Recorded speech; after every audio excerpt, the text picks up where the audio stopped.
Namaste and Jai Hind, everybody. I see a lot of smiling faces and a lot of people who have come here.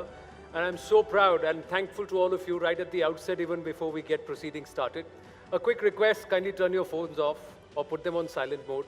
Please do not use flash. You're welcome to film, take moments, snapshots, because this is special, ladies and gentlemen. But I request you to keep your flashlights off and your mobile phones on silent mode. Now that we have done with that, with the basics, let's get underway. Oh, such lovely ladies. They're all going to be here. This is She Shakti, isn't it? Fantastic. Yatra naryastu pujante ramante tatra devata. The gods bless those people and those lands where women are respected, empowered, and venerated. She is central to our civilizational ethos, ladies and gentlemen. Since time immemorial to the present, women have equally shouldered the task of driving Bharat forward. In the present, the rising female to male ratio in the country today is a positive social indicator, a fact that we as a nation must be very, very proud of. And as gender ideology, gender parity conversations, along with diversity in our workspace take center stage, it is also important to celebrate those women who have not only broken the glass ceiling, but they have charted hitherto unimagined paths to carve out a very unique place for themselves. प्रधानमंत्री नरेंद्र मोदी जी ने भी कई बार कहा है कि भारत को अब women-led development phase के लिए तैयार होना है. Ladies and gentlemen, a rising India is motoring on the path to becoming a developed, Viksit Bharat, powered by She Shakti. In this Azadi Ka Amrit Kaal, the News18 network presents Rising India, She Shakti. So what is the he doing here is a question that may pop in your mind, but she may be he hai. So that's the supplementary role that I'm going to play for a short while. But this show, ladies and gentlemen, is off for and about women. So big round of applause to all the women in the house and to the gentlemen today. As I take a pause from the introduction, I'm going to request you, if you find ladies standing around you, please get up, vacate the seat. Priority is for women. So the priority seats are for women. All right? Aur aap haq se apna seat mangiye, ladies. All right. This is a unique endeavor that aims to recognize contribution of women across various disciplines, sectors, and celebrate their achievements. An effort for, of, and about, like I said, women, She Shakti, that is powering Bharat towards Atmanirbharta. The speed of India's drive towards becoming a developed nation is directly proportional to the number of its women getting behind the steering wheel. आसमान ही नहीं, मैं अंतरिक्ष भी छू सकती हूँ. सरकार हो या कारोबार, हर बागडोर संभाल सकती हूँ. उठाए अगर कोई दुश्मन आंख, तो करारा जवाब दे सकती हूँ. कंधे से कंधा मिलाकर सबके साथ बढ़ सकती हूँ. मैं कर सकती हूँ. सोच की दीवार हो या बंद हर किवाड़ हो, अपने हौसले से पार कर सकती हूँ. देश के निर्माण से लेकर दुनिया को आगे ले जाने में अपनी भागीदारी निभा सकती हूँ. मैं शी शक्ति हूँ. मैं कर सकती हूँ. My kudos and thank yous and gratitudes to the entire team at the back end that's worked tirelessly to put this together. So before we forget them all, this is all happening because there are a lot of hard yards that have been put at the back end. Our first session, let's get this going, ladies and gentlemen. मैं कर सकती हूँ, मैं She Shakti हूँ. That's the theme, that's the ethos behind Rising India, She Shakti. I can, I have, and I will. How do we work together to make women across strata, across the length and breadth of Bharat self-reliant? How do we encourage entrepreneurship? What is the role of philanthropy? Should more educated, aware Gen Next go back to strengthen the grassroots? It's a plethora of women achievers on stage right in our first session.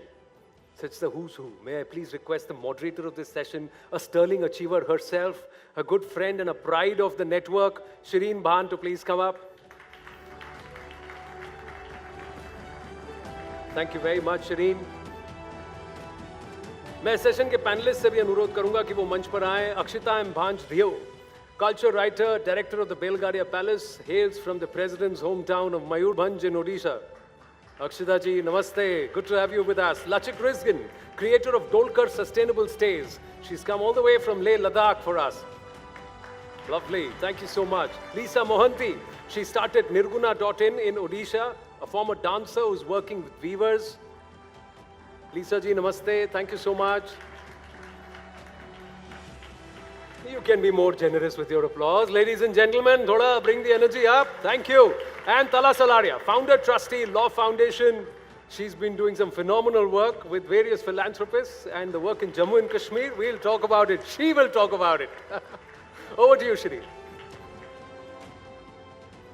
Thank you very much, Anand. Ladies, please take a seat. Ladies and gentlemen, what an absolute pleasure it is to see all of you here in this packed hall as we get started with our very first session, which really celebrates a diversity of women achievers, and that's very evident and clear here as you look at the women seated on this stage today. Why did we decide to start with the idea of entrepreneurship as the first panel of speakers that we wanted to focus on? Because these women embody and demonstrate the idea of resilience, the idea of getting things done, the idea of making the personal, collective, and you will hear from each one of them. There's been so much talk and so much focus on the startup ecosystem. India is one of the leading startup nations today, home to 100+ unicorns. Well, these ladies here are not running foundations that have unicorn-like valuations, but they certainly have unicorn-like values, and that is what we're attempting to uncover and discover through their story. So ladies and gentlemen, please join me in giving a big round of applause to our achievers here as we quick start our She Shakti session with Swayam Shakti. Lisa, I'm going to start by talking to you because in many ways, ladies and gentlemen, Lisa's story was not just about starting up, but it was about starting over. I don't know how many of you will know this, but in 2013, she's of course a classical dancer, had spent her whole life dancing. That was her passion, that was her life. But in 2013, you were on a transatlantic flight. You had a medical emergency. That medical condition led you to give up dancing altogether. And in 2014, you decided to change your passion. You decided to reignite the spark that you had, the love for dance, and converted that into a collective. Lisa, I want you to talk to me about starting over, the resilience, the grace, and courage that it took for you to do so. Yeah. Thank you, Sirin. I think behind all this strength, lies, the most important thing is faith. And I'm thankful to my father, my parents, who taught us from day one to be connected to a supreme soul. For us, it was Krishna. So Krishna Bhakti was resounding in our house all the time. And my father said, "Mu thai no thai, Krishna thibo." So that connection was said. And that faith did work wonder. And the second thing was self-belief. Since childhood, I have been into debate, into all kind of extracurricular activities, winning, losing, all the time.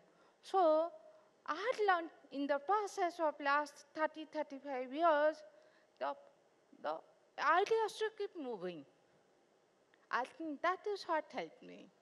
So one is self-belief, and the second one is let's not get too much into spirituality, but faith matters.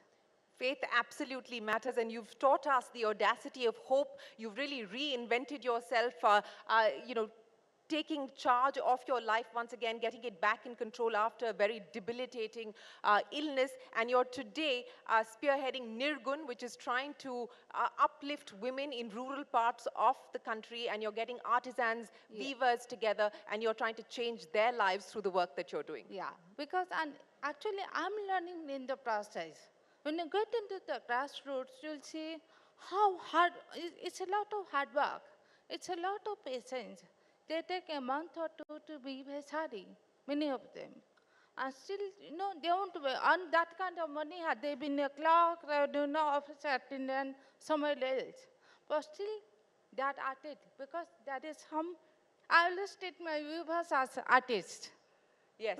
That creativity, that kick they get out of it, creating something that cannot come from being employed somewhere else. Well, that's an example of patient capital. That's the kind of capital that we require, where people are actually investing their time, energy. It's not just about money, but it's investing your time, energy, and your passion into helping others as well. Akshita, I want to come to you now. And you decided to give up on a career. You were part of the corporate world, you were outside of India, you decided to come back and in a way reclaim your identity, reclaim your roots. Why did you feel the need to do that? Why is it that you want to convert, in your words, this property into a platform that helps connect people and tell the stories that you believe need to be told?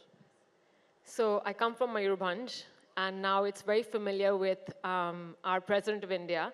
But while I was growing up, it was known as a district which has one of the poorest districts of India. It was an aspirational district for many years. It's in the northernmost part of Orissa. It was also known as a place with insurgency. It was part of the Red Corridor. And so growing up, we had a narrative we told ourselves when we come from places like this. These are places on conflict. Things like this happen over there. This is what you expect from places like this. And we were known very much for our development or our lower development indicators than actually the talent or the entrepreneurship or the resilience. And so when I was growing up and I had kind of traveled the world and I was in New York and I was working there, I kind of met someone when I was back in India. And if you come from a place which is not a capital, you'll always be like, instead of saying you come from you come from wherever you do, you say, I come somewhere close to Chennai or close to Bangalore, close to Bombay.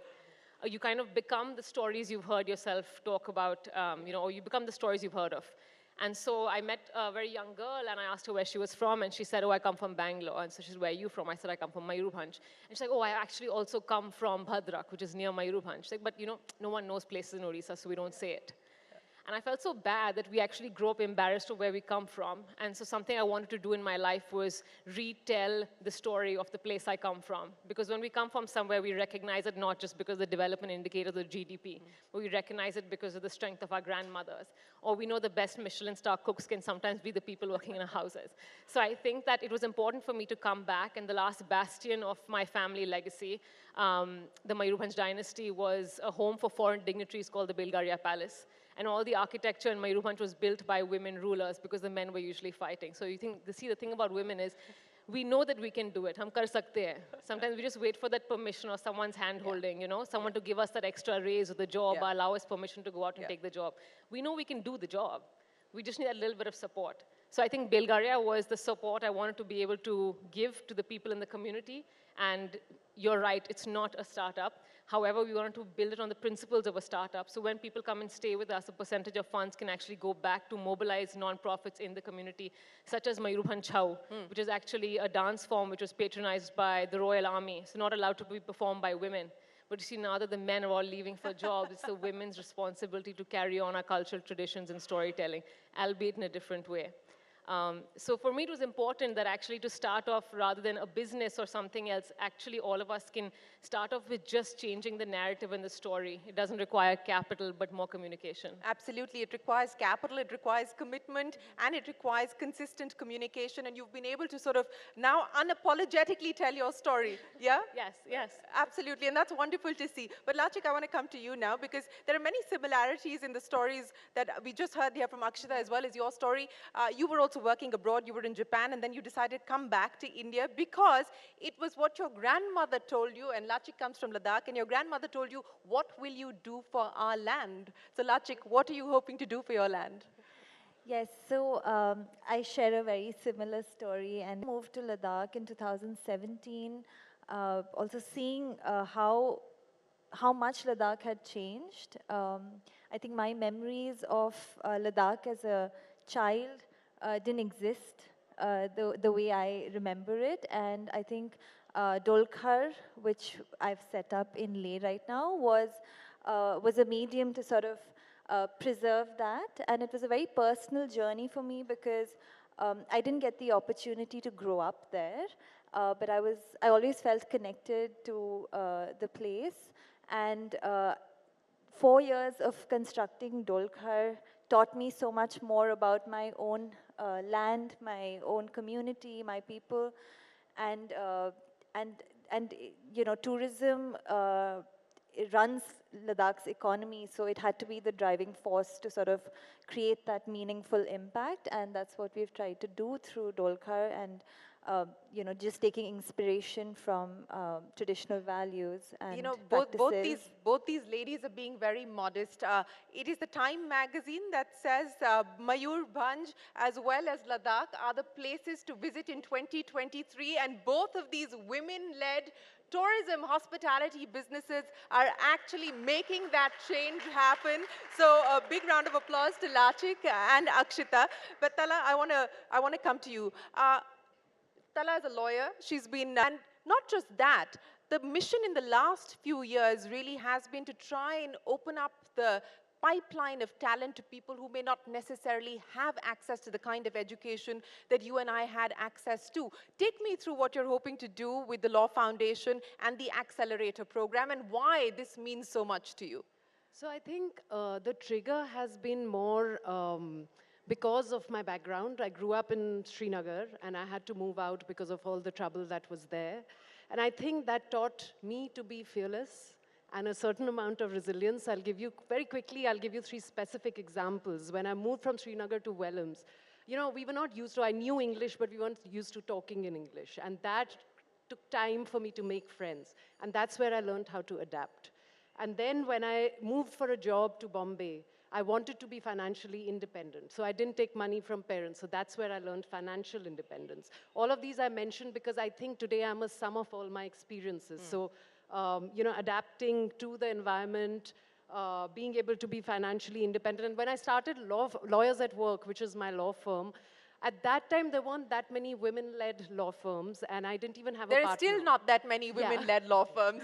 So I think I had this thing, what's the worst that can happen? If I'm an entrepreneur, everyone will want to take me for a job. So what's the worst? If it doesn't work, I will get a job. I was quite confident. So I had that self-confidence. I built it. It doesn't happen, you know, the mind chatter and all of that. So I built it for myself. And sure enough, it's been over 10 years and I've been able to continue it.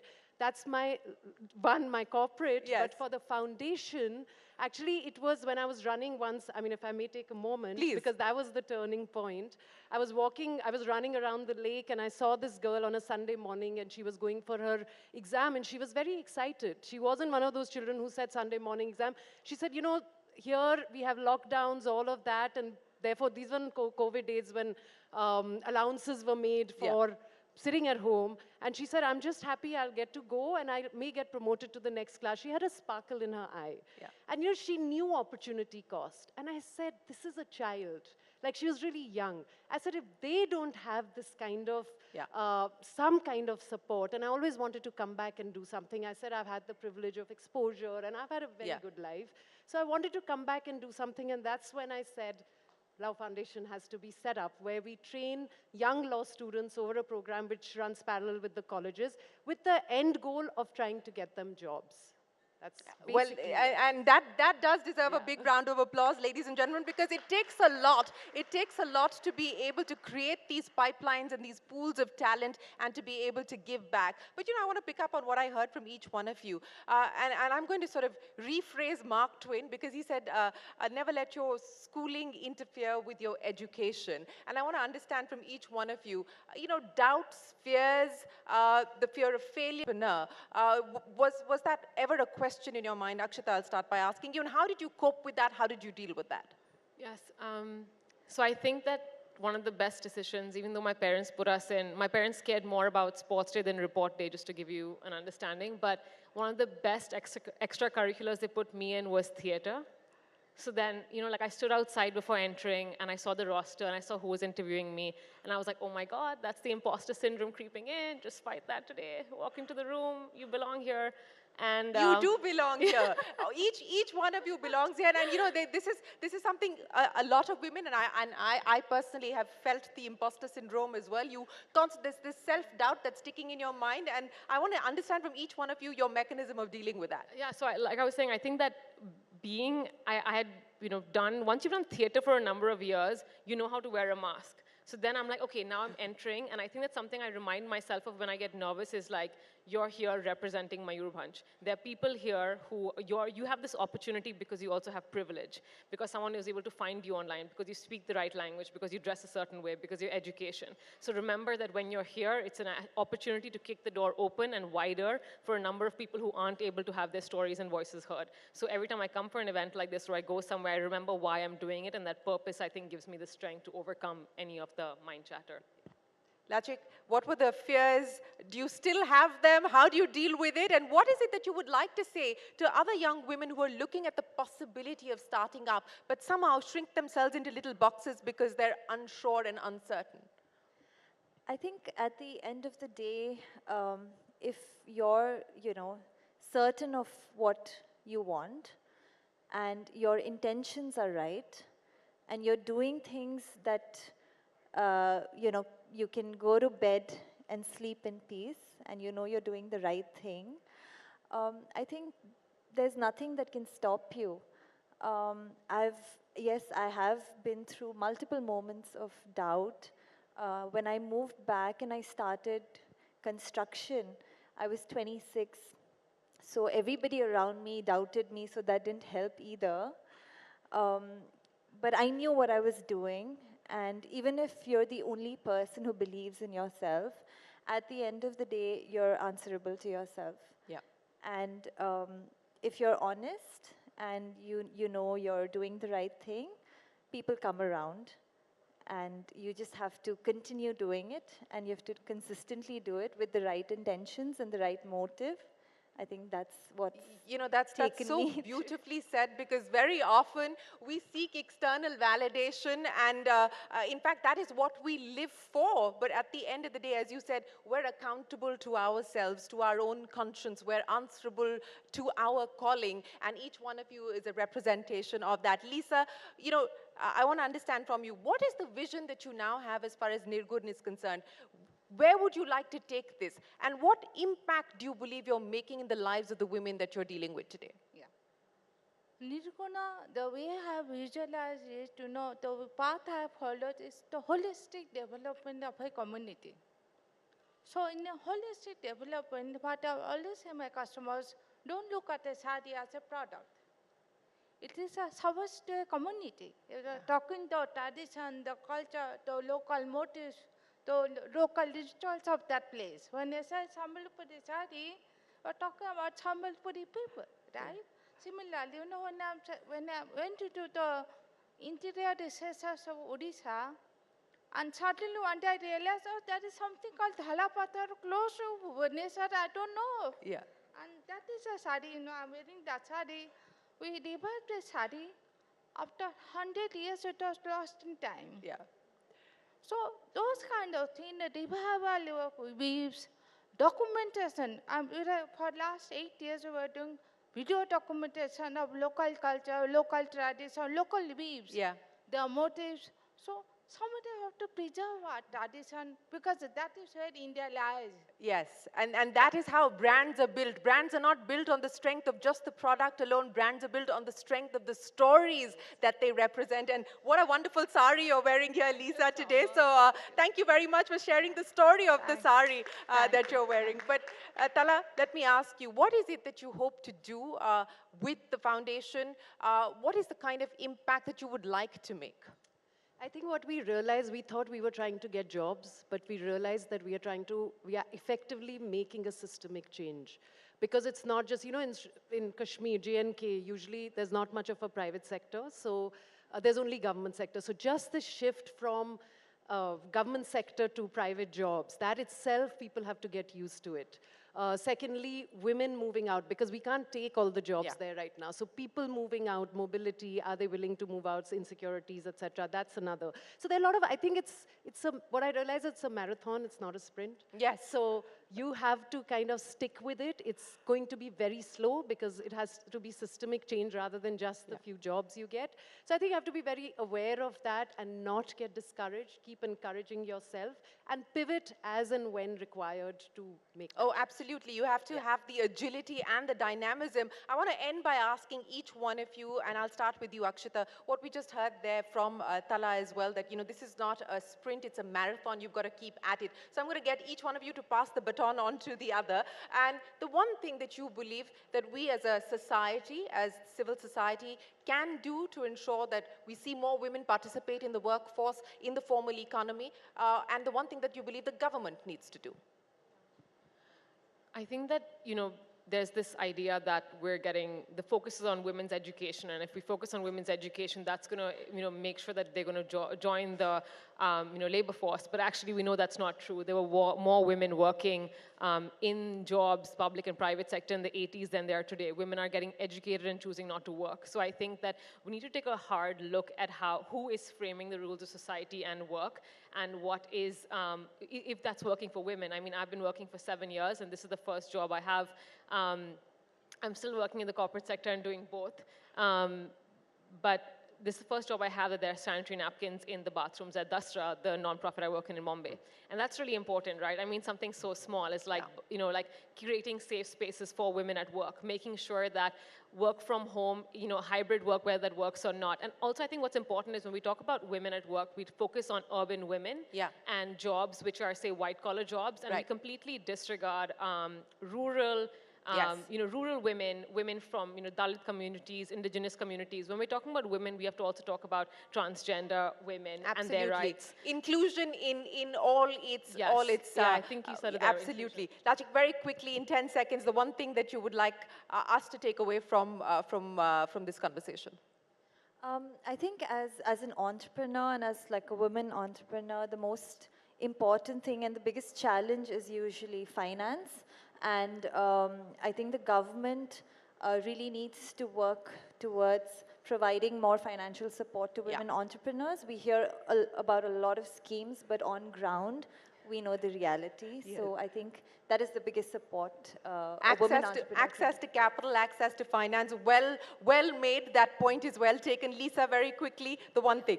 Yeah. Apart from government support, but I want to tell every one of us, let's buy a handloom sari every year. Okay, everyone make a commitment to buy a handloom sari, and that will go a long way. Tala, I'll end with you. I think what we need to do is in our workspaces, I think we need to really actually indoctrinate the fact that women have issues, all of the issues. We put a lot of policies together, but implementation and execution, I think if we focused more on that than adding just policies, I think that would be really the key. Policies need to be made for people. People should not have to customize themselves to policies. Ladies and gentlemen, a big round of applause for our women achievers here, kick-starting She Shakti, Swayam Shakti, representing the many faces of India. We wish you the very best of luck, and thank you so much for joining us here this afternoon. Thank you very much, ladies and gentlemen. Anand, back to you. Thank you. Thank you, ladies. Please stay there, and I'm going to request Shireen to present a small token of our appreciation and for their effort that they've taken to come all the way on this platform of Rising India She Shakti. To Akshita, yes, Akshita has also helped us curate something very special later this afternoon in the presence of the Honorable President. Reflection of Mayurbhanj, Chhau. Lachit Risyan. Lisa Mohanty ji. I love your sari, ma'am. It's beautiful.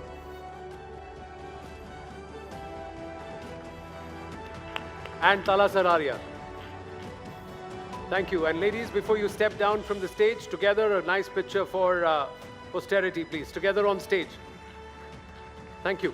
Everybody, please, quickly. Right there, can we have a picture together? All of you right at the center. Yeah. Thank you.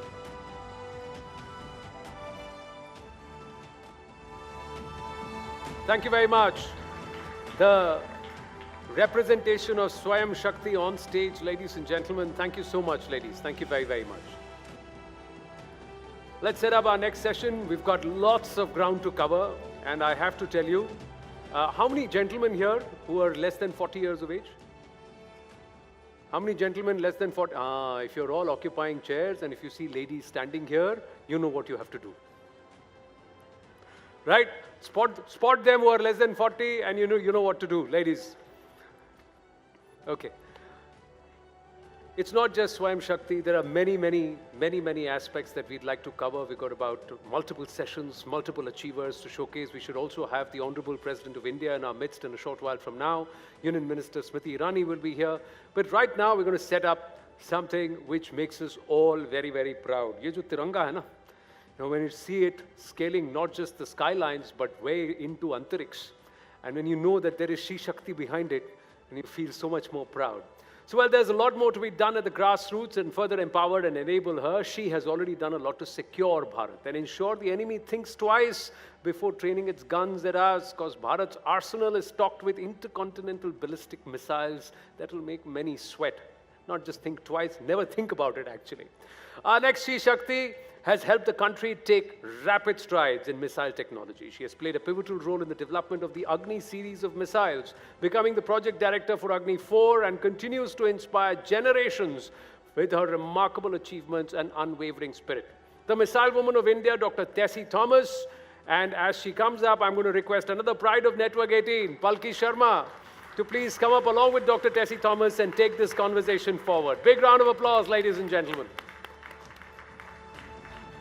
Thank you so much. See all the ladies, I'm going to take pictures of all their saris, for posterity. Thank you, thank you.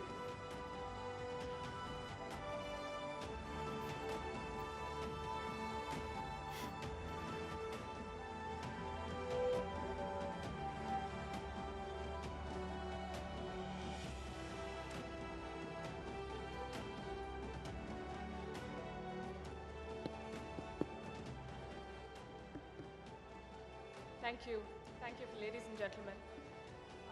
Dr. Tessie Thomas, very good to see you again.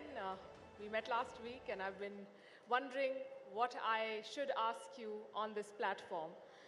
So let me start with the question that I should have asked you last week. What is it like to be called the Missile Woman of India?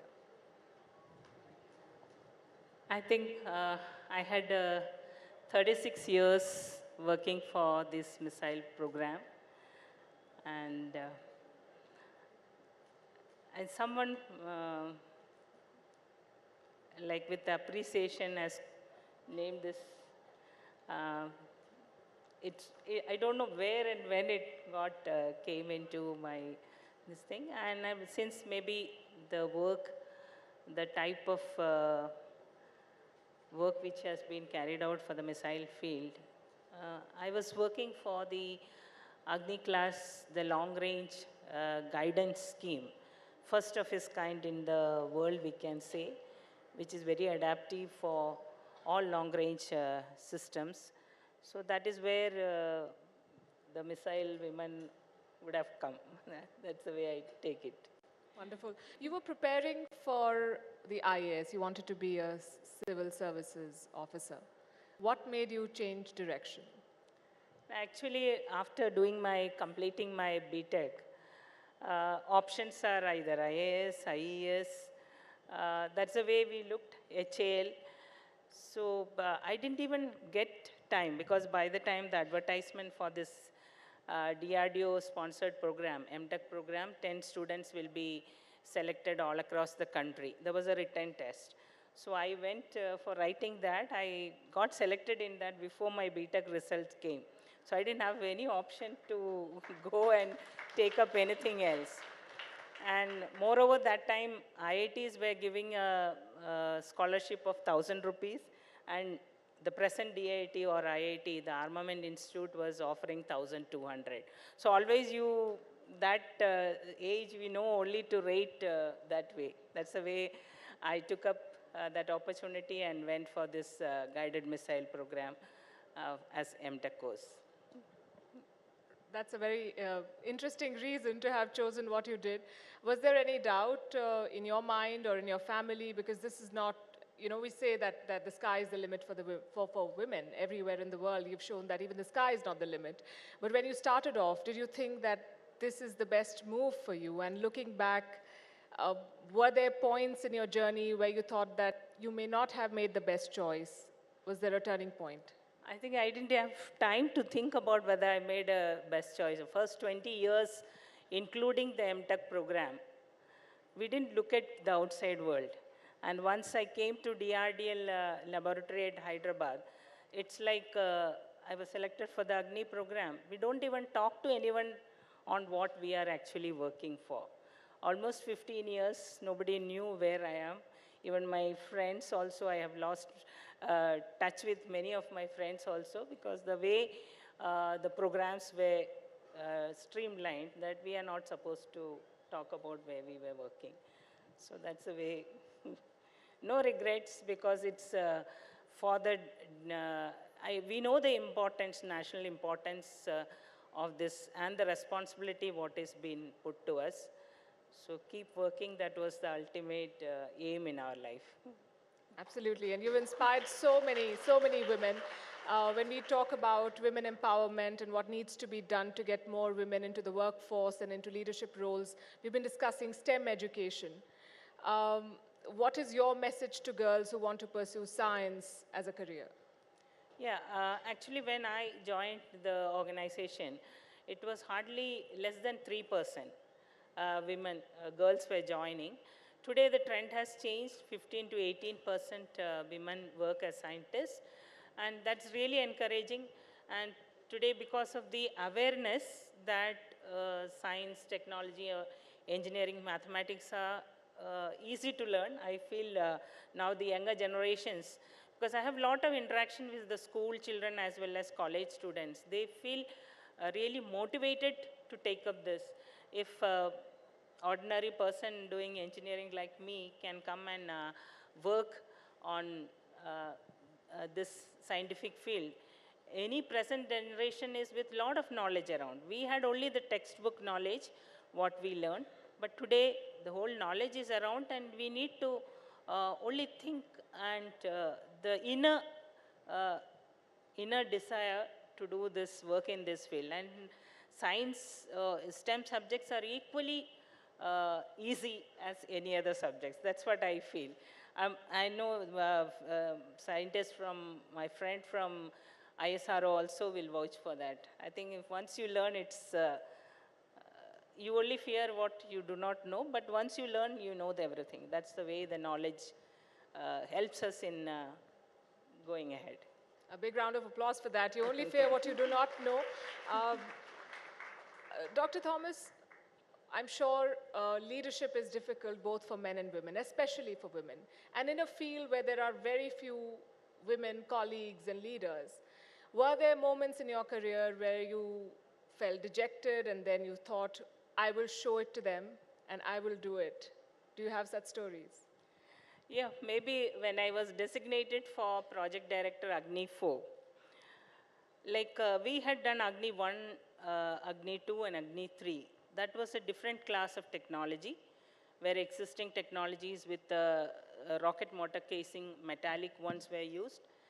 But world across had a different type of picture altogether.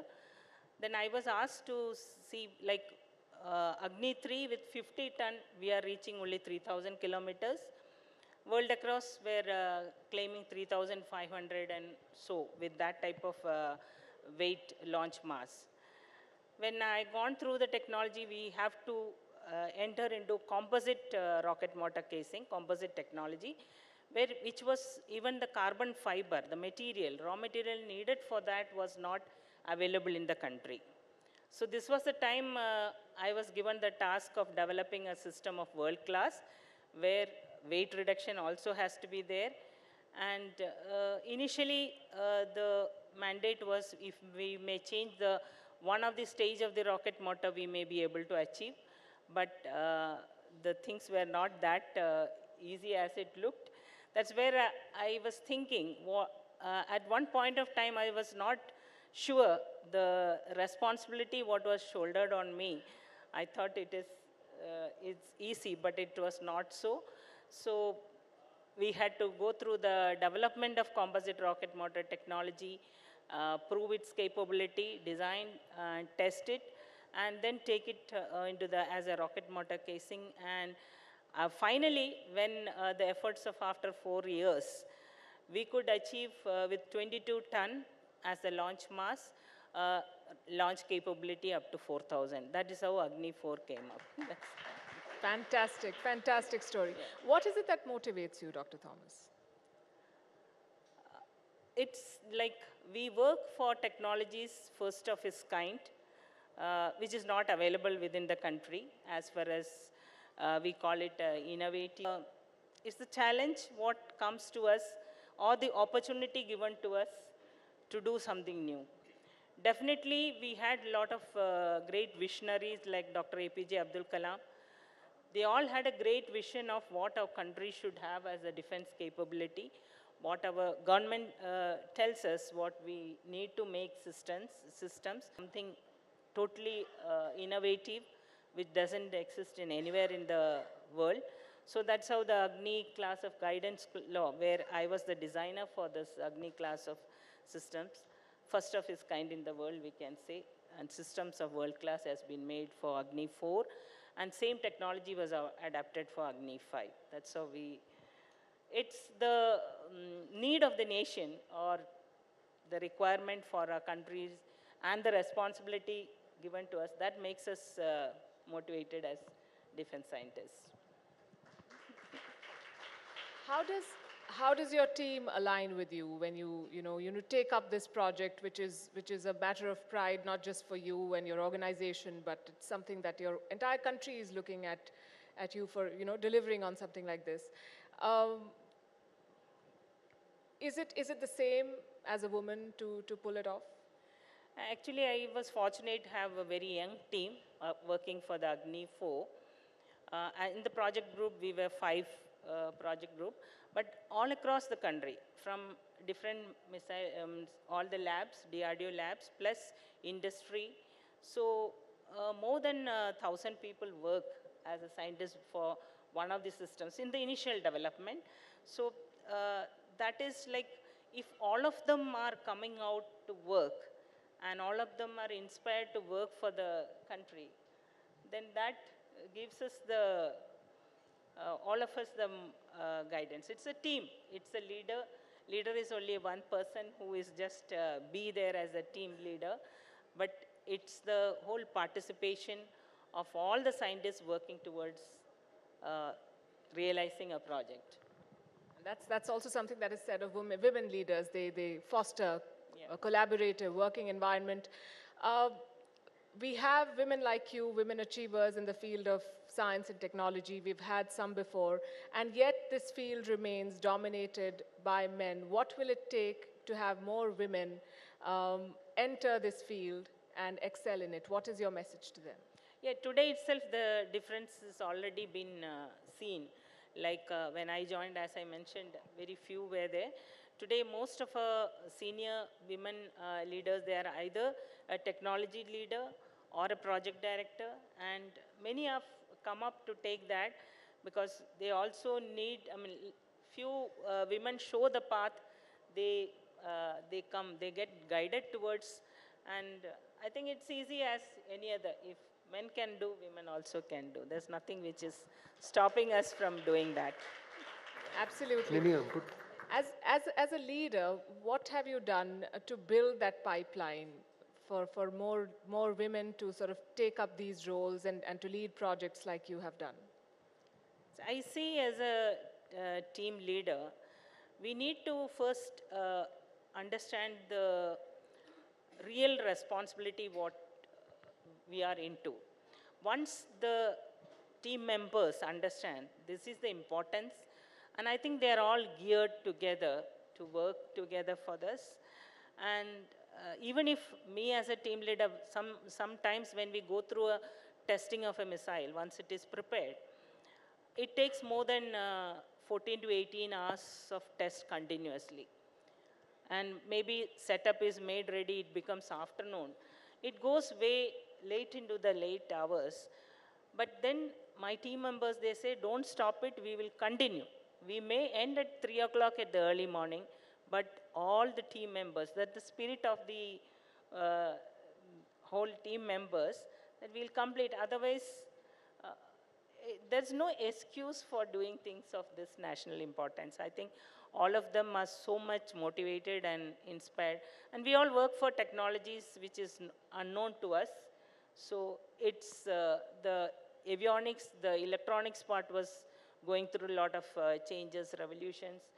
Digital technologies like analog systems to digital computers came. So we had a lot of innovative, and learning for the first time was always there. So they were all spirited enough to learn and were together working. Scientists don't give up. So they continue working throughout. That's the way we do.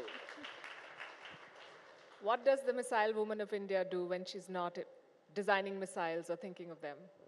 Now, those tough days of my life, I get back, switch on the TV and watch the TV, drain out whatever was in my mind, see like who is wearing good saris. So that was the one thing which used to relieve me from all my tensions. Then I didn't have any complaint of cooking, so I used to cook my own food. That's the way I used to spend time. Little time in some badminton or something like that. That's the way I used to have life. My husband was from the Navy, so he was also posted somewhere outside. So, but whenever they were here with me, great support as family. So we were, my son also, very understanding. So that way, we all together made it, we can say. Very inspiring story. Thank you very much, Dr. Thomas, for speaking to us and for sharing your thoughts with us. Thank you. Thank you so much. Ladies and gentlemen, big round of applause to Dr. Tessie Thomas. And I'm going to request Palki to please present a token of our gratitude to Dr. Tessie Thomas, the She Shakti plate.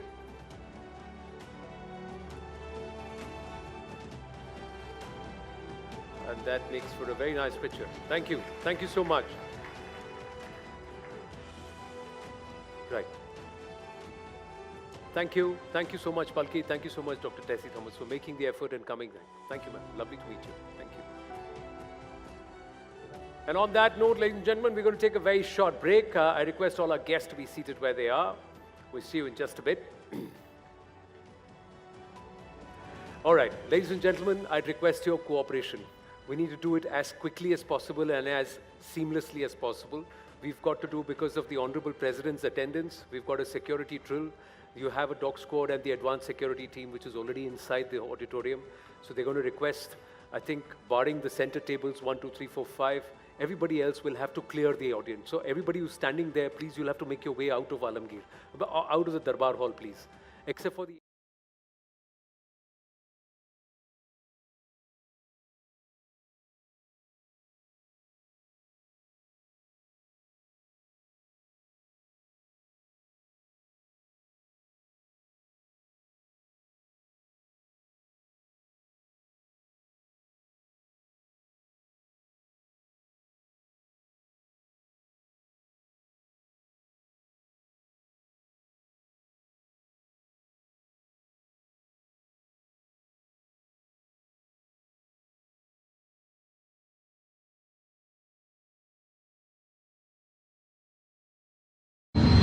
आसमान ही नहीं, मैं अंतरिक्ष भी छू सकती हूँ। सरकार हो या कारोबार, हर बागडोर संभाल सकती हूँ। उठाए अगर कोई दुश्मन आंख, तो करारा जवाब दे सकती हूँ। कंधे से कंधा मिलाकर सबके साथ बढ़ सकती हूँ। मैं कर सकती हूँ।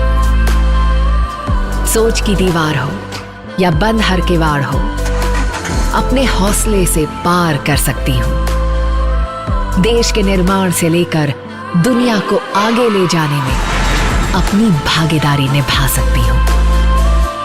मैं शी शक्ति हूँ। मैं कर सकती हूँ।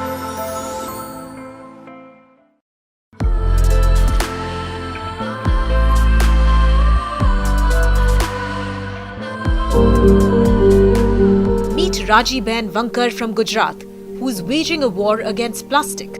And this initiative of hers is not just saving the environment, but also empowering women. Born in Kote village in Bhuj, Gujarat, Raji Ben was denied the right to education due to social liability. At the age of 12, she learned the art of weaving khadi, which was strictly dominated by men. After Raji Ben's husband's demise, she worked hard to make ends meet. With 3 children, she started weaving textiles to support her family. And in 2012, she learned about weaving upcycled plastic. And this changed her life forever. અમે છે ને waste પ્લાસ્ટિકનું વિવિંગનું કામ કરીએ છીએ જે waste ઢબલા આપણે કહીએ છીએ માર્કેટિંગમાંથી લઈ આવીએ છીએ બકાલામાં પછી ફ્રૂટમાં અને પછી એને આપણે જ્યાં ત્યાં નાખી દઈએ છીએ એનાથી શું થાય છે કે પ્રદૂષણને નુકસાન થાય અને જે ગાય ખાય છે મૃત્યુ પામે છે તો અમે બહેનો એક મંડળ હતું અમારું બહેનોનું જે અમે બચત કરતા હતા શક્તિ મંડળ જે કહેવાય.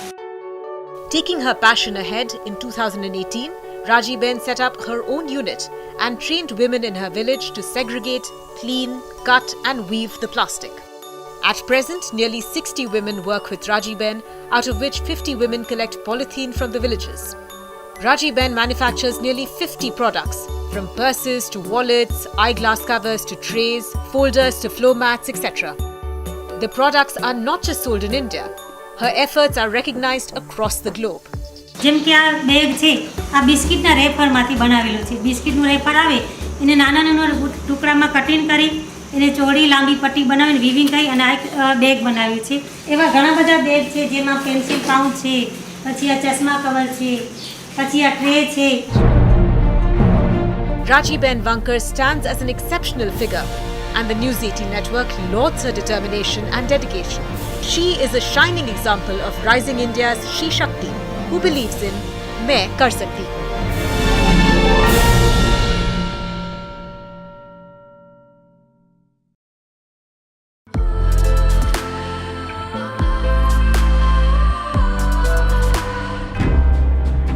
This is a story of grit and determination from Rewari in Haryana.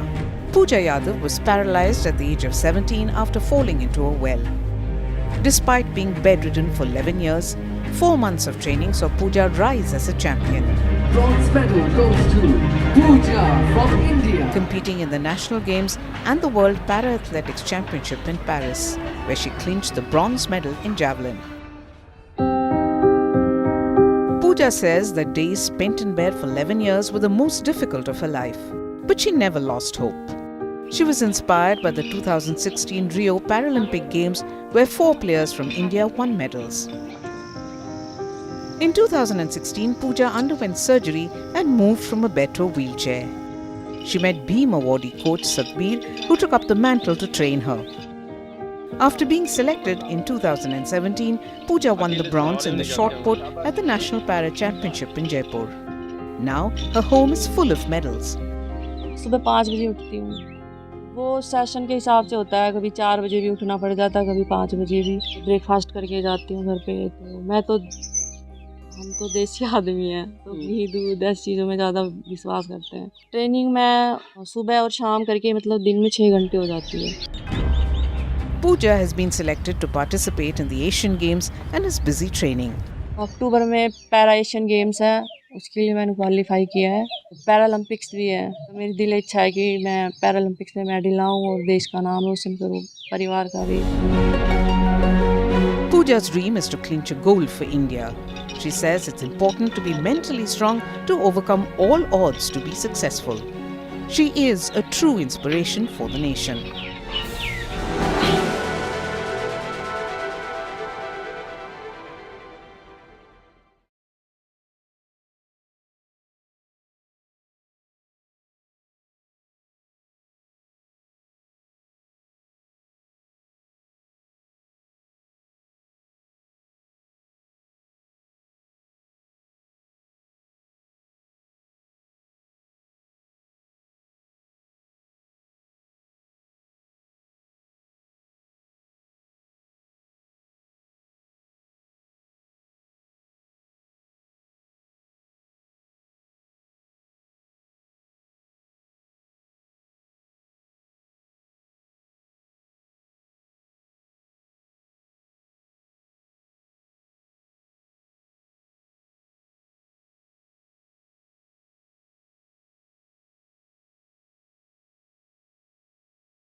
Rising India brings you a story of Muktaben Dagli, who through her unrelenting efforts and spirit has shown us it is never too late to rise and fight for our less privileged.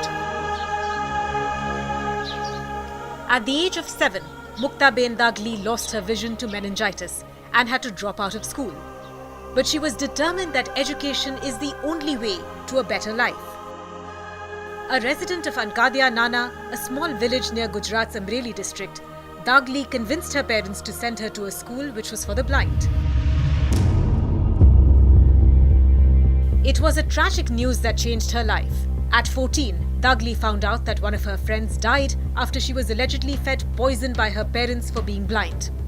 And after this incident, Dagli decided to serve the differently abled. Dagli was fortunate enough to find a life partner who was in sync with her goals. In 1995, Dagli started the Pragna Chakshu Mahila Seva Kunj with her husband, a non-profit organization which provides education, food and accommodation to blind girls. आज इस संस्था में 200 लड़कियां हैं, 20 बुजुर्ग माता हैं, 35 ऐसी लड़कियां हैं कि जो अपने आप कुछ कर नहीं पाती हैं, जो मल्टी हैंडीकैप हैं, उनको लाना, कपड़े पहनाना आदि सब उनका जो नित्य क्रम है वो हम खुद कर रहे हैं. Till now, the 61-year-old has shaped the future of over 200 blind girls, and in addition to that, she has also undertaken the responsibility of taking care of people with various disabilities and the elderly who have been abandoned by their families. Her inspirational story won her accolades from Prime Minister Narendra Modi in his Mann Ki Baat podcast. Muktaben Dagli is a recipient of over 50 awards, including the Padma Shri. She is an inspiration to many, and her courage is a reflection of rising India's She Shakti. We at the News18 network salute Dagli for breaking the barriers and believing in "Main kar sakti hu."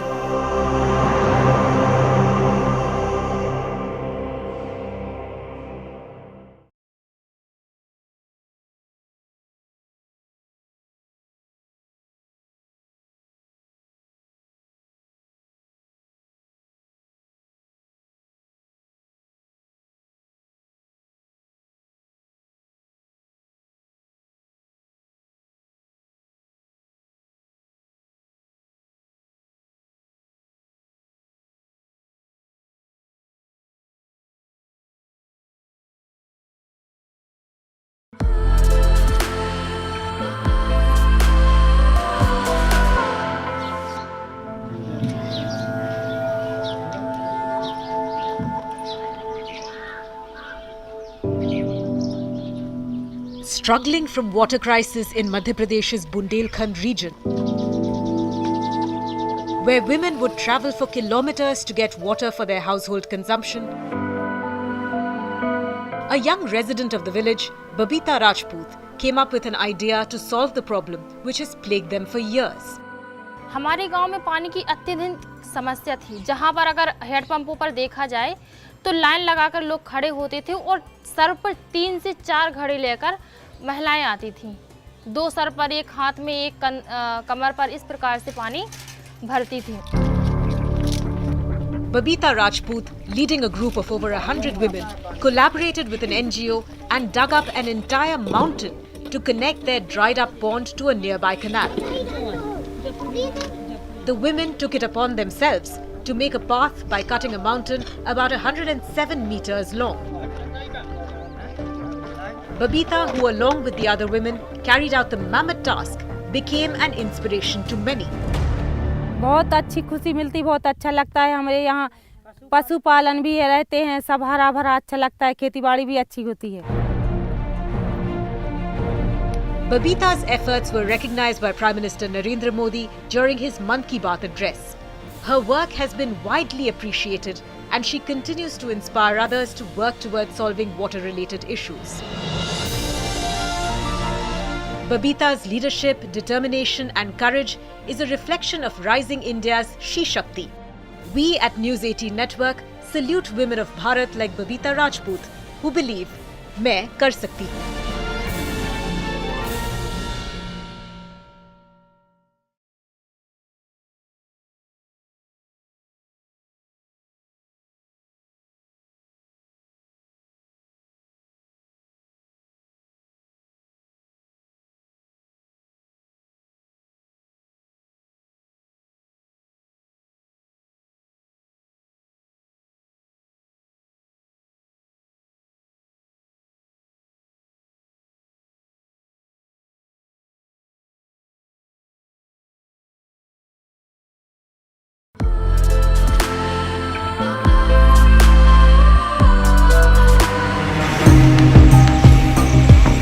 A 25-year-old woman is on a quest to disprove the popular notion that it is unsafe for women to travel alone in India. Meet Asha Malviya, a national-level mountaineer from Bhopal who's on a solo pan-India bicycle tour to raise awareness about women's safety and empowerment. मेरे दिमाग में भी कहीं ना कहीं ये concept था कि आज हमारे भारत देश की महिलाएं हैं जो कहीं ना कहीं भारत में होते हुए भी ये सोचती है कि हमें डर लग रहा है या हम सुरक्षित नहीं हैं, तो मुझे उसी डर को ख़त्म करना था, इसीलिए मैंने प्रोजेक्ट बनाया। Having lost her father when she was only 3 years old, Asha Malviya did her post-graduation in physical education from Bhopal. She carries only 3 sets of clothing, some basic essentials and some dry fruits with her on her journey to create awareness. As a mountaineer, Asha Malviya has climbed several peaks. She has been cycling across India as part of her Sampoorn Bharat Yatra and has already travelled over 25,000 kilometers, covering at least 23 states. Difficult तो कुछ था नहीं, क्योंकि मैं हर problem को कभी भी problem के अकॉर्डिंग नहीं, एक चुनौती के अकॉर्डिंग देखती हूँ। अगर प्रॉब्लम को प्रॉब्लम के अकॉर्डिंग देखेंगे तो सिर्फ प्रॉब्लम ही दिखेंगी, फिर टारगेट नहीं दिखेगा। तो इसीलिए मुझे कुछ भी दिखता ही नहीं है। पहले तो मेरा साइकिल वगैरह भी ख़राब हो जाता था, तो मैं उसे खुद रिपेयर वगैरह करती थी, कुछ पंचर वगैरह बनाती थी, तो वैसा चलता रहता। Asha Malviya, who's peddling for women's empowerment, is a reflection of a rising India's She Shakti. We at News18 Network salute women of Bharat like Asha Malviya, who believe, "Main kar sakti hu."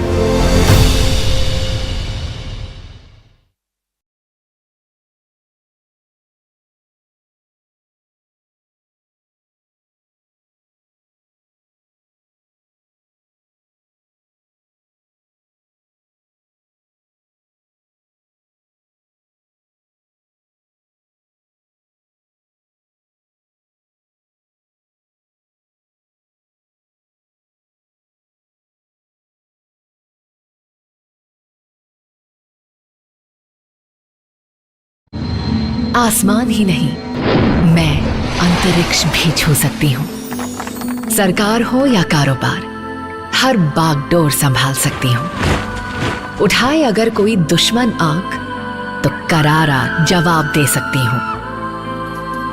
कंधे से कंधा मिलाकर सबके साथ बढ़ सकती हूँ। मैं कर सकती हूँ। सोच की दीवार हो या बंद हर किवाड़ हो, अपने हौसले से पार कर सकती हूँ। देश के निर्माण से लेकर दुनिया को आगे ले जाने में अपनी भागीदारी निभा सकती हूँ। मैं शी शक्ति हूँ। मैं कर सकती हूँ।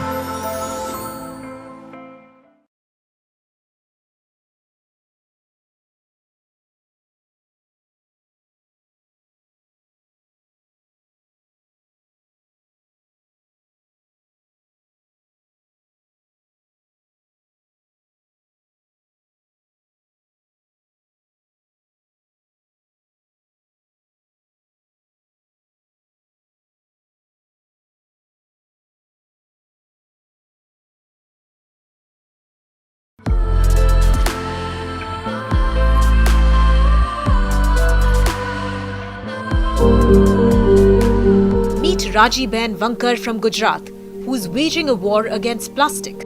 And this initiative of hers is not just saving the environment, but also empowering women. Born in Kote village in Bhuj, Gujarat, Rajiben was denied the right to education due to social liability. At the age of 12, she learned the art of weaving khadi, which was strictly dominated by men. After Rajiben's husband's demise, she worked hard to make ends meet. With 3 children, she started weaving textiles to support her family. And in 2012, she learned about weaving upcycled plastic. And this changed her life forever. અમે છે ને waste પ્લાસ્ટિકનું વીવિંગનું કામ કરીએ છીએ, જે waste ઢબલા આપણે કહીએ છીએ, માર્કેટિંગમાંથી લઈ આવીએ છીએ બકાલામાં, પછી તૂટમાં, અને પછી એને આપણે જ્યાં ત્યાં નાખી દઈએ છીએ. એનાથી શું થાય છે કે પ્રદૂષણને નુકસાન થાય અને જે ગાય ખાય છે મૃત્યુ પામે છે. તો અમે બહેનો એક મંડળ હતું અમારું બહેનોનું, જે અમે બચત કરતા હતા, શક્તિ મંડળ જે કહેવાય.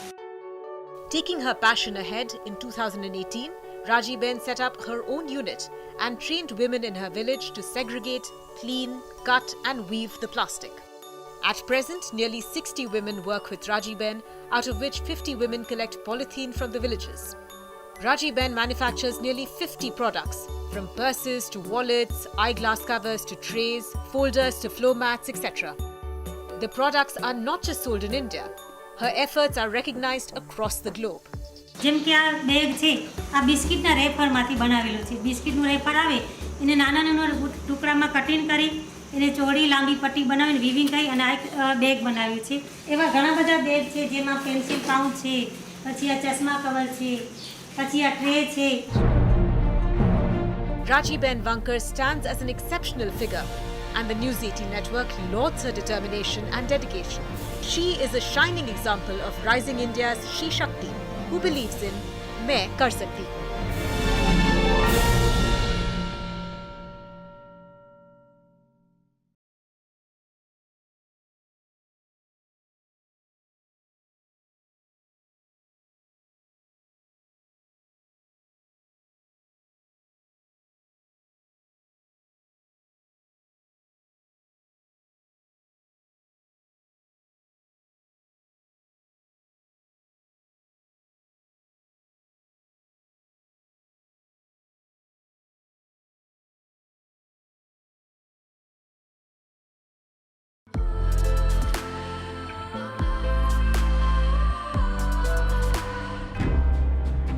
This is a story of grit and determination from Rewari in Haryana.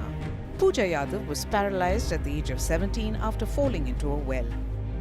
Despite being bedridden for 11 years, 4 months of training saw Pooja rise as a champion. Bronze medal goes to Pooja from India. Competing in the National Games and the World Para-Athletics Championship in Paris, where she clinched the bronze medal in javelin. Pooja says that days spent in bed for 11 years were the most difficult of her life, but she never lost hope. She was inspired by the 2016 Rio Paralympic Games, where 4 players from India won medals. In 2016, Pooja underwent surgery and moved from a bed to a wheelchair. She met Beam awardee coach We had to do this, it's a security protocol, but let's get proceedings underway. This is a story that you must all hear. When I heard this story, I was flabbergasted. I was wondering how could this have been possible? A lady who's perhaps in ICU, a lady perhaps who should not have any motivation to do it, has gone ahead and done something which makes us all proud. Worked with students across the length and breadth of the country, girls between 12 and 15, and then also helped put up a satellite in orbit for a G20 year of leadership. What a story, isn't it? Let's now quickly invite my colleague south of the Vindhyas, who's also busy making tech domain her own, to take this story forward in India's decade. Chandra, please come on. Please welcome Chandra Shrikant. And first up is the only Indian to be decorated with the ambassador status in top 3 space centers of the world, NASA, ESA, and also the GCTC Moscow. An educational evangelist who's worked for more than 700 girl children aged between 12 to 15 years to build a satellite marking India's G20 year of leadership. The one and only Dr. Srimati Kesan. Please come in, ma'am. I'm so happy that you're here. And her ultimate goal is to create young scientists and young leaders. She's accompanied by 4 students. Where are those 4 students? 4 out of the 700 odd. We've been able to bring them along from different parts of the country, and they brought some of the parts they made for that satellite. So they actually made these parts.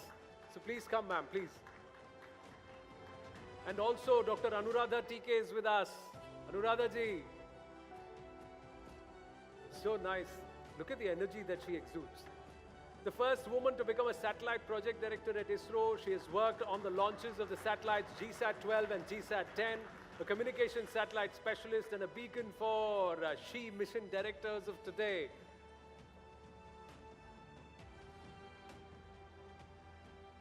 Over to you, ladies. Big round of applause for all of them. Thank you for that, Anand. It's a little overwhelming to, you hear about rocket science and then you sit next to 4 girls and 2 women who've worked in it all their lives. This is hugely inspiring. I would request all of you to give a huge round of applause to our guests here. So the rocket girls or the satellite girls that you see on stage, they were part of 750 girls selected from government schools across the country to launch a satellite called Azadi Sat in February this year. It was a communication satellite, right? Yes, it was a communication satellite. Beat that, schoolgirls aged 15, 16 already launching satellites. The future is certainly bright for India. A huge round of applause for the rocket girls on stage. Satellite girls. Satellite girls on stage. Thank you so much for that. You've got some parts with you. So, आप बताना चाहेंगे कि वो क्या है आपके बगल में? It's not parts. These are the satellites that we built. This is the world's lightest and first ever 3D printed satellite that went up a NASA's suborbital, of course, Terrier Orion rocket. It was considered to be the first lightest satellite. This is the Satish Dhawan satellite, a tribute to Professor Satish Dhawan, a 3U satellite. And that's the big one. That's the Azadi Sat mock model, and which was built by the 750 girls. And my team, of course, Space Kids India. How did you manage to get 750 girls across the country to collaborate on a satellite project? See, lying in the ICU, I was thinking that, I'm not going to kick the bucket without doing something remarkable for the country. So being 75th independent anniversary of the country, something has to be done different. And, STEM and women don't go together. That's the greatest myth people have. And they keep saying that, oh no, I don't think you're too good at this. So I was like, no, we got to do this, and that too with rural India. So handpicked about 750 children from Jammu Kashmir to Kanyakumari, all the states and union territories, 10 children from each government school, put them together, brought them online because due to COVID, got them online, taught them what is a satellite, what is a rocket, where does a satellite sit in a rocket, what is space first, and then got them to understand the components that go in making payloads, and got them to code that and send them to us. And then my team integrated the whole satellite. That's so this is how, inspiring. Yeah.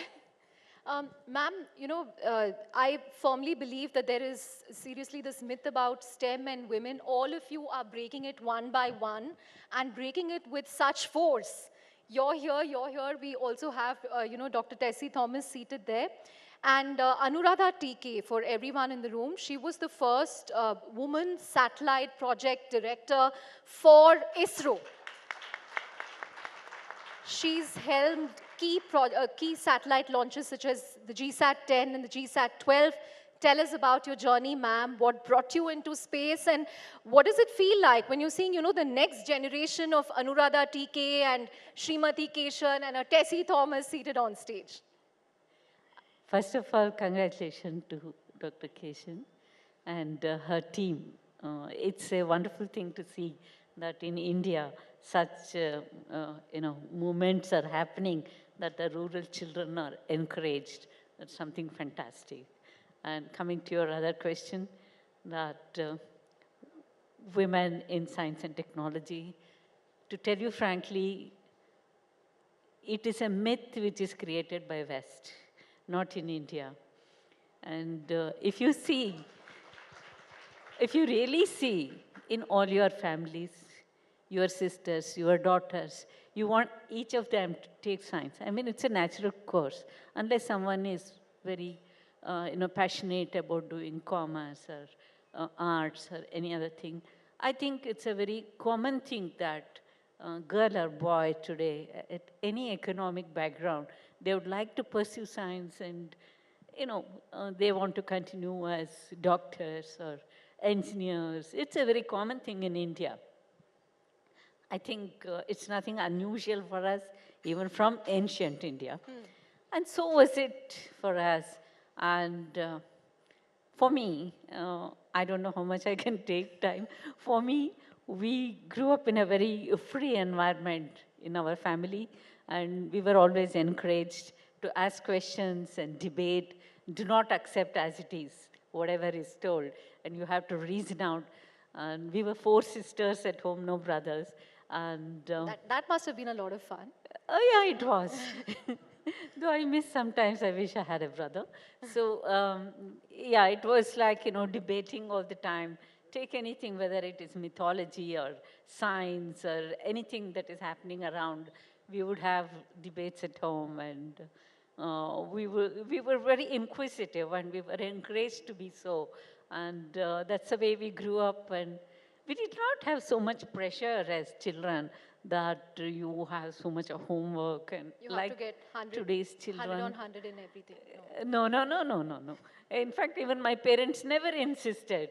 And in fact, once I think I got, just when I moved from my vernacular school to English medium school, I really had a tough time adjusting, and I got pretty low marks in biology, not in maths or physics or anything. In biology, I got less marks. And I was really afraid what my father would say, because you had to get signature in the report card. And he was I'm surprised the way he said, okay, next time you do better, that's all. I mean, there was no insistence that you had to stand first. You had to, no rat race for us. So the freedom they gave you, in a sense, liberated you to pursue what you wanted to do. You put it very beautifully. I believe in that. We have a beautiful quote, Sa vidya ya vimuktaye. It means education is that which liberates you. If you don't get liberated, you haven't been educated, right? That's a brilliant way of putting it. That's true. So that's how we grew up, and we had total independence to choose what we want to do. And my elder sister, she became a medical doctor. And my parents had an inclination that I too should take up medical thing. I don't know. I got a seat too, but I was not interested. I remember my father was already on transfer. He was here and there. He was in government job.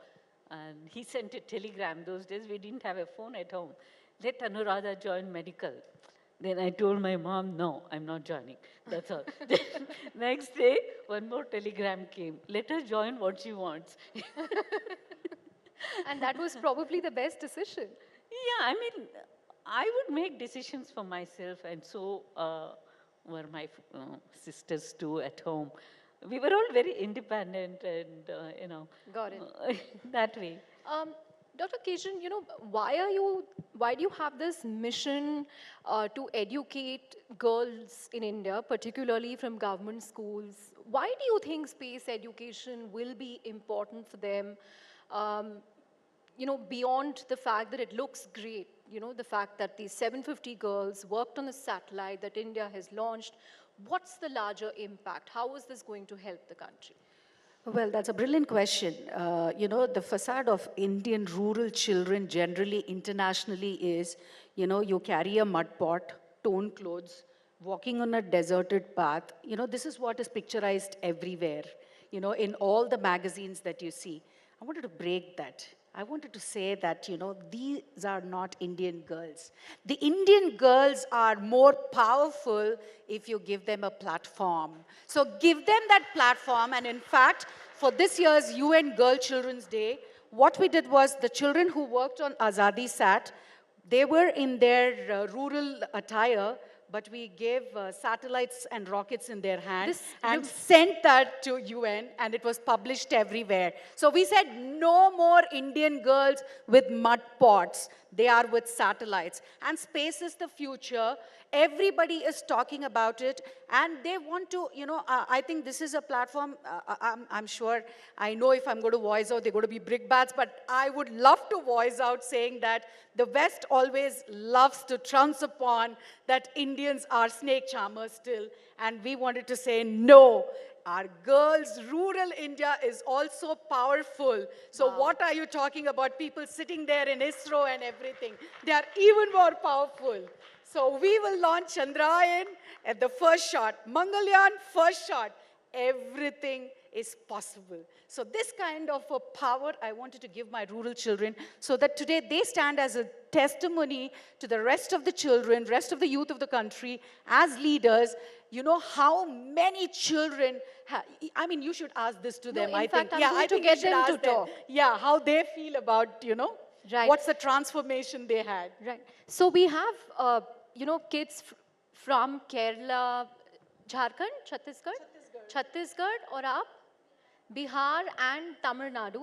So one of them will be speaking in Tamil, two of them will be speaking in Hindi, and she's going to be speaking in English.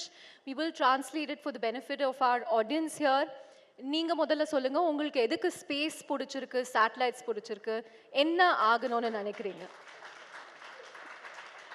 என்னோட பேர் J Guhapriya நான் தமிழ்நாட்டில் மதுரை மாவட்டம் திருமங்கலம் அரசு பெண்கள் மேல்நிலைப் பள்ளியில் 12ஆம் வகுப்பு படிக்கிறேன் ஆசாதிசா 2 எங்கள் 780 மாணவிகளின் கனவு ஆசாதிசா 2 அன்னைக்கு பிப்ரவரி 10ஆம் தேதி 780 மாணவிகளின் கனவுகளையும் எங்கள் கனவுகளின் அரசி டாக்டர் ஸ்ரீமதி கேசன் அம்மையார் அவர்களின் கடின உழைப்பையும் அதை எங்களுக்கு கற்றுக் கொடுத்த 11 இளம் விஞ்ஞானிகளான சகோதரர்களின் அறிவையும் எங்கள் பெற்றோர் மற்றும் ஆசிரியர்களின் ஆனந்த கண்ணீரையும் சுமந்து கொண்டு வெற்றிகரமாக விண்ணில் சீறி பாய்ந்தது.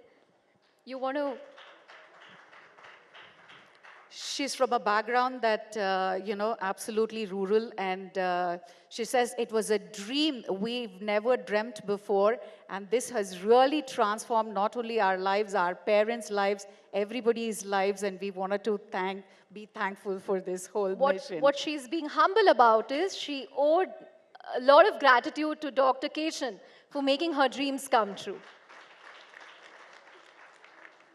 ஆசாதிசா 2க்கு அப்புறமா எனக்குள்ள ஒரு தன்னம்பிக்கை வந்துச்சு இன்னும் நான் நிறைய கண்டுபிடிப்புகள் கண்டுபிடிக்கணும் என்னோட எண்ணம் எல்லாமே ISROல சயின்டிஸ்ட் ஆகணும் அப்படின்றது. That is easy to translate. She wants to become a scientist at ISRO. All the very best to you, and we will interview you 10 years later or 20 years later as a scientist, maybe as a project director. Thank you so much. आप बताइए आपके बारे में आपको अंतरिक्ष में इतनी रुचि क्यों है आप किससे प्रेरित हुई हैं वैसे तो मुझे साइंस में पहले से ही इंटरेस्टेड थे लेकिन जब से मैम के द्वारा ये मिशन चलाया गया और ऑनलाइन कोई क्लास के द्वारा मुझे जो टीचिंग मिली इंफॉर्मेशन मिला स्पेस के बारे में उससे मुझे और भी इंटरेस्टेड होने लगा और मुझे स्पेस में और भी इंटरेस्ट होने लगा और आप क्या बनना चाहेंगी बड़े होकर I want to become in the science field. Excellent. आप बताइए आपको क्यों इंटरेस्ट है स्पेस में अंतरिक्ष में सैटेलाइट्स में My name is Hina Sahu और मैम ने जब हमें ये मिशन कराया इसमें भाग कराया हमें तो सबसे पहले हमें नहीं पता था कि अंतरिक्ष क्या होता हम सोचते भी नहीं थे अंतरिक्ष के बारे में हम सिर्फ देखते थे कि हाँ होता है पृथ्वी में के आगे भी कुछ होता है जो हम आसमान में देखते हैं पर जब हम इस प्रोग्राम में भाग लिए तब पता चला कि अंतरिक्ष क्या होता है अंतरिक्ष में क्या है तो जब हमें प्रोग्राम करते जाते थे मतलब किए तब हमें लगा कि नहीं हमें इससे आगे बढ़ना है अब हमें अंतरिक्ष में आगे बढ़ना है और जाकर देखना है कि अंतरिक्ष से हमारा भारत देश कैसे दिखता है जैसे हमारा Superb. One after the other, these girls are just remarkable. They deserve a bigger round of applause. I'm going to let the girl from Kerala have the last word. Tell us what your dreams and aspirations are. My name is Nashita Afnaniyam. I'm from Kerala, Sidi Sahib Memorial Higher Secondary School. Firstly, I'm very proud and very happy to be part of the Sasadisat and a very big thank to our sweet, charming Srimati Kesan ma'am and our girls are hidden in a 4 walls. They could not come forward to show the talents to the entire world. But in this project, our Srimati ma'am gives our girls the opportunity to show the world. So I am remembering an African adage, if you educate a man, you train a man. If you educate a girl, you train a village. On that brilliant note, huge round of applause to all of you. I think all of you would have seen that Mission Mangal movie. If there's a second version, we have 4 people here. 4 girls who can be part of it. Thank you very much. Thank you. Thank you. Ladies and gentlemen, you can be more generous with your applause, please. Not only are they so talented, but look at how confident they are when they speak, these young girls. Pramadama pasting aniga. Superb. Well done, ladies. This young girl, these girls. Superb. Superb. Chandra, I'm going to request you to please present a memento to Dr. B.K. Anupama. And then Srimati Kesanji and also all the young scientists of the future. Bright minds.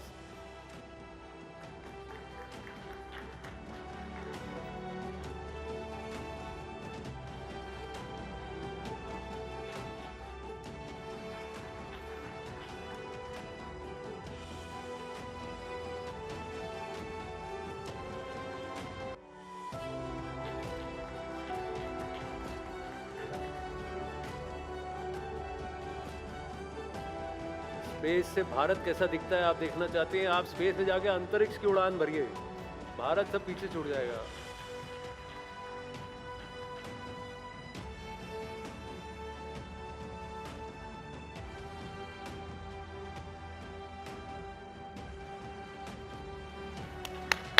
Thank you so much. Thank you so much, everybody. Quickly together, a huddle in the center, and we'll take a lovely picture, everybody.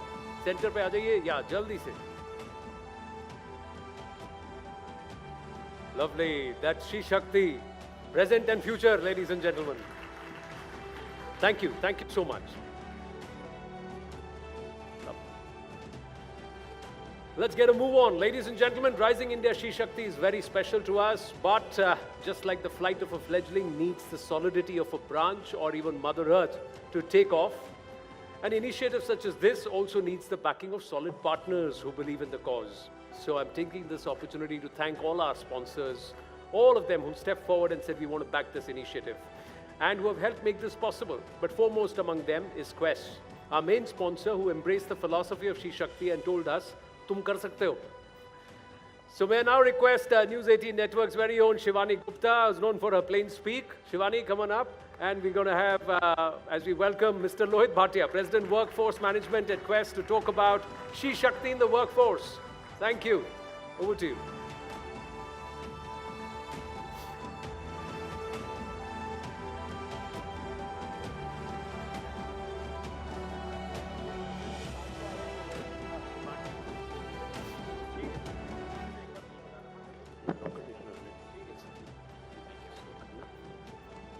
Thank you so much, and a very warm welcome, and thanks to all of our audiences and guests. I'm Shivani Gupta. I'm in conversation with Mr. Lohit Bhatia, President, Workforce Management at Quest Corp. He comes with an experience of over 25 years across industries such as textiles, auto components, and services, with a focus on product and services, sales, and business development, along with proficiency in manpower outsourcing programs, with emphasis on managed services across industries. I do thank you, first of all, for partnering with us. Why is this initiative so important to you? Let me begin by asking that. So first and foremost, I'll take a second to thank every woman in this audience and out there. This Nari Shakti, this She Shakti is absolutely to be celebrated every day, every moment. So that's the first. Why is it important to us? So Quest started with very humble backgrounds in a 3-bedroom apartment in Bangalore 16 years ago. In these 16 years, our journey has taken us to 6,400 towns and cities, where we deploy over 5,25,000 people today. But what gives us bigger pride is the 92,000 women who call Quest their employer every day. The second most important point there is around 6,000 people with differential abilities also find Quest as an employer. But the one data point that we've often seen missing, and even in our data point you can reflect on that, 5,25,000 total people, about 100,000 people with diversity. That means we're just at about 20%. I think that is the one thing which needs to be changed, and changed every day. Everybody does not have the same benefits. For parents to take them up to an IIT or an IIM, many of them require the stepping stones. And if you enable them those stepping stones, then we'll see the kind of power in this room magnify and multiply 10 times over. So let me ask you the tougher question. What is it that makes that difference? So if you could elaborate on Quest's initiatives that help women particularly at the workplace. So very importantly, the first thing at an enterprise level at least is a goal, a target, and something which is driven from the top. 2 years ago, our chairman, along with our CHRO, went to the board and made a presentation when we were just about 22% of women in employment within Quest, the core employees, and set a very, very ambitious goal, saying that by 2023, we will have 33% women at work, and by 2025, we'll have 50% women at work. I'm glad to report to you, as I sit in front of you today, we've already crossed the 33% mark. We are at 35%. And we are well on the way to be 50% and thereabouts. Now, strategy is important, but execution is even more important. So internally, what we've done is we have a HER program, HER. And what we say is we tag job roles, profiles, right through the entry level to the leadership. And we say these are reserved only for women. We don't just stop there. We take it to our business leaders. And some of my business leaders are in this room today. This becomes a target to them.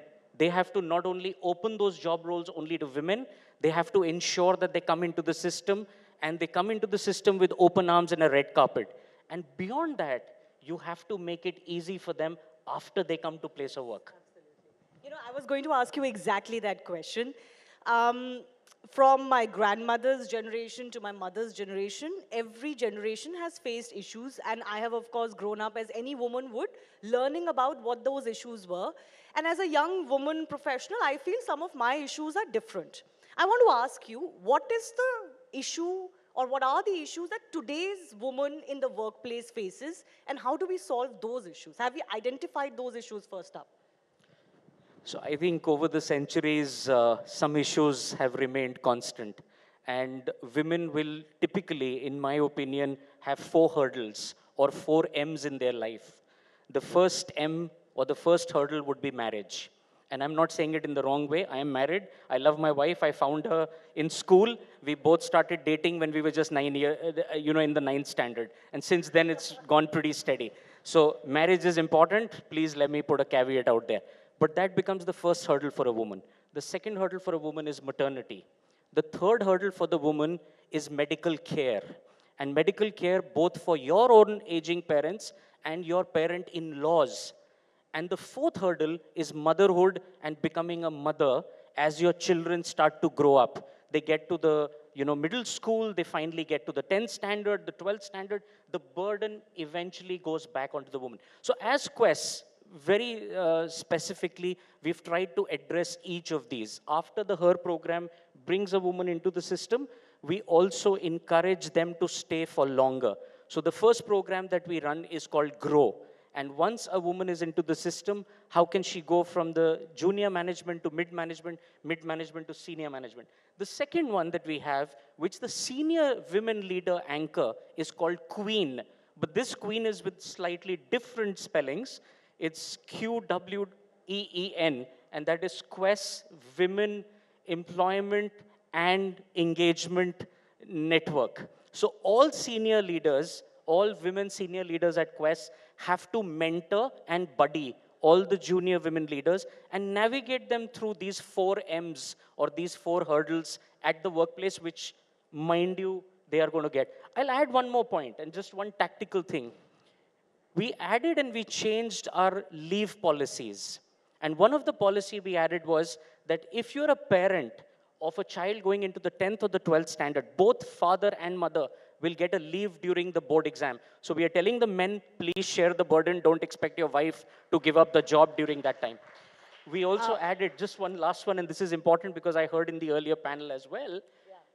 We started what is called a period leave. I know Government of India is talking about it. We said, if you are in your menstruation cycle and you need to work from home and you feel comfortable working from home, no questions asked, just convert that day into work from home and you're comfortable. So these are small little things. A lot of enterprises can do it. Absolutely, absolutely. So there is, as you said, some challenges haven't changed for women. And those come from marriage, maternity, motherhood, as you said. And as you rightly said, those challenges will not go away till the burden of motherhood or parenthood is shared equally between men and women. But I do want to ask you, there is a report that Quest has initiated or authored, which is called the New Collar Generation. Could you tell me what is it that you found about young women or women of all age groups in the workforce, especially from the unorganized sector to the organized sector? So thanks for that question. Actually, Quest brings people into formal employment for the very first time. In the last 12 months, when we added about 350,000 people, 177,000 of those people got a UAN number for the very first time. That means they came into formal employment for the very first time. 42,000 of those were women employees who came into the formal employment for the very first time. Now, how this report came about is when we took our findings, being a 500,000 company to the government, the first question the government asked us is, you also speak for the formal worker. Who speaks for the informal worker? So we initiated a report in 14 cities, 4,200 girls and boys who work in 10 different disciplines in the informal sector. And we asked them a question: would you want to transition to the formal sector or the formal jobs? The emphatic answer, 97%, was absolutely yes. What do they find? They find decent work, they find skilling, and they find career enhancement.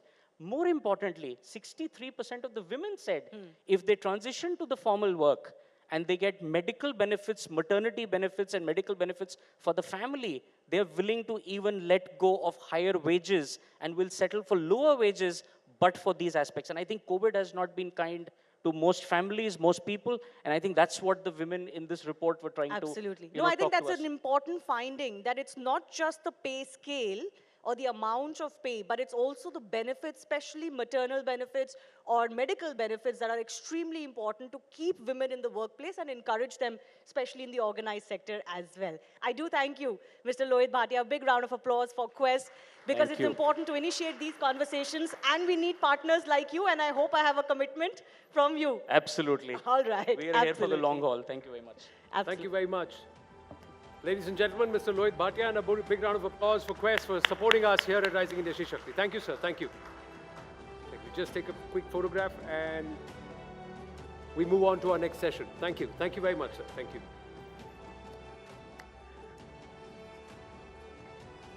Well, ladies and gentlemen, what we do is whenever we have politicians, we journalists are fighting with each other to say who's going to do the interview. So this time around, we said, no, this is Rising India She Shakti. Let's get another achiever, non-journalistic, to take the lead as she takes the lead. This session is Netritva Shakti, one of the most popular ministers in the current government. She has ably shouldered responsibilities across ministries, served as a union minister right through 9 years of the Modi Sarkar. She's also triumphed in a political bastion no one thought could ever be surmounted. But has it all been guts and glory all along? Will we get to hear the untold story of Union Minister Smriti Irani ji at She Shakti? Well, as she comes in, I also invite our moderator, another very, very special person, an achiever herself, an IAS officer from the late 80s batch, the first to serve in railway traffic service. They kept calling her Sir for 6 months. She's also an acclaimed dancer, a Padma Shri awardee, a TEDx speaker on cancer, Srimati Ananda Shankar Jayant.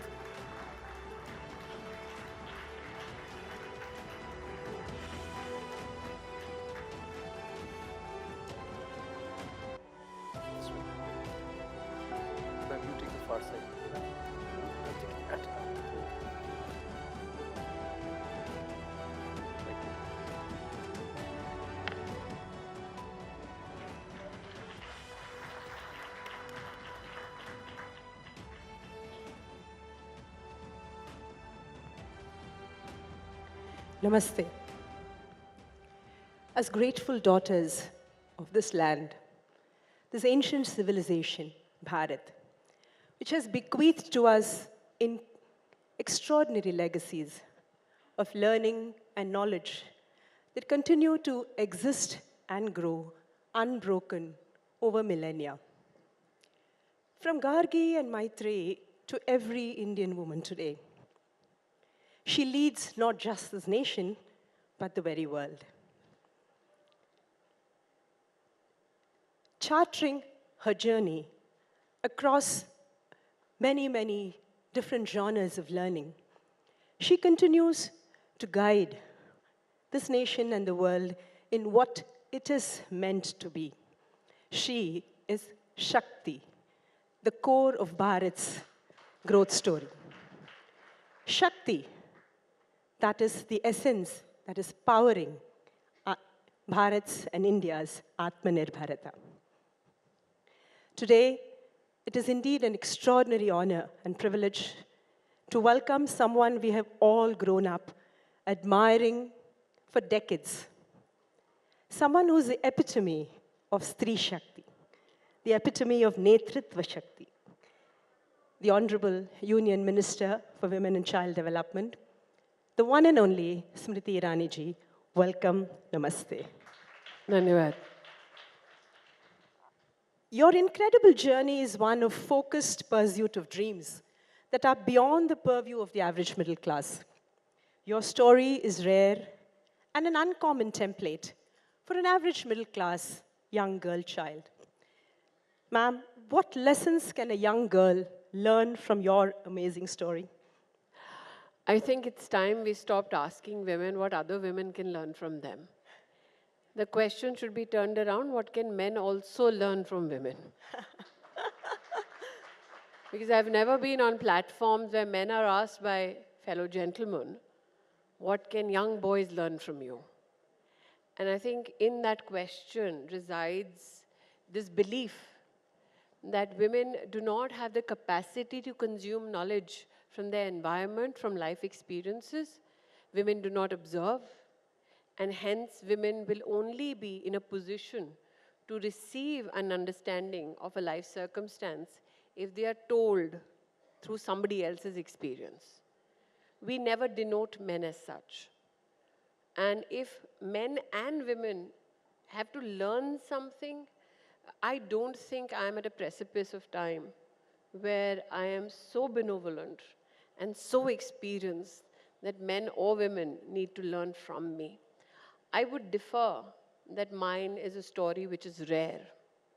I think the difference is mine is a story which is told. My struggles or my challenges or my achievements are not mine alone. There are many women in this room who have gone through different circumstances, reached their goals. The only difference is I sit in front of the camera, you sit behind it. Netritva Shakti also means extraordinary humility, and she typifies that. No, I'm not a humble person. And why I differ on it as well. When you see women come on stage and they accept a certain amount of achievement, the tag humility is insistently attached to them. For if you're not humble in achievement, you're probably not feminine enough. However, this disposition is not expected of a man. So I beg to differ. Okay. I am very, very vocal about what I have achieved if I find such a platform. And I believe that if I have to indicate anything about my persona, that is the one aspect I would like to indicate. That I can be happy about the fact that I'm ambitious, not shy about it, not feel guilt about it. I can speak openly about the fact that yes, I have achieved on my terms and not subjugated myself to anybody else's will. I think it is extremely important to say so because we have seen a time in our society where if a woman is extremely boisterous about her achievement, again, it is presumed that she is not feminine enough. So any platform you find to speak about your achievement, speak without guilt. Yes. Speak with your head held high. Humility is very natural to women. Thank you. Pursue your calling, chase your passions is something that's thrown at all of us from childhood, from across fora. Yet, we as artists know that that path is littered with many a challenge. How did you crest these challenges in your rise to the top as one of the most highly successful and respected artists? And would you define these challenges as struggles or challenges? I don't think that we give a complete lesson in life. Especially, I belong to an economically challenged family as a young child. When you teach a child who comes from a poor family or a lower middle class family, pursue your dreams with vigor, with a sense of passion, I think there has to be a very big footnote with it. Pursue it, but remember there'll be a price. Because when you pursue things on your own terms, there will be many that you will upset because you refuse to be crushed. There will be many who will be upset because you've received a knowledge system and possibly surpassed those who taught you. There will be many who believed that in your journey, you will never transform. I'm sure many women in this audience today, and I know a few of them, have had a juncture in their lives when they're told, "Aap aise nahi the, jab aap pehle mile the, tab aap alag the." As though it is a crime to transform. It is a crime to find more confidence, more joy. So I believe that when you teach a child, boy or girl, the art of pursuing a goal, you need to instill in them the common sense that for every decision and choice you make in life, there will be a price to pay.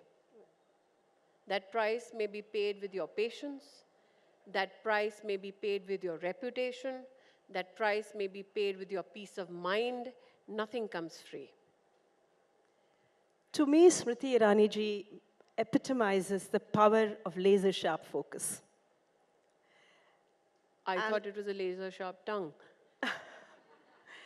It's something that I see, that we all have seen her bring to every aspect of our life. In these days of easy distractions, growing and nurturing that power of focus is a learning that all of us can take back today, a takeaway. I think because I've learned very early that there is a price to pay, hence there is an understanding that what are the distractions that price extracts. Women, when they are young, are told that if you reach a level of achievement, all your problems will dissipate. I see my senior colleague Tessie Thomas in the audience today. I remember, and with your permission, Tessie, I'll say this today. When I became Minister of Education, I remember walking into the IIT Council meeting. The room was filled with male scientists, and some of the most acclaimed ones. Tessie knows it, I know them, we won't name them. When I walked in, I looked around and I said, "Where are the female scientists?" They looked around and they told me, "Well, you fill the female slot." I said, "But I'm not the scientist, I'm the politician." They said, "Well, we didn't have good enough women to fill the room." This is some of the most celebrated male scientists in the country in the year 2014 when I became Minister of Education. I walked out of the room, I excused myself for a phone call, and I called Tessie Thomas. For the first time in my life, I spoke to her, the missile woman of India. And I said, "Madam, I'm so-and-so. I have a request. Would you consider becoming the first chairperson of the IIT Council?" And Tessie literally choked. And I'll never forget those words. She said, "You thought of me." A woman who could make missile systems in my country choked because I thought of her. She was a natural choice. The fact that this woman was not in that room spoke volumes. It's not that women of merit didn't exist. It is that somebody needed to open the door to such rooms and say, "This is as much yours as the men in your field." So, my belief is, if you reach a particular position of excellence or achievement, remember there is a generation of women before us. Yes. The generation after mine is comparatively luckier. Yes. The generation before mine could never speak of equity, though there was much conversation around equality. Because if they spoke of equity, they were termed activists wherever they were at. कि ये नेतागिरी कर रही है. And so they did not want to pay that price for their careers. And today it's incumbent upon women of my generation and the generation that comes after me to recognize the women just before my generation so that they find their place of respect in society. In fact, a small personal anecdote. One part of why would you have focus is also to remember you're not the only one struggling. Right. Well said. Women, if they achieve, their struggle does not end. Their response gets more nuanced. We will have the privilege of having the Honorable President of India on this platform today, I would highlight to this august audience that even after becoming the President of India, the Supreme Commander of the Armed Forces, she was subjected to humiliation in politics. Yes. So just because you become an achiever, that doesn't mean your challenges end. That is the fairy tale we need to stop selling to young girls. In fact, my personal anecdote is I'm from the Indian Railway Traffic Service of the 87 batch, and I burst through a very male bastion to become the first woman officer in South Central Railway. And they said, sir, to me for 2 months. So, as a dancer, I live by 3 words: practice, practice, and practice. And that is how what I dance on stage, that glamour is covers all the sweat backstage. So what is the secret to the brilliance of oratorial skill, sharpness of mind and memory that is Smriti Irani? As far as my oratory skills and comebacks go, I practice a lot on my partner. Here, here. But I think what is also inevitable is the need to highlight the necessity to read. We have now necessitated in the digital age accumulation of knowledge through devices. But everything that Google has is not sacrosanct. We also need to recognize we have knowledge systems across many dialects of our country. We need to recognize that while I will get much information from the smartphone, there is also a human value to communication.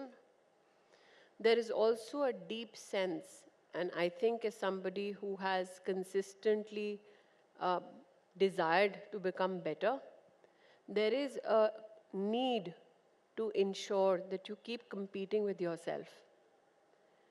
I do not ever position myself to compete with any other individual. Right. Because that then becomes a standard which is very obvious. Yeah. If I am in a position to do something better, learn something better today, I will look for that opportunity. For instance, my day began with the Indian Publishing Federation. Okay. Now, that is not a part of my administrative ecosystem or my constitutional mandate. It's a different entity altogether in our country, which employs 1.2 million Indians. I'm not the Minister Publishing. However, I'm meeting these people who have spent years dedicating themselves to printing and publishing of books. Yeah. Now, that is the most unnatural thing for me to begin my day with.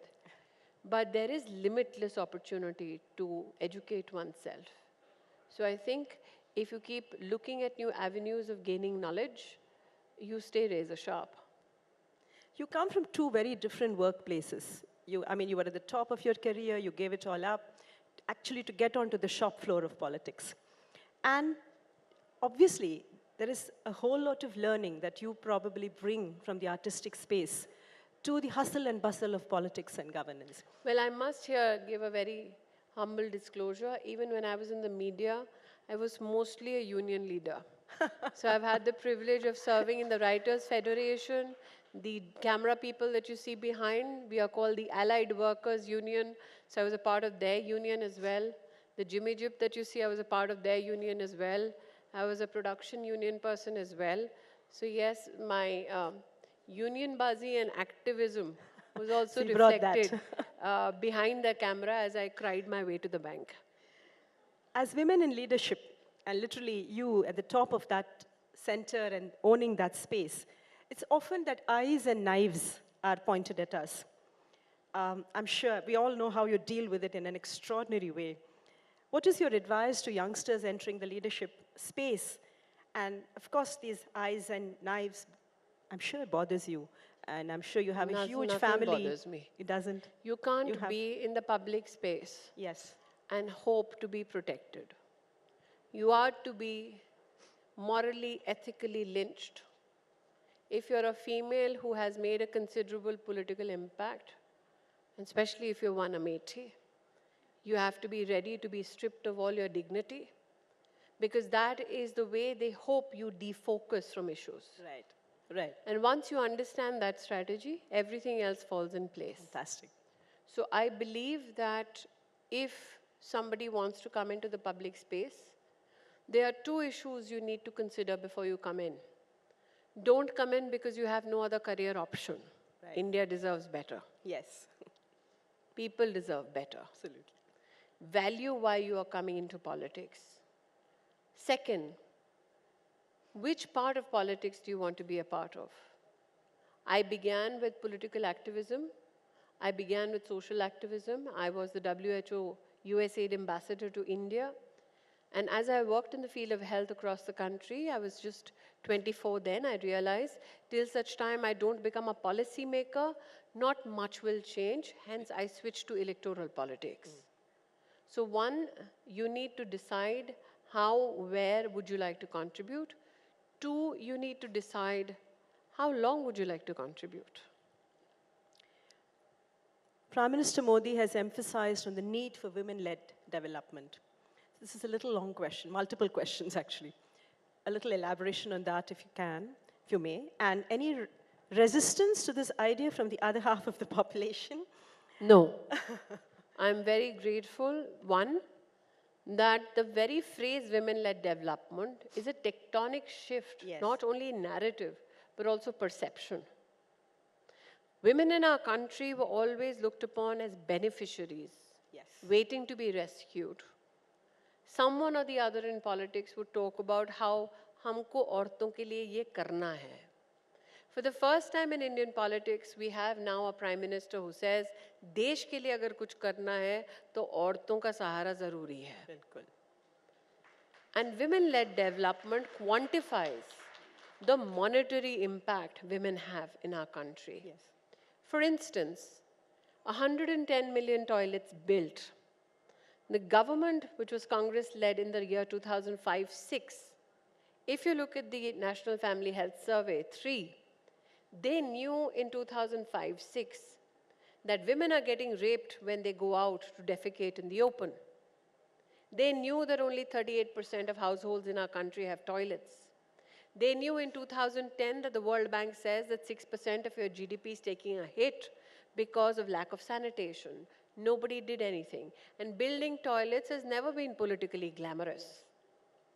No woman in our country has ever walked up to a politician to say, please build me a toilet. Exactly. Now, 110 million toilets get built. You ensure enhanced, dignified means of starting a day. 230 million bank accounts get opened. 200 million women get mudra loans. Before 2014, many people said women cannot start businesses because they have no access to collateral-free loans. When mudra came, nobody said it's a loan for women. It was actually not gendered. It was for men and women. And it was not just happenstance that 70% of the beneficiaries turned out to be women. Now look at it from a rural point of view, or look at it from an urban slum point of view. Imagine a woman sitting in some village or in a jhuggi jhopri, drawing up a business plan, going to a bank, convincing the bank that they can service the loan, take the loan, service it, grow their business, give the money back. NPA for women who take loans from bank is less than 2% compared to men. We are doing far better. We have proven now financially that we are better investments. So I think when you talk about women-led development, that is exactly where the Prime Minister has taken the governance agenda to. That if you want to financially be strengthened as a society, then it is imperative that women be equal partners. So it's obviously there's a lot of cushions and fallback already Women woven into the system. I would not term it as cushions. That necessities. That makes light of our achievement. Yes. Nothing is a cushion. We didn't have access. We have now equal access and we are doing better than men. That is how one should position it. Yes. No woman is getting a cushion. So how does, when you're talking of women-led development, when I meant cushion, I mean, what is the fallback that she would need to be supported with, considering that the multiple roles that she will be continued to expected to play? and the policies and practices and social messaging that will be required to facilitate this transition and I think empathy it's and about support? creating access to opportunity. For instance, I cannot imagine why young girls were not allowed to study in Sainik schools. Now we have young girls studying in Sainik schools. We have women now in the Permanent Commission. We have women now who are launching our space programs to Mars or Chandrayaan. These are not women who just happen to be now contributing. These are women who are waiting for that opportunity at that high table. So I believe that when you talk about what is the social change, I mean, Tessie and 3 other scientists joined us recently at the G20 summit for women ministers in Gandhinagar. And the G20 partners were aghast. They thought that a prima donna in all scientific gear is going to walk in as the ISRO face. And suddenly, it's very quietly walked in, Tessie, and then Ritu walked in, and everybody else walked in, and they were like, these are the women who went and did this remarkable thing at Mars. We said yes. So I think there is this perception that if it is a female who's launching rockets, then she wouldn't be this 50-something lady in a sari. So I think those perceptions are now slowly changing, and I'm very happy. Because I've always said this, that modernity is a state of mind. It is not a dress code. Yes. And the fact that Indian women are doing well in science and innovation is something that makes me extremely glad. In fact, you would all be happy to know that the incidences of women now enrolling in PhD programs in our country has gone up by 99.5%. Wow. Fantastic. So coming back to Smriti Irani-ji, what is your core strength? Not core competency, core strength. Your one fallback that has never failed you. Is it I have no Ganapati? fallback. Is it Ganesha that you and I are wearing? I have no fallback. And that is my strength. Okay. That you have no option but to succeed. Because if I was comfortable, I wouldn't be here today. So anybody who thinks you need this cushion, this fallback, you aren't going anywhere. Is that your core strength, that you have no fallback? I guess it's different for me because I come from a poor background. So no matter how much I achieve, no matter how much money I make, I was one of the highest paid actors in this country. Yes. The chip on the shoulder will always be there. Yes. So the secret to my success, I have no fallback plan, no fallback person. I just have me. As India enters a revolutionary phase of women-led development and onward in her march towards a century of independent India, what would be the 3 brief, most important advice you would give the young? I began again, nobody takes advice, especially young women. I will only have a request. Okay. As has been enunciated by the Honorable Prime Minister yesterday. We are at a time in our country's history where we can catapult to new achievements in new areas for a greater good. Wonderful. We cannot afford to lose this opportunity. Yes. We cannot afford to be pushed back. We cannot afford to be segregated in silos. We cannot afford to lose focus. It is a national ambition now. Right. To be in the top 3 economies of the world.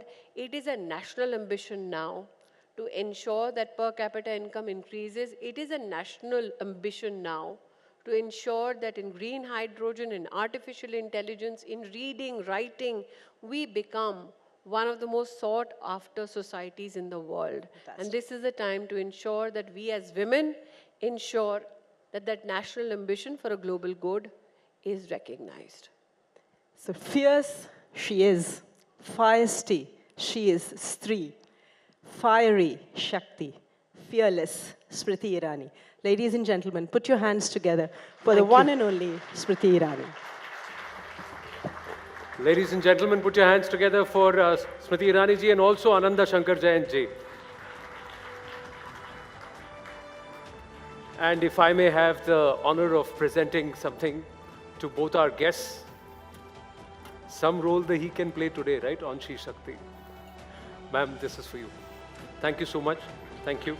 And this is for you, ma'am. Thank you, ladies. Thank you so much. Ma'am, can you please come together for a nice picture? And can I just bomb this? Yeah. Thank you. Thank you so much. Thank you so much, ma'am. Thank you. Lovely. Did you enjoy the conversation?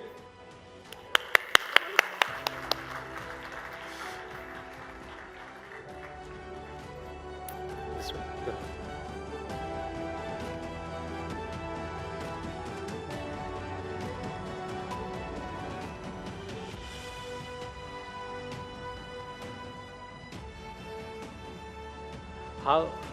How much I'd like to be the fly on the wall to listen to that conversation there, isn't it?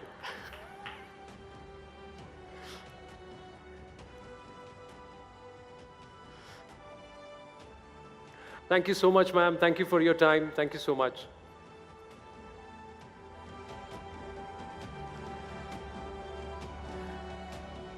Well, ladies and gentlemen, we've got something very special to share with you. This is now some stories.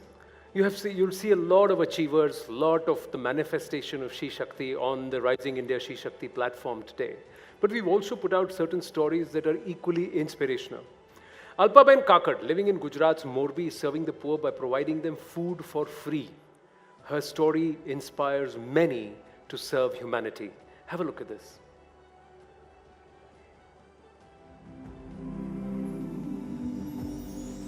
Jan Seva, Hi Prabhu Seva. Service of people is the service of God, is the mantra of Alpaben Kakkar's life. A homemaker in Gujarat's Morbi, she doesn't let poor people sleep with empty stomachs and feeds hungry people free of cost. For the last 5 years, Alpaben Kakkar has been feeding the poor in Morbi district. Be it slums or anywhere, Alpaben has taken it upon herself and is distributing food to the needy. ઘણા સમયથી હું પહેલા તો વિસ્તારમાંથી જૂના કપડા ઉઘરાવતી અને ઝૂંપડપટ્ટી વિસ્તારમાં વિતરણ કરવા જતી. ત્યારે એ લોકોની પરિસ્થિતિ જોઈને જેને એક ટાઈમની ભોજન નથી મળતું. Alpaben's husband provides her with all the aid needed to carry out her social duty. In her effort to provide a helping hand to the needy, she has also shared her numbers with all. Network 18 salutes Alpaben Kakkar, a hero and champion who is serving the poor. Her humanitarian approach is a reflection of Rising India's She Shakti. She is a true inspiration for the nation. Ladies and gentlemen, she's so simple, she's so sweet. She came up and we had the surprise that she's sitting in the audience. There is Alpaben Kakkar. Please put your hands together for her. Alpaben, आपका बहुत बहुत धन्यवाद. वहाँ देखिए गृहा मेरे साथी हैं, उनके हाथ में माइक है. मैं आपसे जानना चाहूँगा. Here, take this.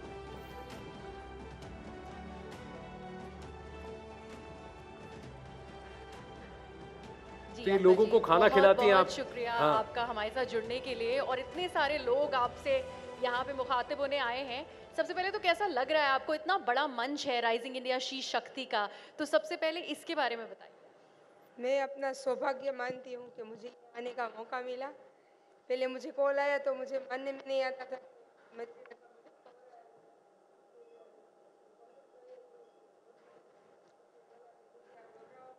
We need the mic up, please.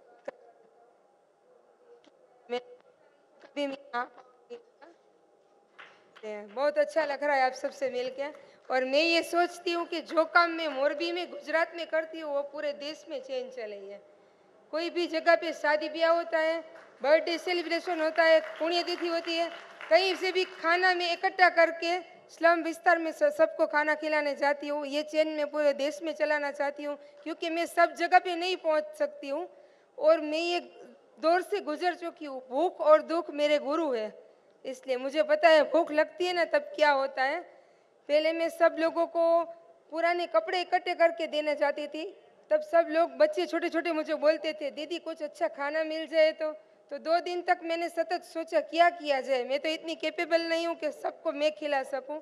तब मैंने ये प्लान किया कि चलो कुछ शादी ब्याह में जब खाना बचता है तो सब मुझे कॉल करते हैं, मैं लेने जाती हूँ और सबको खिलाती हूँ. 6-7 साल से ये काम करती हूँ मैं और मुझे बहुत आनंद आता है।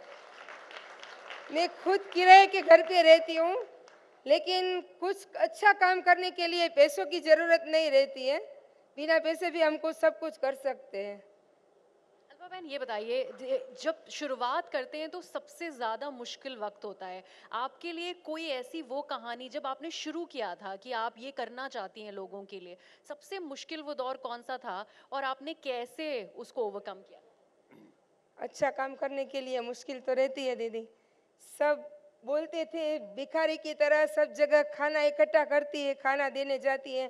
कोई बोलता था कि खाना खा जाती है, खुद खाना नहीं बनाती है। सब ताने सुने, सब सुना है, लेकिन मैं चुप रही हूँ, इसलिए मैं आज यहाँ पे हूँ। मैं कुछ बोली नहीं हूँ, सबने सब कुछ बोला, मैंने बहुत सहन किया है। अगर मैं कुछ बोलती तो आज मैं यहाँ पे नहीं होती। Ladies and gentlemen, huge round of applause for Alpa Ben. Alpa बहन, Thank you so much. आपको बहुत बहुत धन्यवाद कि आप आई और आपकी कहानी सुन करके I hope there are many who want to do work like you and help you also. Thank you so much Alpa बहन। बैठिए। Thank you. Round of applause for Alpa बहन काकड़ प्लीज। ऐसी बहुत सारी कहानियां हैं, इतनी सारी कहानियां हैं कि राइजिंग इंडिया शी शक्ति के लिए जब हम मंथन कर रहे थे तो ऐसी ऐसी कहानियां देखी, बोली इन सबको कैसे लेकर आए एक दिन में इतने साल।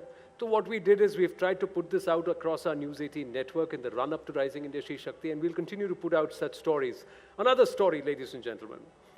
A 25-year-old Asha Malviya, a national-level mountaineer from Bhopal, on an Indian bicycle tour to raise awareness about women's safety and empowerment. आज हमारे भारत देश की महिलाएं हैं जो कहीं ना कहीं भारत में होते हुए भी ये सोचती है कि हमें डर लग रहा है, हम सुरक्षित नहीं हैं। तो मुझे उसी डर को खत्म करना था, इसीलिए मैंने प्रोजेक्ट बनाया।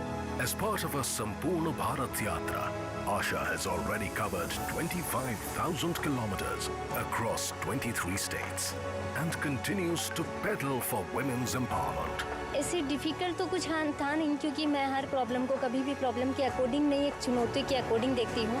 News18 Network salutes Asha Malviya, a reflection of rising India's She Shakti. There she is, Asha Malviya.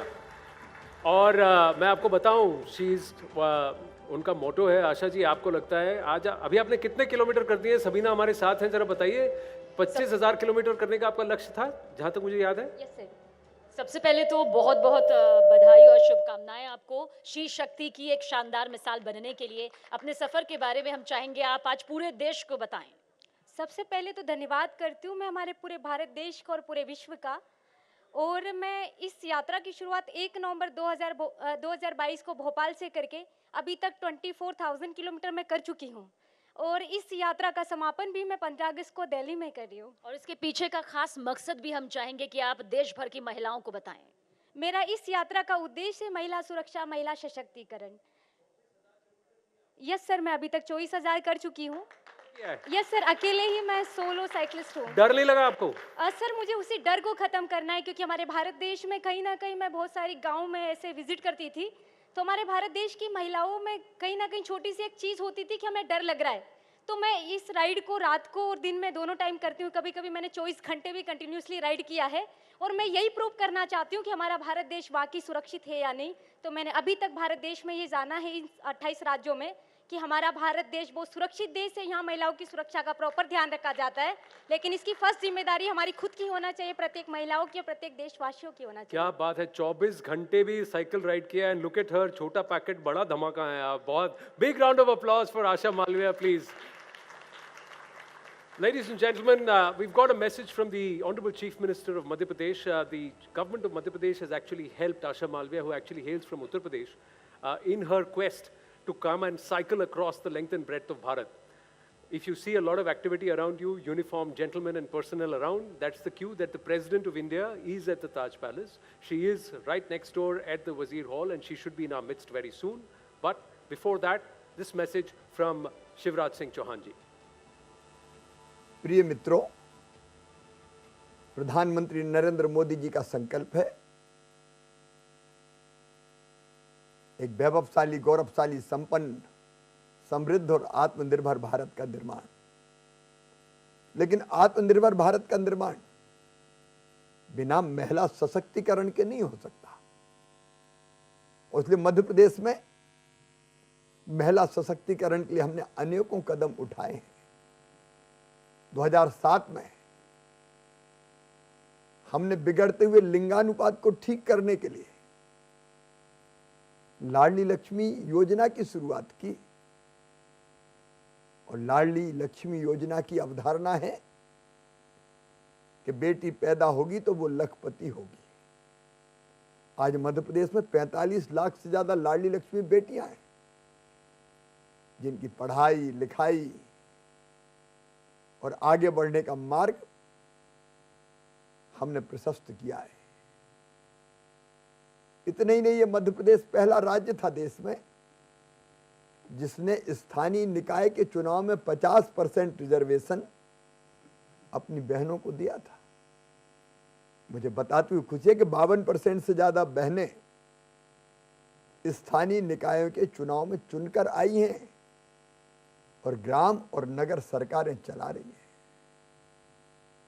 हमने 50% आरक्षण शिक्षक जैसी नौकरियों में भी दिया और 30% भर्तियां बेटियों की मध्य प्रदेश पुलिस में भी की। अगर कोई बहन बेटी के नाम पर मकान दुकान खेत खरीदता है तो स्टाम्प शुल्क केवल 1% लगता है। इसलिए अब संपत्तियां बड़ी मात्रा में बहनों के नाम पर खरीदी जा रही है। संबल जैसी योजना ने मध्य प्रदेश की बहनों को बहुत संबल दिया और मुख्यमंत्री कन्या विवाह योजना ने बेटियों के विवाह को बोझ नहीं रहने दिया।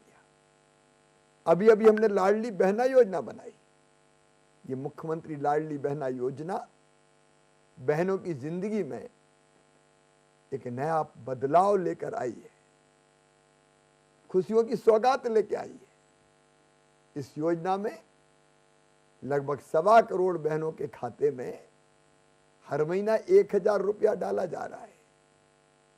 महिला सशक्तिकरण के लिए योजना बहुत महत्वपूर्ण साबित हो रही है।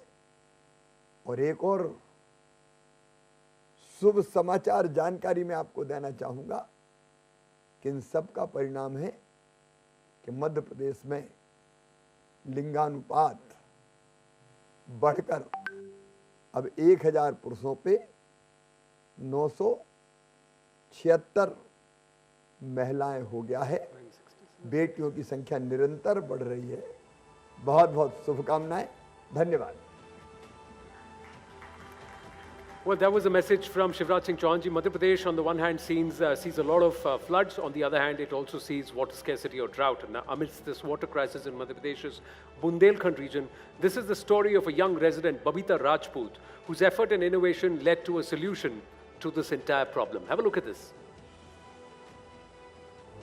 Women in Madhya Pradesh's Bundelkhand region regularly struggle to travel several kilometers to get water. The young resident, Babita Rajput, devised an idea that solved the problem for her village. हमारे गांव में पानी की अत्यधिक समस्या थी, जहां पर अगर हेडपंपों पर देखा जाए तो लाइन लगाकर लोग खड़े होते थे और सर पर 3 से 4 घड़े लेकर महिलाएं आती थी। 2 सर पर, एक हाथ में, एक कमर पर, इस प्रकार से पानी भरती थी। She collaborated with an NGO and led a group of over 100 women to dig through a mountain 107 meters long to connect their dried up pond to a nearby canal. Her efforts were recognized by Prime Minister Narendra Modi during his Mann Ki Baat address. News18 network salutes Babita's courage, determination and leadership, an inspiration for all.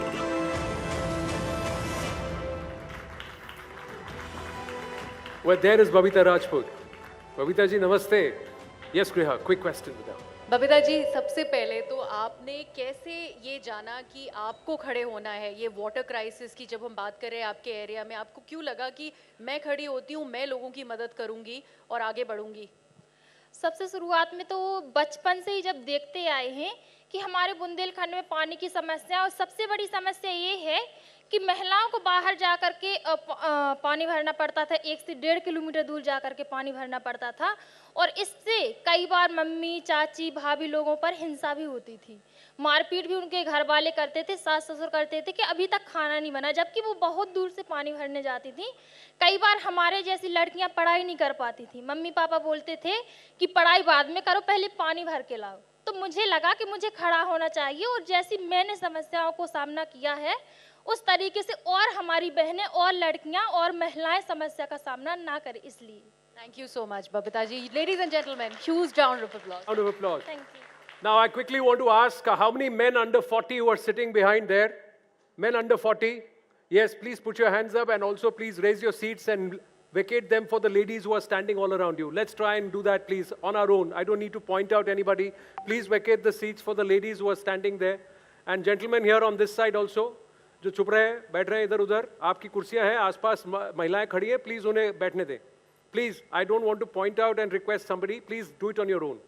Let's not have women standing around, please. Please make way for the ladies. Thank you. Thank you very much. I think that is something which all of us can do. There are a lot of people standing here. I request you, all of you, to please clear this aisle, clear this area. Head back, please. Thank you very much. A superintendent from Yamunanagar's Balkunj, Mona Chauhan, has reunited 700 missing children with their families in the last 10 years. 700 missing children with their families in the last 10 years. Have a look at this story of Mona Chauhan. In a country with the largest population, it's difficult to reunite separated children with their families. But Mona Chauhan has taken up this task upon herself. Mona Chauhan, currently the superintendent at Chachrauli Balkunj in Haryana, has reunited about 700 missing children with their families in the last 10 years. Mona Chauhan shares an emotional connection with missing children. During her tenure up till now, she has solved several cases, some cases where even families lost their hope. हमने आज तक जो है इन 10 वर्षों में लगभग 700 missing बच्चों को उनके परिवार तक पहुंचाया है. Through her grit and passion, she continues to unite the lost ones with their respective families. Network 18 salutes Mona Chauhan's undying spirit and unconditional service. Her inspiring story is a true example of She Shakti, who believes in "Main kar sakti hu." Mona Chauhan, do we have her in the house here? There she is. Mona ji, big round of applause. Well done, Mona ji. Quick question and answer with you, Mona ji. As we celebrate She Shakti, the Honorable President is with us. Mona ji, एक बड़ा सफर आपने यहाँ पर तय किया है, बहुत परिवारों को खुशियाँ दी हैं और शी शक्ति की मिसाल आखिरकार आप बनी. पहले तो मैं शी शक्ति का बहुत बहुत थैंक्स करना चाहूँगी कि मुझे यहाँ पर बुलाकर एक मौका दिया कि मैं आम लोगों से एक अपील कर सकूँ कि पूरे भारतवर्ष में बहुत सारे बच्चे ऐसे हैं जो गुमशुदा होकर बहुत सारे होम्स में रह रहे हैं. तो मैं सभी से एक रिक्वेस्ट ये करूँगी कि सभी की साझा जिम्मेदारी है कि अगर आपको कोई बच्चा ऐसा मिलता है कि आपको डाउट होता है कि वो बच्चा मिसिंग है, तो आप उसे उसके घर तक सकुशल पहुंचाने का एक प्रयास करें ताकि एक बच्चा अपने परिवार से मिल सके. मैं बताना चाहूँगी कि पिछले 10 सालों में मैंने लगभग 700 गुमशुदा बच्चों को उनके परिवारों तक पहुंचाया है. और खतरनाक चुनौतियाँ भी क्या इस बीच आपको झेलनी पड़ी कभी? इस बहुत सारी चुनौतियां सामने आई हैं, लेकिन चुनौतियों के बावजूद बहुत लोग हैं जो हमारी हेल्प करते हैं. मीडिया हमारी बहुत हेल्प करता है, पुलिस हमारी बहुत हेल्प करती है, लोकल लोग हमारी बहुत हेल्प करते हैं. तो मैं उन सभी का भी बहुत बहुत शुक्रिया आपका. शी शक्ति के इस मिसाल बनने के लिए आपका सफर यूं ही जारी रहे.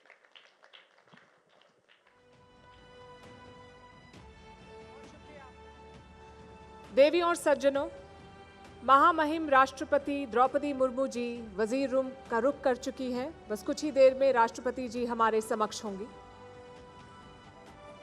भारत की नारी सशक्तिकरण की मिसाल बन चुकी महामहिम राष्ट्रपति द्रौपदी मुर्मू जी कुछ ही पलों में हमारे बीच होंगी.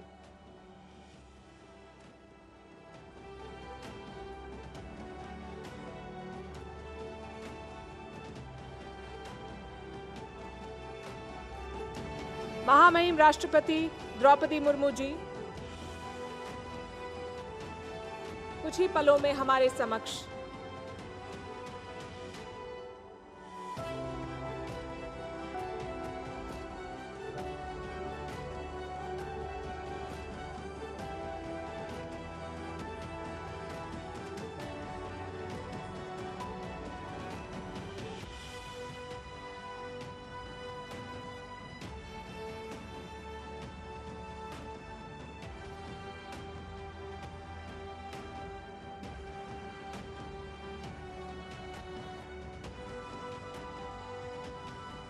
महिला सशक्तिकरण की एक मिसाल।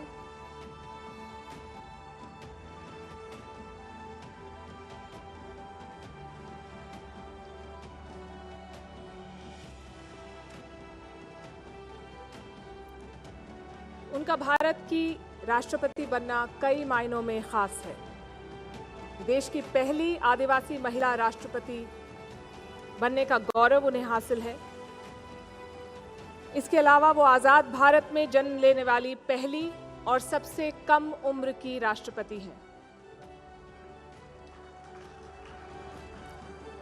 ओडिशा के मयूरभंज जिले में एक छोटे से गांव से देश के सर्वोच्च संवैधानिक पद तक पहुंचने का उनका सफर आसान नहीं रहा।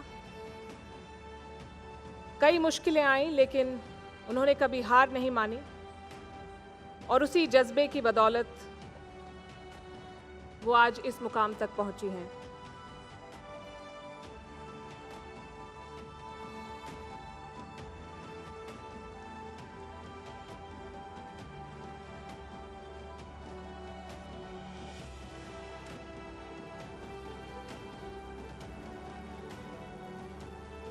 कुछ ही क्षणों में महामहिम राष्ट्रपति जी हमारे समक्ष होंगी।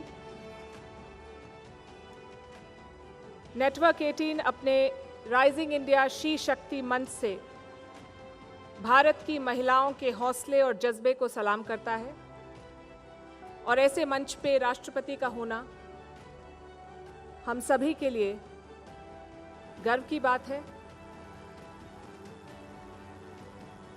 उनकी यात्रा हम सभी को प्रोत्साहित करती है। शी शक्ति के जरिए हम महिलाओं की शक्ति, दृढ़ता और असीमित संभावनाओं के समागम को सम्मानित करने का एक छोटा सा प्रयास कर रहे हैं।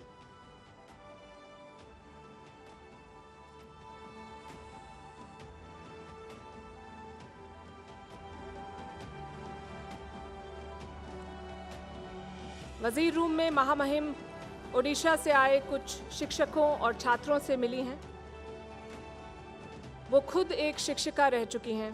वो जानती हैं कि एक परिवार, समाज और देश के लिए योग्य और होनहार छात्र तैयार करने में एक शिक्षक की कितनी बड़ी और कितनी अहम भूमिका और योगदान है।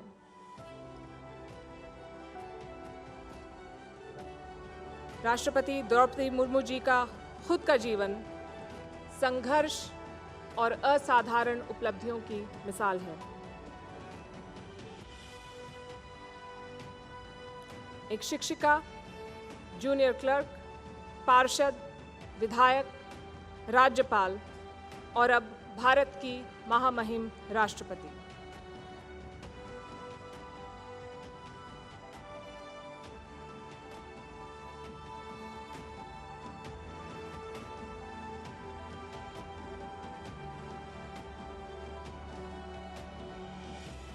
श्रीमती द्रौपदी मुर्मू जी देश की 15वीं राष्ट्रपति हैं।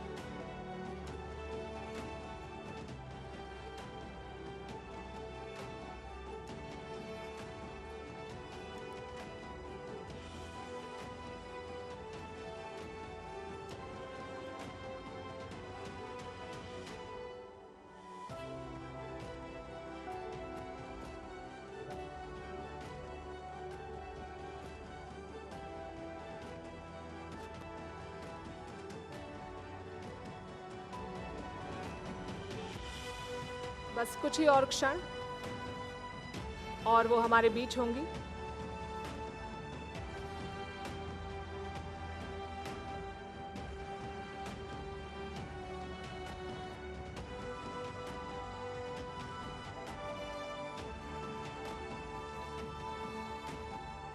नेटवर्क 18 के राइजिंग इंडिया श्री शक्ति मंच से सिर्फ भारत ही नहीं बल्कि पूरे विश्व की महिलाओं के जज्बे और हौसले को सलाम करने की ये एक छोटी सी कोशिश है। महिलाओं को सम्मानित करने का प्रयास, महिलाओं को प्रेरित करने का प्रयास, अलग अलग विषयों और क्षेत्रों में महिलाओं के योगदान को पहचानने और उनकी उपलब्धियों का जश्न मनाने की प्रतिबद्धता का एक प्रतीक है ये राइजिंग इंडिया शी शक्ति इवेंट। आज हम इस मंच से देश की उन महिलाओं से रूबरू हो रहे हैं जो अपने अपने प्रोफेशन में, अपने अपने कार्यक्षेत्र में न सिर्फ कामयाबी के शिखर पर मौजूद हैं बल्कि देश की आधी आबादी के लिए एक मिसाल बन चुकी हैं।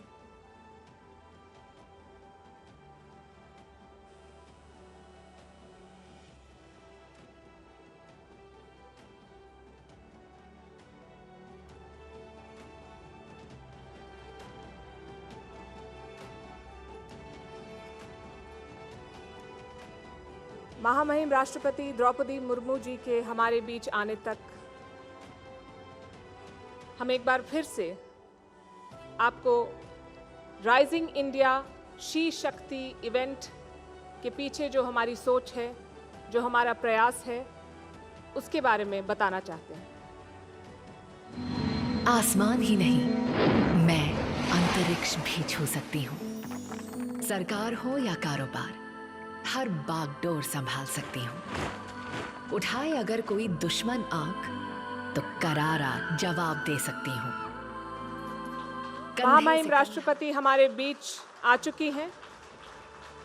सदन में उपस्थित सभी माननीय अतिथियों से निवेदन है कि वो देश की फर्स्ट सिटीजन महामहिम राष्ट्रपति द्रौपदी मुर्मू जी का जोरदार तालियों से स्वागत करें।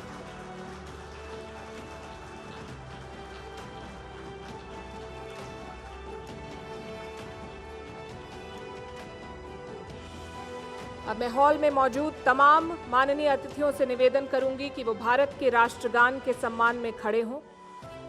प्रिया सरैया राष्ट्रगान गाएंगी। प्रिया हिंदी फिल्म जगत की जानी मानी प्लेबैक सिंगर और गीतकार हैं और वो भारतीय और पाश्चात्य क्लासिकल संगीत में उस्ताद हैं। आइए स्वागत करते हैं प्रिया सरैया का।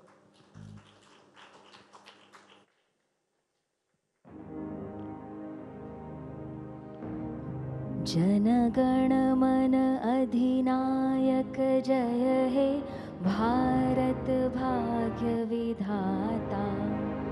पंजाब सिंधु गुजरात मराठा द्राविड़ उत्कल बंगा। विंध्य हिमाचल यमुना गंगा उच्छल जलधि तरंगा।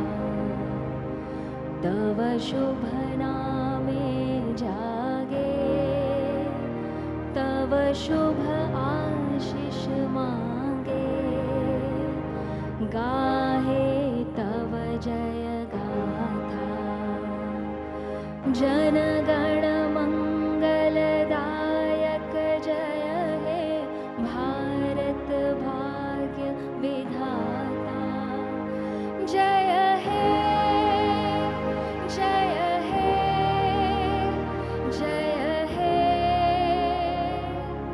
जय जय जय जय हे।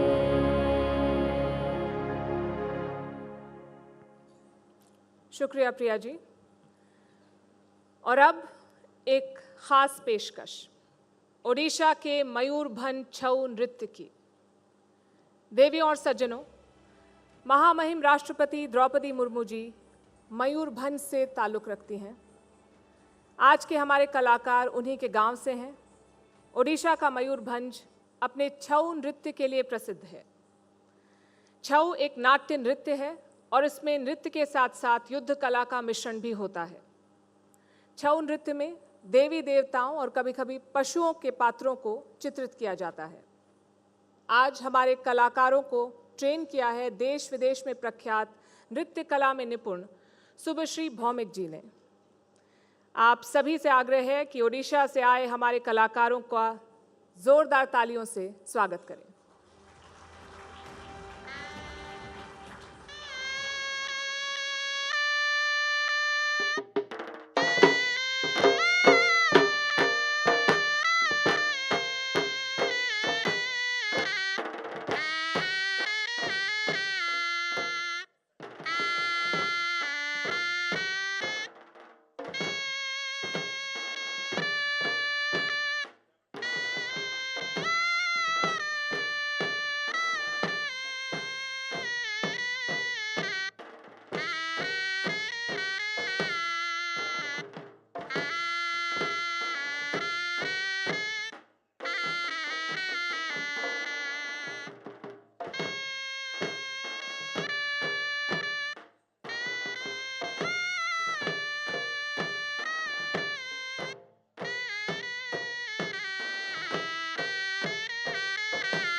अद्भुत प्रस्तुति। देवी और सज्जनों, जोरदार तालियां मयूरभंज के छऊ नृत्य की इस खूबसूरत पेशकश के लिए। ये कलाकार प्रोजेक्ट छावनी के छात्र हैं और ये उड़ीसा का एक पारंपरिक नृत्य है। जैसा कि मैंने आपको बताया, ये एक नाट्य नृत्य है। इसमें देवी देवताओं और कभी-कभी पशुओं के पात्रों को भी चित्रित किया जाता है। इस नृत्य में तमाम कलाकार अपने परंपरागत परिधान पहनते हैं और एक समय में सिर्फ पुरुष इस नृत्य को किया करते थे, पर इसके आधुनिक रूप में महिलाएं भी इस छऊ नाट्य नृत्य में हिस्सा लेती हैं। ये प्रोजेक्ट छावनी के छात्र थे जिन्होंने ओडिशा के मयूरभंज के छऊ नृत्य का प्रदर्शन किया। ये महामहिम राष्ट्रपति जी के गांव से आते हैं।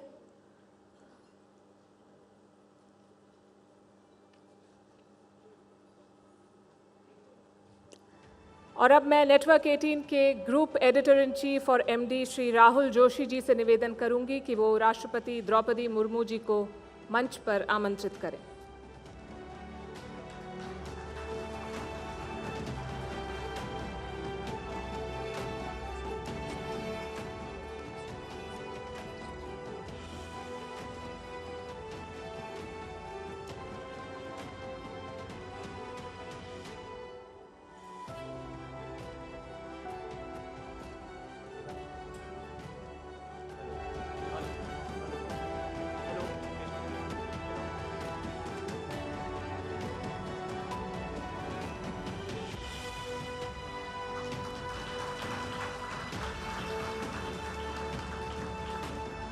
धन्यवाद। अब मैं श्री राहुल जोशी जी से निवेदन करूंगी कि वे माननीय राष्ट्रपति जी को राइजिंग इंडिया शी शक्ति का मोमेंटो भेंट करें।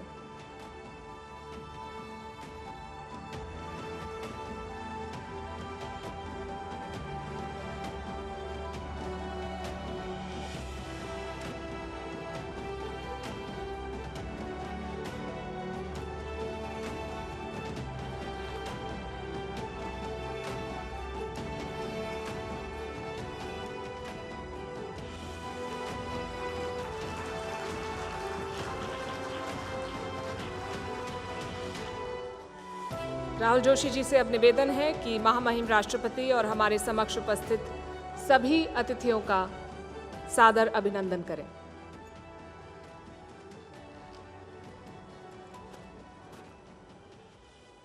आदरणीय राष्ट्रपति श्रीमती द्रौपदी मुर्मू जी, अपनी गरिमामय उपस्थिति से शी शक्ति समारोह की शोभा बढ़ाने के लिए नेटवर्क 18 की ओर से आपको हार्दिक धन्यवाद। भारत की नारी शक्ति की उपलब्धियों का उत्सव मनाने वाले इस मंच पर आपका स्वागत करने का मौका हमारे लिए एक बहुत गौरवपूर्ण बात है। राष्ट्रपति के रूप में सर्वोच्च संवैधानिक आसन पर आपकी मौजूदगी यहाँ बैठे सभी लोगों के लिए प्रेरणादायी है। जिन महिलाओं के योगदान का उत्सव हम यहाँ मना रहे हैं, वो भी आपको सामने देखकर गर्व महसूस कर रही हैं। नारी शक्ति का योगदान इस गौरवशाली इतिहास वाले राष्ट्र के विकास में प्राचीन काल से रहा है। आदि गुरु शंकराचार्य ने भी नारी शक्ति को समर्पित अपनी रचना सौंदर्य लहरी में पहले श्लोक में कहा है, शिव शक्तया युक्तो यदि भवति शक्तः प्रभिवन्तु न च देवं देवो न खलु कुशलः स्पंदितुमपि। अर्थात शक्ति के सहयोग से ही शिव संसार का सृजन करने में समर्थ होते हैं। शक्ति के बिना ऐसे समर्थवान शिव भी अपनी जगह से हिल नहीं सकते। आदिकाल से ही हमारे देश का भविष्य कैसा होगा ये तय करने में महिलाओं ने बराबर की हिस्सेदारी निभाई है। चाहे शिक्षा साहित्य का क्षेत्र हो या विज्ञान का, खेल का मैदान हो या राजनीति का मंच, चारों ओर नारी शक्ति अगुवाई ले रही है, और वो भी बिना कोई शोर मचाए, गंभीर मर्यादित ढंग से। हमारे लिए गर्व की बात है कि शी शक्ति का मजबूत संदेश देने वाली ये तमाम हस्तियां आज हमारे सामने इस हॉल में मौजूद हैं। मुझे ये बताते हुए और भी खुशी हो रही है कि इस पूरे कार्यक्रम का आयोजन मुख्य तौर पर महिलाओं ने ही किया है।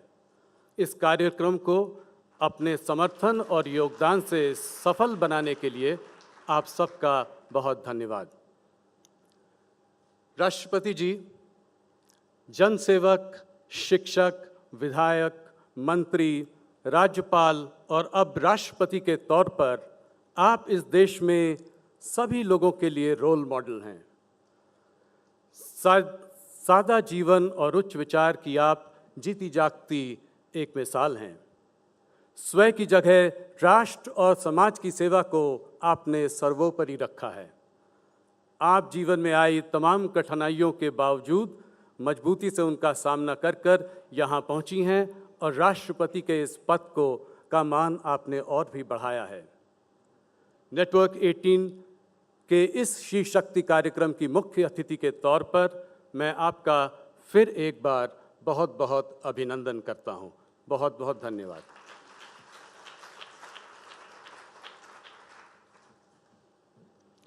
धन्यवाद राहुल जी। नारी शक्ति है, प्रेरणा का स्रोत है, ऊर्जावान, निर्भीक और शाश्वत अग्नि है। और आज हम नेटवर्क 18 के राइजिंग इंडिया शी शक्ति के मंच के जरिए महिलाओं की उपलब्धियों को सम्मानित करने के लिए एकत्रित हुए हैं। ये सम्मान उनकी मेहनत और लगन के लिए है। लिहाजा इस मौके को और ख़ास बनाने के लिए हम आपके समक्ष पेश करने जा रहे हैं राइजिंग इंडिया शी शक्ति एंथम। इसे प्रिया सुरैया ने शब्दों और सुरों में पिरोया है। मैं उनसे अनुग्रह करती हूं कि वो राइजिंग इंडिया शी शक्ति एंथम प्रस्तुत करें।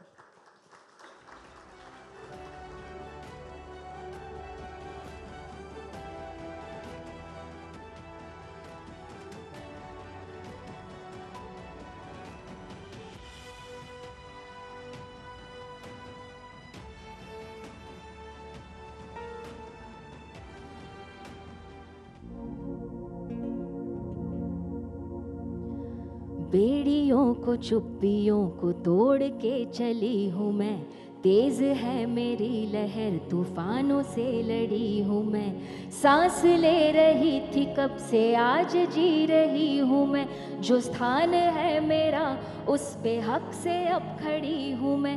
हिंदुस्तान की बेटी हूँ जो चाहूँ पाके रहती हूँ, मैं शक्ति हूँ कर सकती हूँ, हाँ मैं शक्ति हूँ। क्रूरता का शूरता से देती हूँ जवाब मैं, जंग हो या झुंड हो मशाल मेरे हाथ में।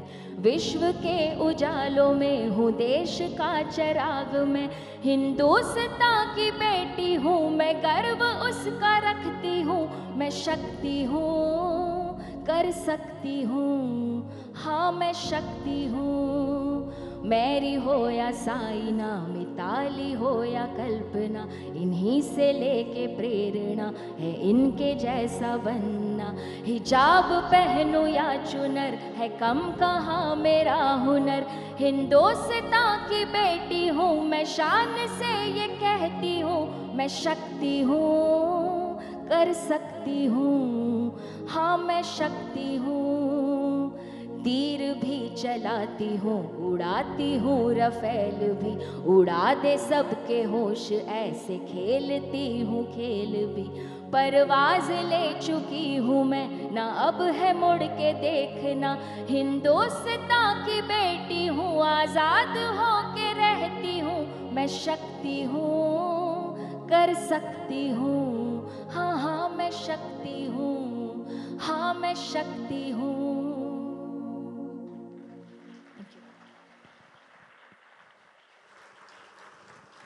बहुत शुक्रिया प्रिया सुरैया जी। अब हम मंच पर भारत की एक ऐसी शख्सियत को आमंत्रित करने जा रहे हैं जिनको किसी परिचय की ज़रूरत नहीं है। उनकी आवाज़ ही उनकी पहचान है। ये वो आवाज़ है जिसने भारतीय फिल्म संगीत को ना सिर्फ एक नई ऊंचाई दी बल्कि एक नया आयाम भी दिया है। देवियों और सज्जनों, हमारे बीच सुरों की मल्लिका आशा भोसले जी मौजूद हैं।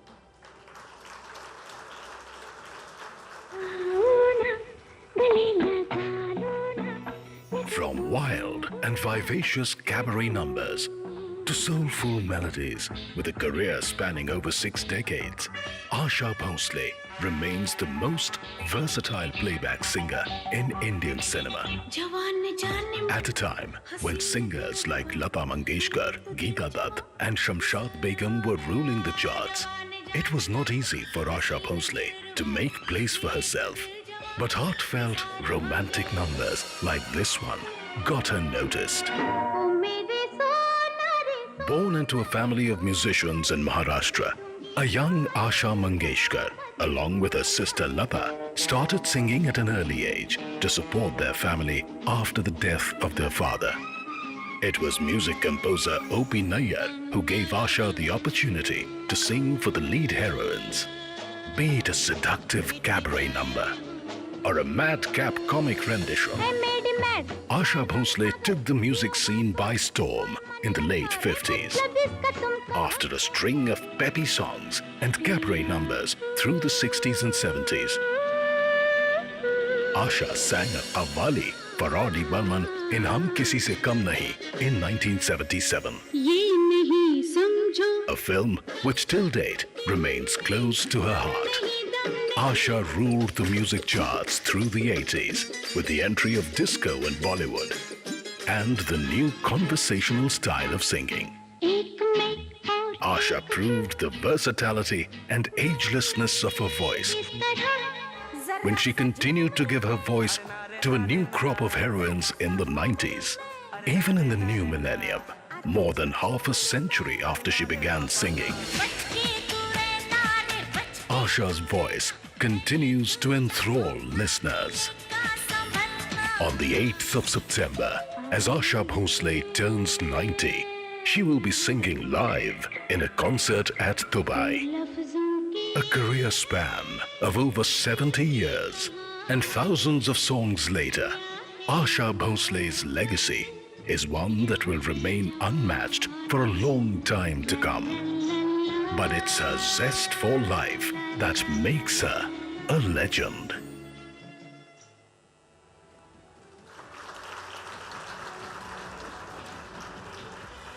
आज राइजिंग इंडिया शी शक्ति के मंच पर महामहिम राष्ट्रपति द्रौपदी मुर्मू जी आशा भोसले जी को भारतीय संगीत में उनके योगदान के लिए सम्मानित करेंगी। आशा जी, आपसे निवेदन है कि आप मंच पर आएं।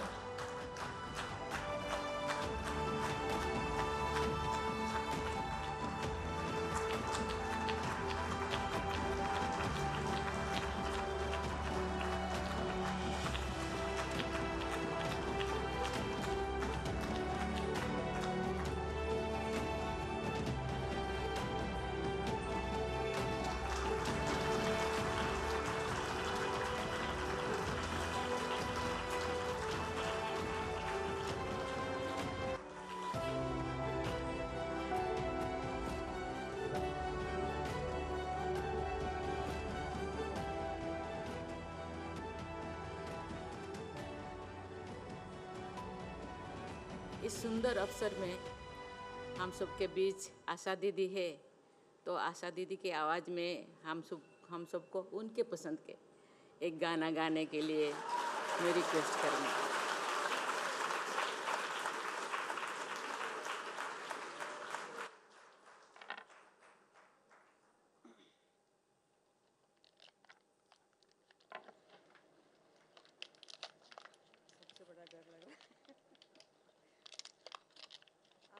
कहा था कि hello hello hello hello hello hello hello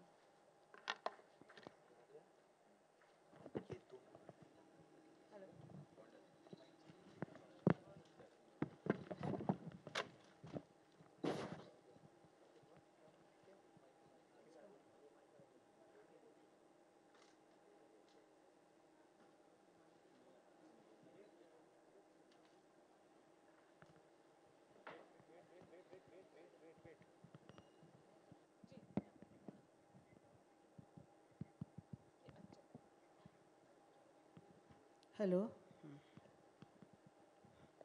पहले तो यहाँ बैठे हुए सारे बड़े बड़े लोग और आपको नमस्कार, प्रणाम। आपने कहा कि मधुबन में कन्हैया किसी गोपी से मिले, मुझे सुनना है। तो मुझे वो गाना इतना अभी याद नहीं है, मैं मुखड़ा सुना देती हूँ। मधुबन में कन्हैया किसी गोपी से मिले, कभी मुस्काए कभी रास रमे, रास रमे। राधा कैसे न जले, राधा कैसे न जले, आग तन मन में लगे, आग तन मन में लगे। राधा कैसे न जले, राधा कैसे न जले, राधा कैसे, राधा कैसे न जले।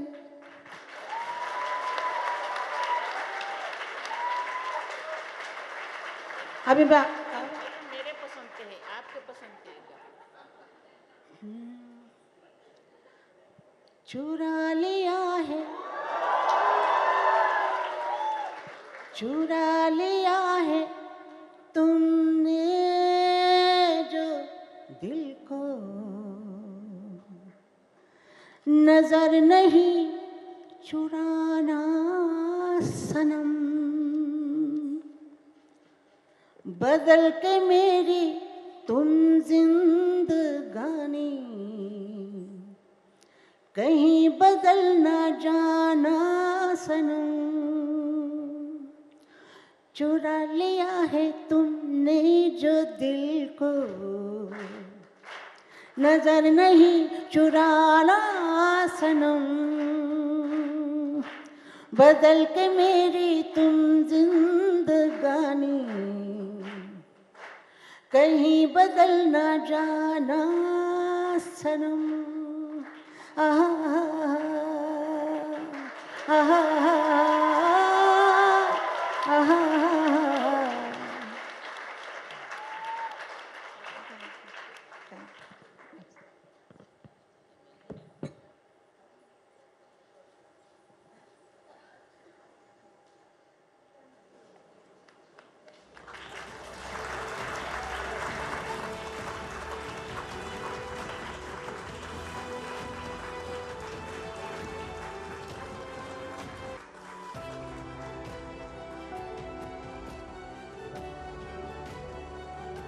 Thank you so much, it was beautiful.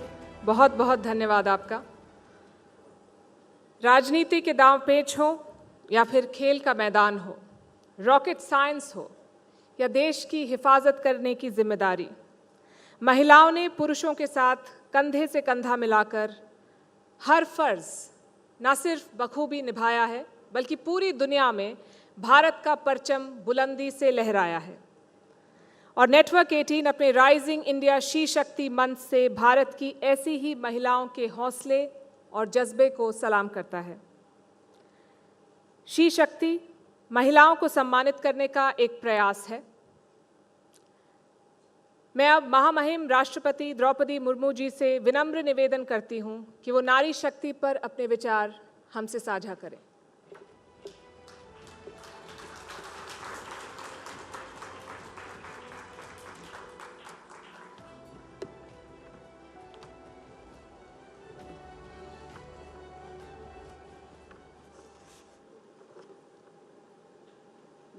Bharat की नारी शक्ति पर केंद्रित इस विशेष कार्यक्रम में राइजिंग इंडिया शी शक्ति में उपस्थित केंद्रीय महिला एवं बाल विकास और अल्पसंख्यक कार्य मंत्री श्रीमती स्मृति जुबिन ईरानी जी, नेटवर्क 18 के editor in chief Shri Rahul Joshi ji, हमारी सभी बहनों और बेटियों, गणमान्य अतिथियों, नेटवर्क 18 से जुड़े सभी मीडिया कर्मीगण, सभी को मेरा नमस्कार, जोहार। महिलाओं की उपलब्धियों को मान्यता देने, सम्मानित करने और उसका उत्सव मनाने के इस कार्यक्रम में शामिल होकर मुझे हार्दिक प्रसन्नता हो रही है। मैं इस कार्यक्रम के आयोजन से जुड़े प्रत्येक व्यक्ति के अथक प्रयासों की प्रशंसा करती हूँ। मैं इस आयोजन में भाग लेने वाली वुमेन अचीवर्स की सराहना करती हूँ, जिन्होंने यहाँ अपने जीवन कथा लोगों के साथ साझा किया। मुझे ये जानकर प्रसन्नता हुई है कि इस कार्यक्रम के अंतर्गत विभिन्न विषयों पर अलग अलग सत्र आयोजित हुए हैं। इस समारोह को अपने टेक्नोलॉजी से लेकर डिफेंस, वनवासियों की उपलब्धियों से लेकर एंटरप्रेन्योरशिप तक हर क्षेत्र में महिलाओं के महत्वपूर्ण योगदान की चर्चा का मंच बनाया है। मुझे बताया गया है कि आज के सत्र में अनेक सफल महिलाओं ने अपने अनुभव और विचार साझा किए हैं। यहाँ पर आशा दीदी और भारत के missile women doctor Tessy Thomas से लेकर कविता सिंह, बधुरी ताती और पुनीता अरोड़ा जैसे हस्तियों को उपस्थित महत्वपूर्ण है। आप सभी ने एक सामान्य सी शुरुआत करके अपने लगन और परिश्रम के बल पर बड़े मुकाम हासिल किए हैं। आप सभी को बहुत बहुत बधाई। मुझे पूरा विश्वास है कि आपके अनुभव से उन लाखों लोगों को प्रेरणा मिलेगी जो विभिन्न चैनलों और डिजिटल प्लेटफॉर्म के जरिए इस कार्यक्रम से जुड़े हैं और आपके बारे में जानकारी प्राप्त कर रहे हैं। देवियों और स्वजनों, आज जब हमारे देश अमृत काल में प्रवेश कर चुके हैं, तो अब इस कार्यक्रम का आयोजन अत्यंत ही प्रासंगिक है। हमने भारत को निकट भविष्य में ही तीसरी सबसे बड़ी अर्थव्यवस्था बनाने का लक्ष्य रखा है, लेकिन क्या हमारी आधी आबादी के योगदान के बिना ये संभव है? ये प्रामाणिक तथ्य है कि विश्व की प्रमुख अर्थव्यवस्थाओं की विकास यात्रा में वहाँ के सभी वर्गों, सभी क्षेत्रों की भागीदारी रही है। कुछ राज्यों की वर्कफोर्स में महिलाओं का पर्याप्त प्रतिनिधित्व है, लेकिन बहुत से राज्य ऐसे भी हैं जहाँ उनकी संख्या काफ़ी कम है। मैंने पहले भी कहा है कि स्त्री और पुरुष एक ही गाड़ी के दो पहिया है। अगर एक पहिया ठीक से नहीं चलेगा तो गाड़ी भी ठीक से नहीं चल पाएगी। शक्ति के बिना शिव अधूरे है। शिव और शक्ति एक दूसरे के पूरक है। हमारी सभी धर्म ग्रंथों और साहित्यों में नारी की महिमा सदियों से रेखांकित की जा रही है। विकसित भारत के लक्ष्य को शीघ्रता से हासिल करने में हमारी बहनें और बेटियों का योगदान होना अनिवार्य है। पिछली एक वर्ष के दौरान देश भर में अनेक बेटियों और बहनों ने मैंने उनसे मिली हूँ और अपने अनुभव से ये कह सकती हूँ कि उनमें जीवन में आगे बढ़ने और देश तथा समाज के लिए कुछ कर गुजरने की असीम ललक है। ज़रूरत है कि बस उनकी क्षमता और योग्यता पर भरोसा करने की। मुझे पूरा विश्वास है कि अमृतकाल में नारी शक्ति के योगदान के बल पर भारत विकसित देश के समूहों में अपने अग्रणी स्थान बना सकेगा। देवियों और स्वजनों, महिला शक्ति के बिना एक स्वस्थ, सशक्त और विकसित समाज की परिकल्पना संभव ही नहीं है। हम धरती और भारत भूमि को माता के रूप में संबोधित करते हैं। विद्या, धन, बल के लिए हम माँ सरस्वती, माँ लक्ष्मी, माँ दुर्गा की उपासना करते हैं। प्राचीन काल से आधुनिक भारत तक हमारी इतिहास महिलाओं के योगदान की गाथाओं से भरा हुआ है। गर्गी, मैत्री, रोमसा और ओपाला जैसे विभूतियों ने, विदुषी नारी ने से लेकर रानी लक्ष्मीबाई, ओहिलाबाई होकर रानी बेलू नाचियार और रानी चेन्नम्मा जैसी वीरांगनाओं के योगदान के उल्लेख के बिना हमारे इतिहास अधूरा है। विश्व के अनेक विकसित देशों ने महिलाओं को वोटिंग राइट्स देने में बहुत लंबा समय लगाया था, जबकि हमारे संविधान निर्माताओं ने यूनिवर्सल वोटिंग राइट्स को शुरू से ही लागू कर दिया। दुनिया भर के लिए ये आश्चर्य की बात थी, लेकिन महिलाओं को बराबरी का अधिकार और सम्मान देना तो भारतीयता का मूल भाव रहा है। भारत में मुख्यमंत्री, प्रधानमंत्री, राष्ट्रपति, इन सभी महत्वपूर्ण पदों पर महिलाएं विश्व के कई विकसित देशों की तुलना में पहले से ही आसीन रही है। नारी का सम्मान हमारी संस्कृति का आधार रहा है। यब नार्यस्तु पूज्यन्ते रमन्ते तत्र देवता, ये हमारा सूत्र वाक्य रहा है। नारी के गौरव में आस्था रखने वाली हमारी परंपरा में अनेक साक्ष्य मिलते हैं कि जब जब नारी का अपमान हुआ है तब तो पूरा समाज ने एकजुट होकर ऐसे कुकृत्य की भर्त्सना की है और अपराधियों को दंडित किया गया है। आज भी ऐसे दुर्भाग्यपूर्ण घटनाएं होती है जो नारी समाज के हमारे सनातन मूल्यों के सर्वथा विरुद्ध है। मुझे विश्वास है कि नारी के प्रति आदर भाव से युक्त हमारी व्यवस्था में निहित न्याय की शक्ति के बल पर नारी शक्ति सदैव आगे बढ़ती रहेगी। बेटियों और बहनों को सम्मान तथा उचित अवसर देना हमारी परंपरा है और हमारा दायित्व ही है। समाज को पढ़ो और बढ़ो की सोच के साथ बेटियों का साथ देना चाहिए। सामान्य पृष्ठभूमि से आने वाली हमारी बेटियां अपनी इच्छा शक्ति और कठिन परिश्रम के बल पर ग्लास सीलिंग को तोड़ते हुए खेल, संगीत, कला, विज्ञान और रक्षा जैसे सभी क्षेत्रों में आगे बढ़ रही है। ये समारोह भी इस तथ्य का एक स्पष्ट प्रमाण है कि हम वुमेन लेड डेवलपमेंट के युग में प्रवेश कर चुके हैं। पूरे समाज का सकारात्मक सहयोग मिलने पर नारी शक्ति के नेतृत्व में ही हो रही है विकास की ये यात्रा और अधिक तेजी से आगे बढ़ेगी। सरकार महिलाओं को और अधिक सशक्त बनाने के लिए निरंतर प्रयत्नशील है, लेकिन एक समाज के रूप में हम सबका भी बेटियों और बहनों को सबल बनाने में अपना योगदान देना चाहिए।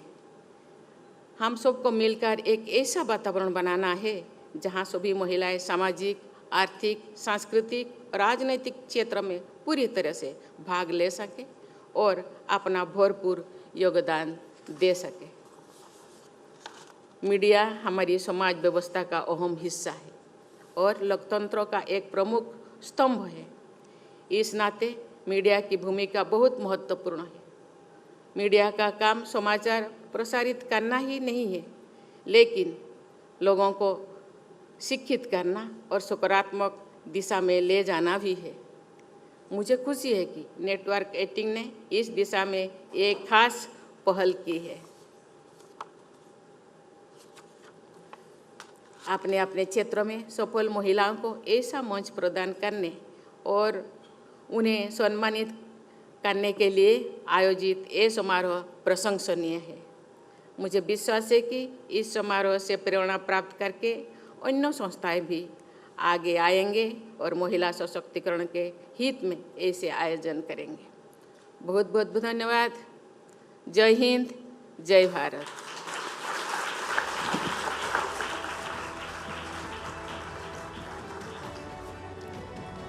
बहुत बहुत धन्यवाद महामहिम राष्ट्रपति जी आपके प्रेरणादायक विचारों के लिए।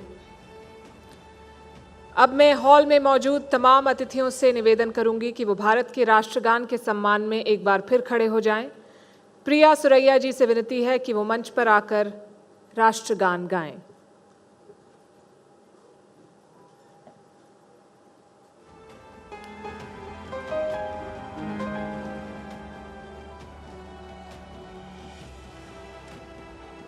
जनगण मन अधिनायक जय हे भारत भाग्य विधाता।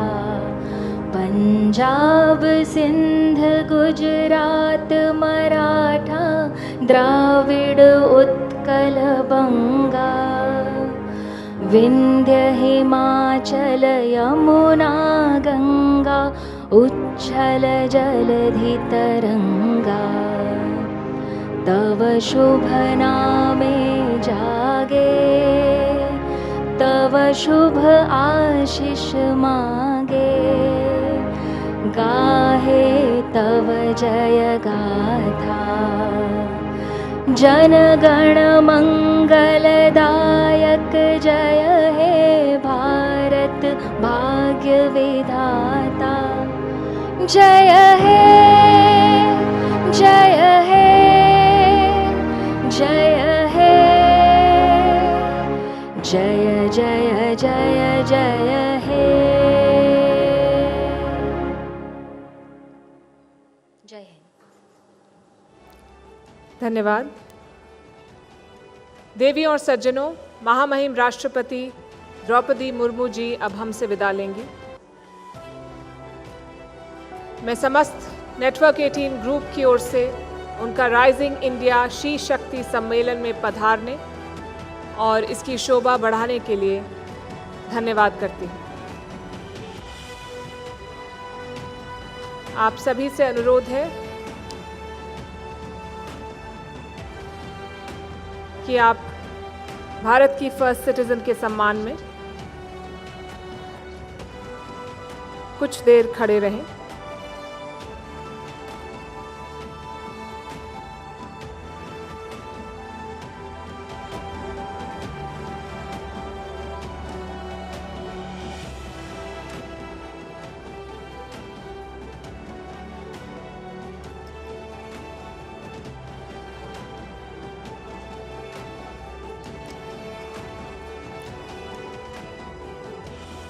बहुत शुक्रिया। आपसे आपसे अनुरोध है कि आप अपना स्थान ग्रहण करें और आइए राइजिंग इंडिया शी शक्ति सम्मेलन का कारवां आगे बढ़ाते हैं। और मैं एक बार फिर आशा भोसले जी से गुजारिश करूंगी कि वो मंच पर आए और हमें अपने सुरों और शब्दों से आशीर्वाद दें। इस सिलसिले को आगे बढ़ाने के लिए मैं अपनी सहयोगी और CNBC TV 18 की मैनेजिंग एडिटर शिरीन भान को भी मंच पे निमंत्रित करती हूं। आप सबसे अनुरोध है कि आप अपना स्थान ग्रहण करें।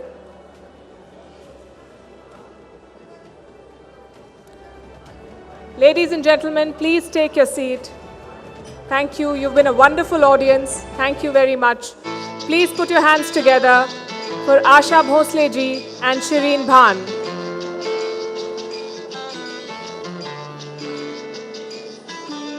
I'm going to request you one more time to please take your seats. Kindly take your seats for us to continue with the event.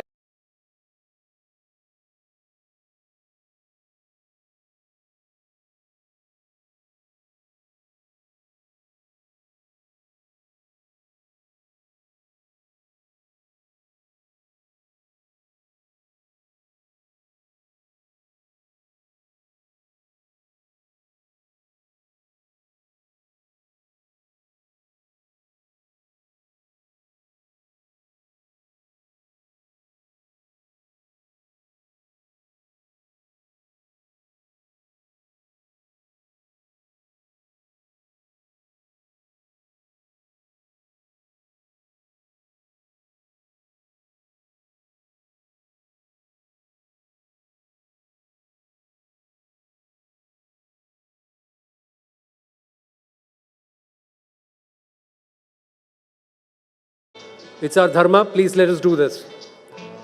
Thank you very much.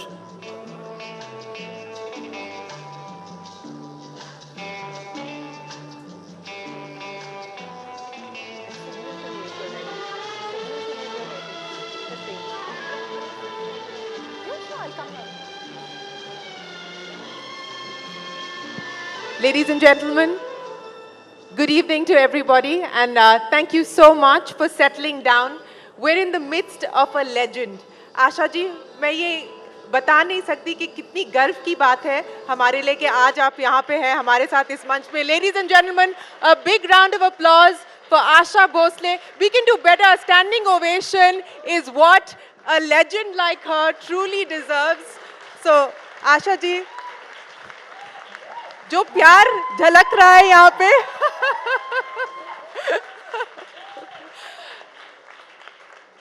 मैंने आपको पहले भी कहा था कि आज मैं इतने सारे लोगों से मिली हूँ और जितने भी लोगों ने मुझे बताया कि वो यहाँ आ रहे थे, सबने सबसे पहली बात यही की कि हम आ रहे हैं आशा जी को देखने के लिए। तो आपने देखा कि किस प्रकार का प्यार आपके लिए है। पर मैं शुरुआत करना चाहूँगी आपके जो सफ़र रहा है। आप 8 सितंबर को you're going to be 90, ladies and gentlemen. She's going to turn 90. What a fabulous journey it's been. और आपने हमेशा कहा है कि आप गाना नहीं चाहती थी, आप काम करना नहीं चाहती थी, आप फिल्में नहीं करना चाहती थी, लेकिन फिर भी आशा भोसले ने इतना कुछ कर दिया है, इतना करके भी आप अभी भी रिटायर नहीं हो रही हैं। आप चाहती मैं रिटायर? नहीं, बिल्कुल नहीं चाहते कि आप रिटायर हो। जब छोटी थी तब ये ठीक है, थोड़ा सा Can we get the sound up on Asha ji's mic, please? हाँ जी, बोलिए। मैं जब छोटी थी गाना तो गाती थी, सीखती भी थी पिताजी से, लेकिन इतना ध्यान नहीं था, ना स्कूल में ध्यान था, ना कुछ किसी चीज़ में। वो खेल खेल खेल चाहिए और खाना चाहिए। मलाई बहुत खाती थी मैं। मलाई बहुत खाती थी? अभी खाती हैं कि नहीं? खाती हूँ। मलाई खाती हूँ, दूध बहुत पिया है मैंने, और सब लोग बोलते हैं आजकल दूध नहीं पीना चाहिए, तो मैं तो पी चुकी हूँ। और इसीलिए मैं शायद यहाँ आज हूँ। मुझे लगता है वो मलाई जो है वो काम आई है मेरे। फिर उसके बाद पता नहीं हालात ऐसे हो गए कि मैं गाने लग गई। गाना नहीं चाहती थी, फिर भी गाने लग गई। पता नहीं नसीब क्या चीज़ है, कुछ पता नहीं, अब हमको नहीं पता होता। फिर मैं गाने लग गई, फिर गाती गई। और आज तक गा रही हैं आप? जी हाँ, आज तक गा रही हूँ। बीच में बहुत बार सोचा कि अभी छोड़ दूँ, अभी बच्चे हो गए हैं तो छोड़ दूँ। फिर नहीं, तकदीर ही ऐसा झटका मारती थी कि गाना ही पड़ता था। तो इतना नजदीक कैसे लूँ मैं, मुंह में डालूँ क्या? जरा आवाज़ बड़ी करिएगा। Can we थोड़ा सा अगर आप ऐसे पकड़ें तो शायद बेटर रहेगा। अगर थोड़ा सा, Can we just increase the audio please for Asha ji's mic as much as possible? हाँ जी। ठीक है? हाँ, अभी ठीक। बढ़िया। तो फिर से गाने लग गई, फिर से गाने लग गई, और गाती रही हूँ और गाती रहूँगी। गाती रही हैं और गाती रहेंगी। और आज जब हम बात कर रहे थे, आप अब दुबई जाएंगी, अपना जो 90th बर्थडे है वो आप सेलिब्रेट करेंगी एक शो के ज़रिए, और ये 3 घंटे का शो होगा, और आप गाने वाले ना ही सिर्फ अपने गाने पर आपके जो फेवरेट सॉन्ग्स हैं जो आपने नहीं दर्शाए हैं, आपने नहीं गाए, वो भी आप गाएंगी। So a tribute to the stars, a tribute to the performers of all of these years that you've been performing. तो ये आपने कैसे सोचा कि मैं अब तक परफॉर्म करूंगी और अपने 90th बर्थडे को इस तरह सेलिब्रेट करूंगी? हर नामवर आदमी के पीछे कोई ना कोई होता है। जैसे लोग कहते हैं कि मेरी बीवी मेरा एक्सप्रेशन क्या बोलते हैं, एक्सपायर जी एक्सप्रेशन देती है जी, हाँ। और वैसे मेरा बेटा है जो मेरा बैकबोन है, वो मुझे खड़ा रखता है। नहीं तो मैं कभी का मतलब वो हो जाती थी, नर्वस हो जाती है, कभी कुछ होते, वो होने नहीं देता है।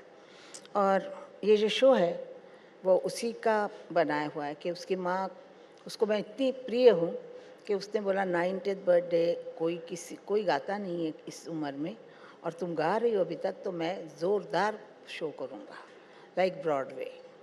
like Broadway. And that is the tribute that her son, who's here with us, ladies and gentlemen, a big round of applause to him as well. Thank you so much for giving all of us an opportunity to basically see her in action, in live action once again. Asha ji, आपसे मैं ये पूछना चाहूँगी, मैंने आपका एक पुराना interview देखा था, ये 1991 की बात है, और 1991 में आपसे जब पूछा गया था कि आप कैसे देखती हैं अपने सफ़र को, और आपने कहा था मैं जैसे बिल्डिंग की 7वीं मंजिल होती है उस पे बैठ के देखती हूँ कि एक डिस्पैशनेट ऑब्जर्वर की तरह देखती हूँ कि मेरा किस प्रकार का सफ़र रहा है। आज 90 इयर्स ऑन आप किस प्रकार से अपने जर्नी और अपने सफ़र को देखती हैं? असल में देखा जाए तो ये भी हो सकता है कि आदमी कुड़ जाए कि कितना मैंने दुख सहा है, कितना मैंने कुछ किया है, ये वो नहीं करके मुझे ऐसा लगता है कि वाह, इतना कुछ पार करके मैं आई हूँ, आज इतना पार करके आई हूँ कि किसी औरत के लिए नारी शक्ति है, शिव है, शक्ति नहीं है तो शिव भी नहीं है, वो शव हो जाता है। तो शक्ति जो है वो हर औरत में है, हर औरत उसको पहचानती नहीं है। अगर वो अपनी शक्ति जान जाए तो वो बहुत काम कर सकती है। मैं आपको बताती हूँ कि मैं पढ़ी लिखी नहीं हूँ, इतने साल मैं सब मेरा कारोबार चला रही हूँ, मतलब बच्चे बड़े होने तक। कितना मुश्किल है कि एक औरत, अकेली औरत, 3 बच्चों को बड़ा करना, उनको स्कूल भेजना, उनके लिए खाना पकाना, उनके कपड़े देखना, उनको क्या संस्कार देने हैं, क्या नहीं करना है, ये सब देखते हुए फिर दिन रात काम करना है, रिकॉर्डिंग जाना है 10 बजे, रात के 2 बजे आना है। ऐसे मैंने लाइफ झेली है।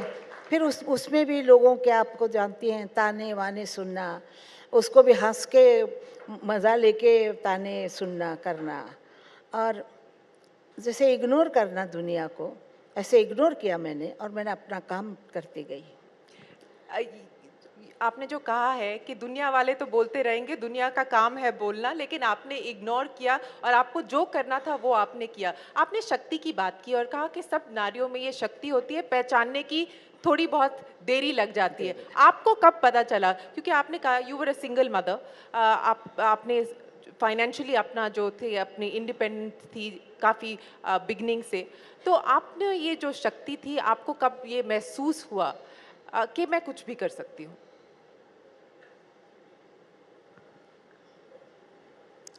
काफ़ी लेट हुआ, मतलब 19-20 साल में ये मुझे लगा कि मैं, जब मुझे मतलब अलग हो गई, कर दिया, फिर उसके बाद मैं अकेली खड़ी थी सड़क पे, और मैं सोच रही थी मैं अब कहाँ जाऊँ, क्या करूँ। तो एक अपना गला ही अपने साथ है, तो फिर आगे काम चलाती रही, और बच्चों को लेके कैसे मैंने क्या ज़मीन, कैसे फ्लैट लिया, क्या किया, काफ़ी लंबा मामला है, तो ये मैं छोड़ देती हूँ।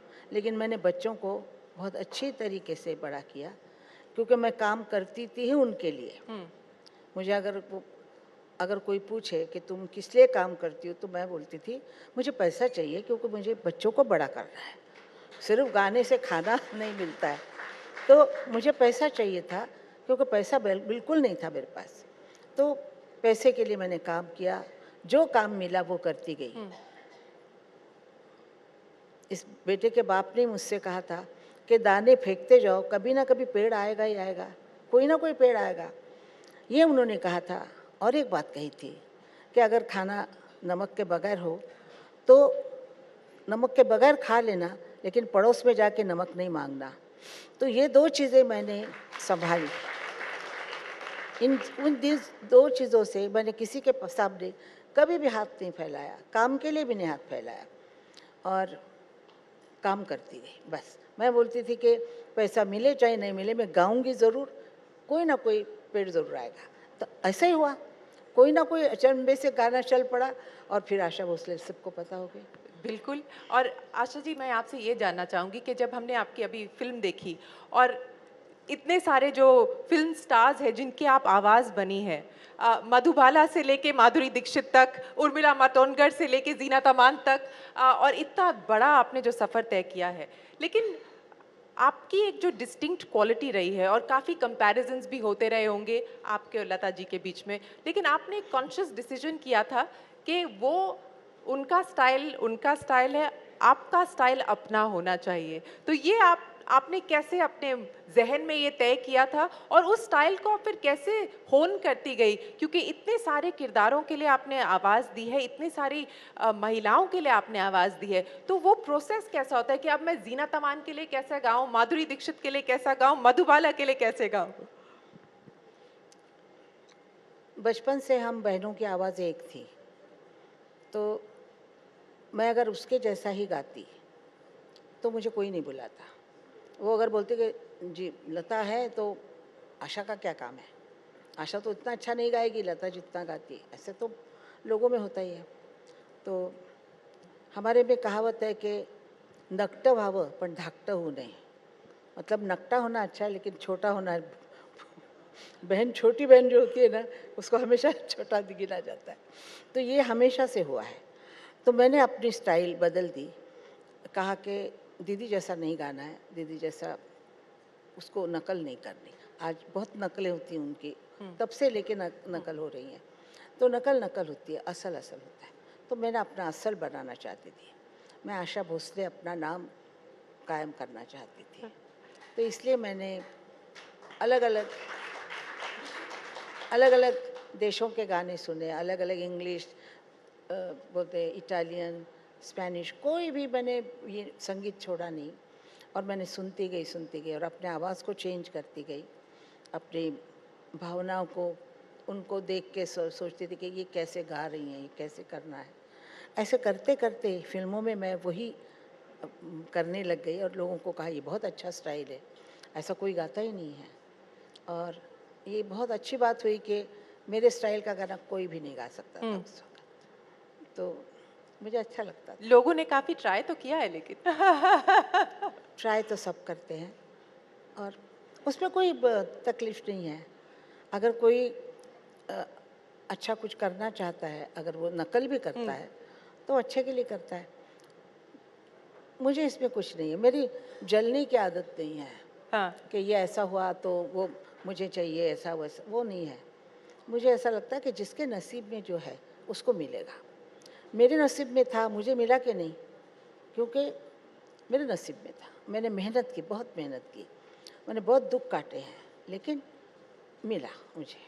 ऐसे सुंदर बच्चे मिले, ऐसे सुंदर पोता पोती वगैरह मिले हैं, सब अच्छा है। मुझे जलन नहीं किसी से। मैं खुद ही बोल रही हूँ, मैं बड़ी दिल की औरत हूँ कि मैं अगर चाहूँ तो मेरा प्रेशस चीज़ होगी ना, मुझे मालूम है कि इससे मेरा बहुत नाम होने वाला ये है, वो मैं उसको छोड़ के आ जाती हूँ। मैं इतनी बड़ी ईगो नहीं है। ईगो नहीं है, इसलिए मैं लोगों को बहुत पसंद हूँ। लोग मुझे गाने से ज़्यादा पर्सन से पसंद करते हैं। आशा भोसले मैं कैसी हूँ वैसे उनको पता है कि ये बहुत साफ बोलने वाली औरत है, ये सबसे मिलनसार है, सब है, वो उनको पसंद है। मैं इसलिए उनके घर की सदस्य बन गई हूँ।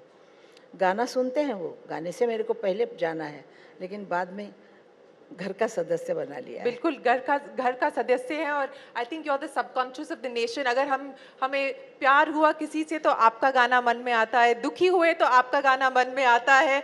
जो भी एक इमोशनल जो जर्नी होती है हमारे जहन में, आपके गाने तो ज़रूर याद आ जाते हैं। लेकिन आशा जी, मैं आपसे ये पूछना चाहूँगी, आज आपकी ग्रैंड डॉटर यहाँ पे है, she is also attempting to get into the music business and आप उनसे क्या कहती हैं जब आपकी कॉन्वर्सेशन होती है? वो कहती हैं कि उन्हें भी आपके जैसे बनना है और आपकी जैसे सफ़र करना है, तो आप उन्हें क्या कहती हैं? वो मेरे से बहुत ज़्यादा टैलेंटेड है। आपसे ज़्यादा टैलेंटेड है? क्योंकि वो कथक डांस 5 साल से सीखी है, उम्र की 5 साल से। वो कथक में एकदम ठीक है, मॉडर्न डांस में भी अच्छी है, एक्टिंग भी करती है। गाना भी गाती है, तो मुझसे ज़्यादा उसमें है। बिल्कुल बिल्कुल सुनेंगे, बिल्कुल सुनेंगे. I heard you. I'm walking up to her because this is your grandmother has said that you're as talented as her. So आज तुझा आवाज चांगला नाही, गाणं गाऊ नकोस. she's already giving you instructions on stage, is it? A tribute to your grandmother.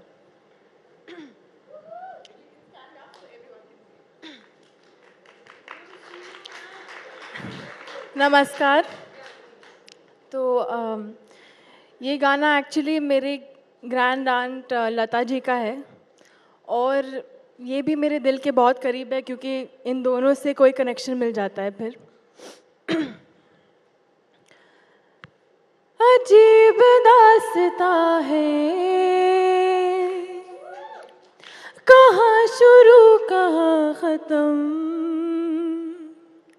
ये मंजिलें हैं कौन सी, ना वो समझ सके ना हम, ना वो समझ सके ना हम. Thank you. Thank you so much for being such a sport. Asha ji, पास हो गई. अभी उसको तराशना है.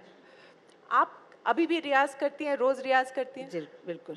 कितने घंटे करती हैं आप रियाज? मैं जब मन में आए, जब जैसे वक्त होता है ऐसे बैठ जाती हूँ. रात को 12 बजे भी बैठती हूँ और सुबह 7 बजे उठती हूँ, कभी 5 बजे उठती हूँ. मेरा ऐसा बंधन नहीं है कि मैं अभी सुबह ही करूँ या रात, कभी भी बैठती हूँ. हाँ. मेरे नौकर बहुत तंग आ गए मेरे से. जब देखो गाती रहती है, जब देखो ताने गाती मारती रहती है. पर ये मैं आपसे पूछना चाहूँगी, आप एक थोड़ी रेबेलियस भी रही हैं. आप बहुत रही हैं, बहुत रेबेलियस रही हैं कि आपकी मम्मी ने कहा था कि बाल नहीं काटने चाहिए, लेकिन आप जब बचपन में आप खुद ही गई और बाल कटवा के वापस आ गई. 13 साल की थी. 13 साल की थी. और नाना चौक में कोई उस वक्त, तो आज से कितने साल पहले, मतलब 44-45 की बात है, तब तो औरतों के लिए कोई दुकान होता ही नहीं था बाल काटने का, कुछ नहीं था ना. अभी जैसा है सैलून वालून. तो उस वक्त मैं बाजू में एक क्रिश्चियन आदमी का दुकान था, डेबेलो करके. उसके दुकान में सब आदमी लोग बैठे दाढ़ी वाड़ी कर रहे थे, तो मैं जाके अपने बाल कटवा के आ गई. माँ ने इतना मारा है मेरे को, बहुत मारा. मैंने कहा आ जाएंगे बाल, तू क्यों मारती है मेरे को. और उस टाइम सभी लोग वाइट साड़ीज पहनती थी, लेकिन आपने डिसाइड किया था कि आप कलर पहनेंगी. मुझे अच्छे लगते colour, light pink, baby blue, जैसे स्काई होता है ऐसे कलर बहुत अच्छे लगते हैं.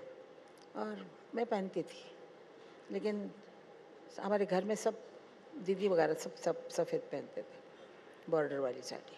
तो Asha Bhosle is a colourful personality. जी. और आपसे ये मैं पूछना चाहूँगी कि आपका जो आपके साथ जिन्होंने गाया है, 900 गाने गाए मोहम्मद रफ़ी साहब ने आपके साथ, और आपके फेवरेट सिंगर रहे हैं.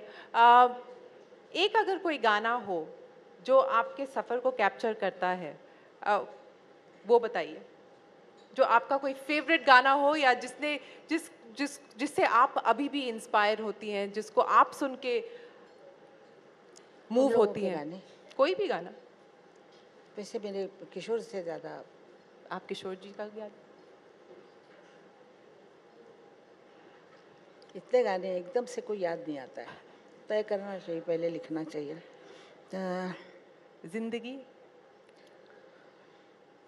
जिंदगी के सफ़र में गुजर जाते हैं जो मकाम, वो फिर नहीं आते, वो फिर नहीं आते. जिंदगी के सफ़र, गला जरा. जिंदगी के सफ़र में गुजर जाते हैं जो मकाम, वो फिर नहीं आते, वो फिर नहीं आते। Asha ji, thank you so much. Ladies and gentlemen, we have to do this. We have to do this for Asha Bhosle. She turns 90 on the 8th of September. Can we all sing a very happy birthday to her in advance? Ladies and gentlemen, happy birthday to you. Happy birthday to you. Happy birthday, dear Asha ji. Happy birthday to you. Thank you, thank you, Thank you, ji. Thank you so much, Asha ji. Ladies and gentlemen, a big round of applause for the legendary Asha Bhosle.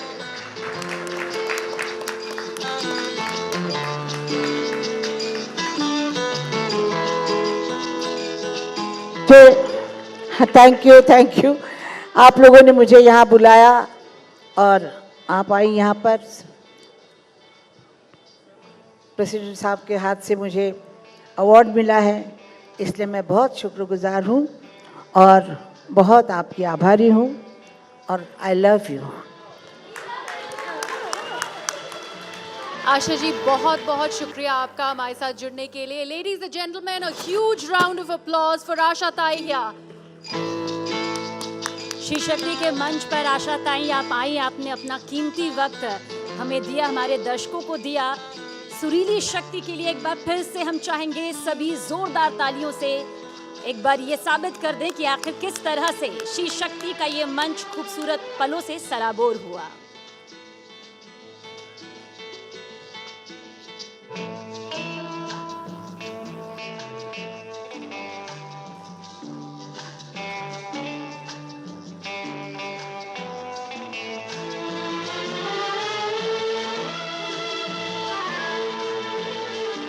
Ladies and gentlemen, once again, a huge round of applause for Asha Bhosle. I'd request you all to kindly settle down as we begin our next session. Ladies and gentlemen, please be seated.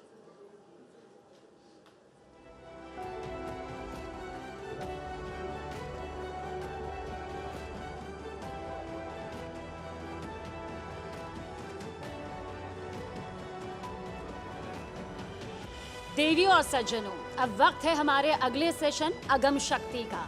इतिहास गवाह है, she शक्ति की दृढ़ शक्ति के आगे पूरी दुनिया नतमस्तक हुई।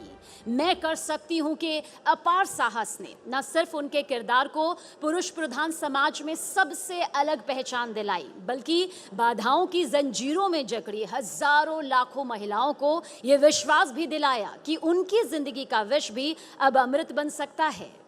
These trailblazers have ventured into domains traditionally considered male-dominated, showcasing exceptional resilience and determination. Before I invite them over, let me please invite my colleague Shivani Gupta to join us on stage, please.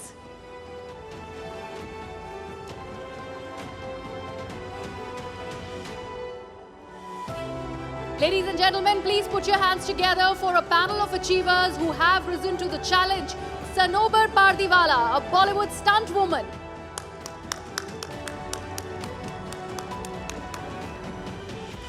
Yogita Raghuvanshi, India's first female truck driver.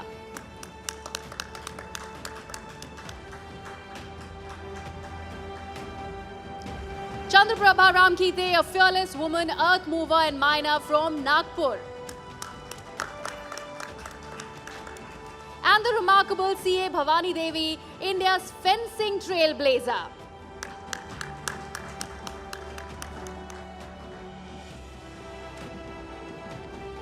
Thank you, Greya and Sabina. I do request all of our audiences to please start taking their seats one more time. I know there's been a bit of an upheaval, and I request our panelists also to take their seats.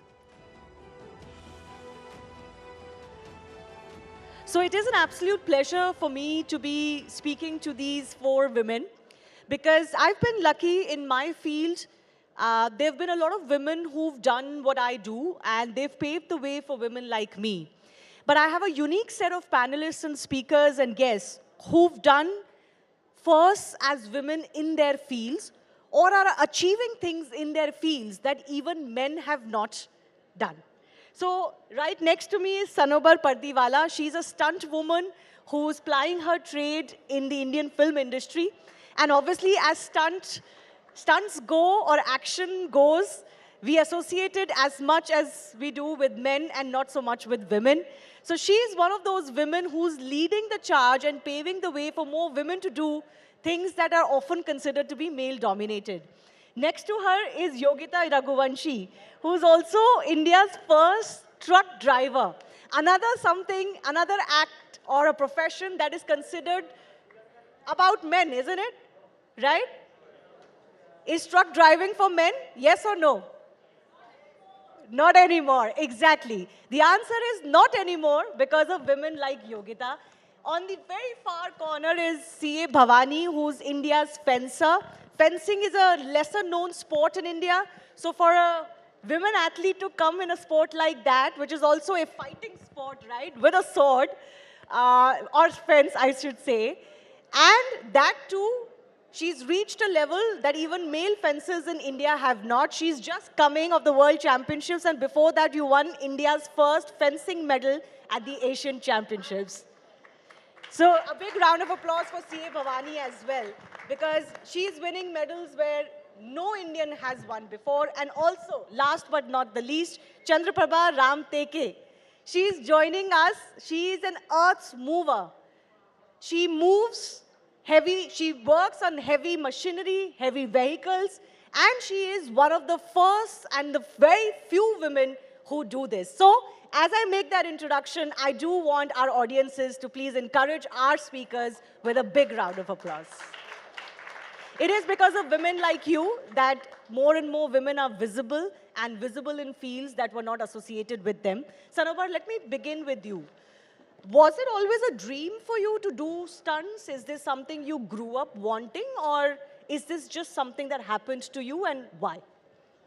Well, it's very important how you grow in life and how you are raised. It is very important, and it plays an utmost major chunk in your life. It takes away and it gives you a lot. So when I was 12, I auditioned for my first shoot, and that was the moment, that was that epiphany when I realized that this is something that I'm very good at doing, and I want to continue doing it. Because I realized the whole purpose of education is in the end doing something and enhancing your talent in what you're good at. And I realized that at the age of 12 when I performed my first stunt. And since But how did you get into doing stunts? I was a black belt in karate. I was also a gymnast and a very good swimmer, and even better underwater swimmer. I could hold my breath for 2 minutes at that time. So a lot of these skills build up your reflexes. I am also an advanced deep sea diver and a skydiver. I hold a lot of records for the same too. And yes, so that is how it enhances your reflexes. And because your reflexes are enhanced in a particular manner, the way you react, and in the split second, the way you react when you're supposed to whilst performing stunts is something that is built over a period of time. And I realized it. You realized it when you were 12? I realized it when I was 12. Wow, wonderful. Well, that is one thing that really helps, knowing exactly what you want. But before I go to our other guests, Sanobar, I do want to ask you, it is very difficult for women to be taken seriously, even in fields that are not so male-dominated. But your field was not associated with women at all. There were no roles where women would perform stunts. So forget about having a woman, stunt master. So I want to understand from you, how difficult was it for you, or was it difficult for you to be taken seriously in the industry? Well, to be taken seriously, you had to outperform what a guy could not do. In fact, you had to perform better than them, and at the same time, it's not easy. It is difficult because, let's say, even if you, at the end of the day, I'll give you one small vague example. I was called for a bike riding shoot. And it was this very simple shot. I didn't have to do any tricks, nothing, just ride the bike, point A, point B. And just before the take, the director asks me in front of everyone in the loud mic saying, "Can you ride a bike? Are you sure you can ride the bike? Wait, stop." And I'm like, "Didn't you see me ride a bike to the shoot? Isn't that what I'm hired for?" Yeah. So even though you were hired for that job, the director was uncertain you could do that job. Just before the take, he was absolutely uncertain that I could do it or not. And that is where you have to think criticism, and you have to take things with a pinch of salt and a pound of positivity. Absolutely. Well, other than that, you wouldn't be able to do it. But Yogita, I want to come to you. You're India's first truck driver. If I have it correct, आपने एक personal tragedy के बाद truck driving शुरू करी. आपने law पढ़ी थी, लेकिन आप लॉयर का काम नहीं करना चाहती थी क्योंकि आपको लगता था कि उसमें आपको सेटल होने में और पैसे बनाने में बहुत टाइम लगेगा. लेकिन ट्रक इजी मनी था या क्विक मनी था. एम आई राइट? या बट ट्रक ड्राइविंग एक ऐसा काम है जो महिलाएं करती ही नहीं थी. No woman was doing this before you. So why would you even think of doing this? And was there not a doubt that I can do this? मेरी सोच ये थी कि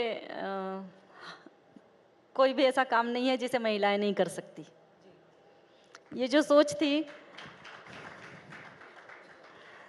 कि महिलाएं ये काम नहीं करती है, ये उन लोगों की सोच है. मेरी सोच तो नहीं थी ना, तो मेरी सोच नहीं थी तो मैं कर सकती हूँ. जी बिल्कुल. बट आपको लोगों ने कुछ डराया, कुछ ये भी कहा होगा कि आप मत करिए, बड़ा रिस्की काम है. ट्रक ड्राइविंग आप करोगे तो पूरे देश में आपको जाना होगा, अकेले जाना होगा, बाकी ट्रक ड्राइवर्स के साथ रुकना होगा, क्योंकि आपके फील्ड में तो मर्द ही मर्द है. तो वो कैसे टैकल किया आपने? बाकी लोग तो बाद में कहेंगे, सबसे पहले तो घर से शुरुआत होती है. तो घर में ही सबसे पहले पापा ने मना किया, भाई ने मना किया. मैंने नहीं सुना उनका कुछ, मतलब जो भी उन्होंने कहा, और मैंने तो वही किया जो मुझे करना था, और उसी में आगे बढ़ी और आज भी कर रही हूँ. लेकिन करते करते क्या चैलेंजेस आपने देखे जो सिर्फ वो चैलेंजेस थे जो आपकी कैपेबिलिटी से रिलेटेड नहीं थे, सिर्फ उस चीज़ से रिलेटेड थे कि आप एक महिला हैं? हाँ, एक बहुत बड़ा मतलब चैलेंज ये था कि पब्लिक, मतलब आम जो लोगों के बीच मेरी गाड़ी जाती है और आती या रुकती, या फिर मैं जैसे टायर वाले के यहाँ पे रुकी है गाड़ी और मैं कह रही हूँ कि भैया टायर बनाएंगे, तो वो स्कूटर लेके गाड़ी के मतलब दुकान के पास आ जाता है, बोलता बनाता है. फिर मैं कहती हूँ भैया मेरा गाड़ी का टायर बनाएंगे, तो बोले ये स्कूटर आपकी नहीं है. मैंने कहा नहीं, मेरी वो ट्रक है, उसका टायर बनाएंगे. तो आपकी गाड़ी नहीं पहचान पाते थे वो? हाँ, मतलब कभी सोचा ही नहीं उन लोगों ने कि ट्रक आपका हो सकता है. और ऐसे ही हाथ से सभी दूर ज़्यादातर हुए. मतलब बाकी ट्रक ड्राइवर्स ने आपको देख के कैसे रिएक्ट किया? उन्होंने आपको इनकरेज किया, आपको कंफर्टेबल फील कराने की कोशिश करी, लेकिन या बाकी मर्द को लगता था कि ये औरत कहाँ से आ गई हमारे बीच में? ढाबे के ऊपर जब आधी रात में ड्राइवर्स लोग चाय पीते थे, मैं भी पीने के लिए ब्रेक मारी और गई, तो सारे इस नज़र से देख रहे थे कि कहाँ से आ गई है और क्या है, और ये चाय पी रही है. मतलब मेन तो महिला रात में, आधी रात में ड्राइवर्स लोगों के बीच में जाके चाय तो पिएगी नहीं डिमांड करके. तो आप जाती थी उनके बीच में? हाँ, क्योंकि मुझे रात भर, जैसे मेरे पास टमाटर लोड है तो मुझे रात भर ड्राइव करना है. हाँ. तो मुझे चाय की ज़रूरत तो पड़ती थी नींद को भगाने के लिए. आपको कभी अपनी सेफ्टी के लिए कुछ दिक्कत हुई, कुछ मुश्किलें आई? एज ए वुमेन, मतलब महिला होने के नाते मुझे सेफ्टी की कभी ज़रूरत नहीं पड़ी, क्योंकि किसी भी ड्राइवर या फिर मतलब जेंट्स लोगों के बीच जब मैं गई तो मुझे उनसे असुरक्षा महसूस नहीं हुई, क्योंकि मेरा कॉन्फिडेंस उनके नज़रिए से कई गुना ज़्यादा पावरफुल था. जी. तो मतलब मुझे अपने ऊपर इतना कॉन्फिडेंस था कि मैं ये लोग कुछ भी सोचे, मुझे कोई फ़र्क नहीं पड़ रहा है. मैं बाकायदा 2 बिस्किट लेती हूँ, चाय पीती हूँ, और जब सारे लोग मेरे पे नज़र रखते हैं कि ये कहाँ जाती है देखते हैं, और जब ट्रक में बैठ के ट्रक चलाती हूँ तो मुझे सैल्यूट मारते हैं. अच्छा. You know, this is a very important lesson as women. I think all of us understand this. कि आप एक कॉन्फिडेंस के साथ बिहेव करें, कॉन्फिडेंस के साथ चलें, तो लोगों को वो दिखता है, और आपके सामने अगर कोई गलत नज़रिए का मर्द है भी तो वो भी आपसे ज़रा 2 कदम दूर ही रहेगा, अगर आप वो कॉन्फिडेंस एक्सयूट करते हैं तो. लेकिन एक बहुत इंपॉर्टेंट चीज़ जो योगिता ने बोली, as women, as young girls, especially in cities और इवन इन स्मॉलर सिटीज़ और टाउन्स, हम लोग घर से 10-11 बजे के बाद निकलते भी नहीं हैं, और यहाँ पे योगिता अकेले ट्रक ड्राइविंग कर रही है around the world on highways which are barely lit and stopping at dhabas and all. So I think she deserves a big round of applause for just having that heart to do so. To just think कि मैं कर सकती हूँ, इसमें क्या बड़ी बात है? जी योगिता जी? हाँ बिल्कुल। कभी डाउट नहीं हुआ? नहीं, कभी भी नहीं हुआ, बिल्कुल 1% या -0.1% भी नहीं हुआ, मतलब बिल्कुल जी। क्योंकि मैं कर सकती हूँ, जो भी प्रॉब्लम्स आएगी उसे मैं हैंडल करूँगी। और मैंने महसूस किया कि एक-एक प्रॉब्लम्स को सॉर्ट आउट करते हुए जब आगे बढ़ रहे हैं तो पता नहीं कैसे अपने आप ही ऊपर वाला सारे रास्ते खोलते हुए चलता है। जी, बिल्कुल। उस पे भरोसा करना चाहिए। बिल्कुल। चंद्रप्रभा जी भी एक ऐसी ही महिला है जिन्होंने वो काम किया है जो महिलाएं नहीं करती थी। आप एक अर्थ मूवर हैं, आप बड़ी-बड़ी मशीनरी और व्हीकल्स चलाती हैं। तो मुझे अपने सफ़र के बारे में थोड़ा सा बताइए, ये काम आपने क्यों शुरू किया? आपके हस्बैंड करते थे उसी कंपनी में? नहीं, उसी कंपनी में काम करते थे लेकिन? कंपनी में काम करते थे। लेकिन जो हैवी व्हीकल्स हैं वो आपने चलाना शुरू किया। हाँ। ऐसा क्यों? क्योंकि मैम थोड़ा सा माइक ऊपर करिए। पियून भी सब बनते हैं, पियून चपरासी भी बनते हैं, यानी सब काम करने वाले बनते हैं, लेकिन ऐसा हेवी मशीन चलाने वाले कोई नहीं बनते। तो हमने सोचा कि हम नया कुछ करके दिखाएंगे। और फिर मेरे को बहुत लोगों ने डरा है कि खदान है, वहाँ मर जाते हैं, घुटने टूटते हैं, कमर टूटती है, और वो जेंट्स का काम है, लेडीज का काम नहीं है। फिर भी मैंने बोली कि नहीं, मैं करके दिखाऊंगी और कर सकती हूँ जी। और आगे बढ़ गई मैं। मेरे को सपोर्ट सब लोगों ने किया है, मेरे ऑफिसर लोगों ने, सबने सपोर्ट किया जी। और कोई कोई डराते थे कि नहीं करना करके, लेकिन घर का भी सपोर्ट अच्छा ही था कि आप कर सकती हो जी। मैं करके दिखाई। चलिए चंद्रप्रभा जी, एक सवाल मैं आपसे पूछूं। ये ऐसे फील्ड्स हैं, आप नोटिस करेंगे हमारे जो पैनलिस्ट हैं बहुत ही फिजिकल फील्ड्स में हैं, तो उनका जो फील्ड है वो ऐसे फील्ड्स हैं जो महिलाओं और मर्दों के बीच में जो एक बहुत फंडामेंटल डिफरेंस है, वो स्ट्रेंथ का डिफरेंस है, साइज का डिफरेंस है। I think we can accept that men are bigger, often stronger than us. That's just how it is. That's how our biology, physiology is. लेकिन आपके वो फील्ड्स हैं जिसमें स्ट्रेंथ लगती है और डेंजरस फील्ड्स हैं। तो चंद्रप्रभा जी, आपको कभी लगा कि आपकी बॉडी में वो उतनी ताकत नहीं है जो ज़रूरी है आपके फील्ड के लिए? हाँ, लगा ना मैडम। लगा। हाँ। तो कैसे आपने ओवरकम किया? जब स्टार्टिंग में जब मशीन पे चले गई ना मैं, तो वो मशीन देख के मुझे भी डर लग गया।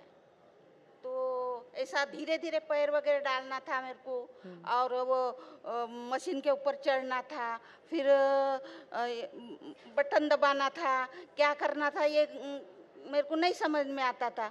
लेकिन कोई कोई जेंट्स ऐसे रहते हैं कि चलो मैडम आपको इच्छा है तो चलो आपको शिकायत देते हैं जी।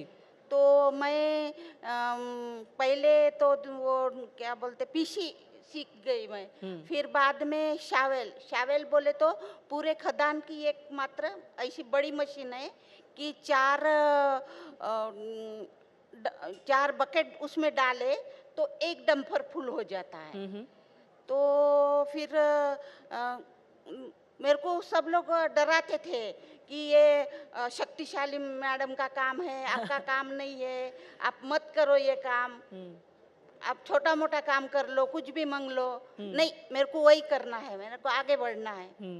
ऐसा बिल्कुल। So basically even if there are issues of physical strength you can overcome it. अगर आपके पास बिलीफ है और कॉन्फिडेंस है कि आप कर सकते हो, यू कैन ओवरकम। बिल्कुल कर सकते मैम, बिल्कुल कर सकते सारा। तो आप मुझे बताइए, आपके फैमिली में बच्चे हैं आपके?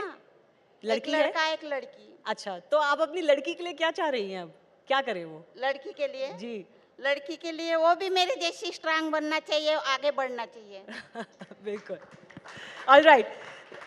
Let me go across to Bhavani Devi as well, who's the sports star and athlete on the panel. Bhavani, you are playing a sport which is not very well known in India. On top of that, it is a sport which is physical. It's not, I mean, you obviously do touch your opponent, but not quite in contact sport. But was there ever a time that you were discouraged from playing this sport? Ki, why don't you as a woman maybe play something else that would be better for you? Hi. First of all, thank you for having me. I'm really honored to be here. So yes, in the beginning of my career, I always faced these questions, but from outside, not from my family. So always people or my friends, mothers or father, they always tell me like, Bhavani, I think fencing is not for India. Why you waste your time and energy? Better focus on your education, get a job, do something else. You can't build a career in fencing. But for me, I understand from their concern, you know, but they don't know what sports life is. Not all people who do sports achieve in Can be the successful. sports, whether Yeah. it is popular sports or a not popular sport. Yeah. But for me, fencing, the first ever competition in fencing was the school games. I lost my match, but all my schoolmates, my teammates got medal. So from that day, I thought like I want to do something in this sport, not in the district level, but I want to win something for India. So that's what kept me motivated. But for me, the most important thing which I had with me was I want to do my 100% effort, whether I have money or not, whether I have support or not. From my side, after I leave the sport, I don't want to feel regret. Oh, I should have tried. Maybe I could have tried. Maybe I could have taken loan, or I could have go for this competition. But I know that I will work hard. I know I'm ready to work hard. I know I can do something, but I don't know what. But I want to try for it for 100%. And for that, my family has stood by me all the tough times. I think it's because of their support and strength which kept me going forward whenever I face so much of problem. Yes. Your yes. mother is Yes. actually here. So I'm guessing your mother has played a big part in your Yes, life, as yes. always, as is the case for all of us. Yes, I think she's the Shakti which I have in my life, which kept me going to this level in this sport, and to whatever level I go in this sport in my life, it's only because of her. Because we had so much financial problem in the initial stage. We had to take loans for like 20 lakhs or 25 lakhs. I can say one thing as an example. You know, I was going for a competition, and she was trying to get funds, and it was delayed. So I took the flight because we pay for the flight tickets later. So I took the flight, I arrived to the airport, but I don't have money to go to the hotel. So I stayed that night in the airport, and then the next morning she sent me the money, and then I went to the hotel. So in the beginning it was so hard, but for me, I want to do, you know, I want to try, I want to feel happiness by trying. So whether I get the result or not, it's the secondary thing. So that's what my mom always says. You know, when even I thought like, Mom, maybe I think I should stop. It's too much for our family. You know, I can see what they are struggling. So she said, no, you started it. And go till the end. You know? Absolutely. Amazing. A big round of applause for mothers like that who encourage their daughters. Bhavani, very quickly, I want to understand from you. I interact with a lot of athletes and female athletes as well. What is that one issue that female athletes face when they play sports? Is there still an issue, which is what men may not face, but women face? Is there something? I think the most common thing which I feel still happening is because in sports, sometimes you get the result early or later.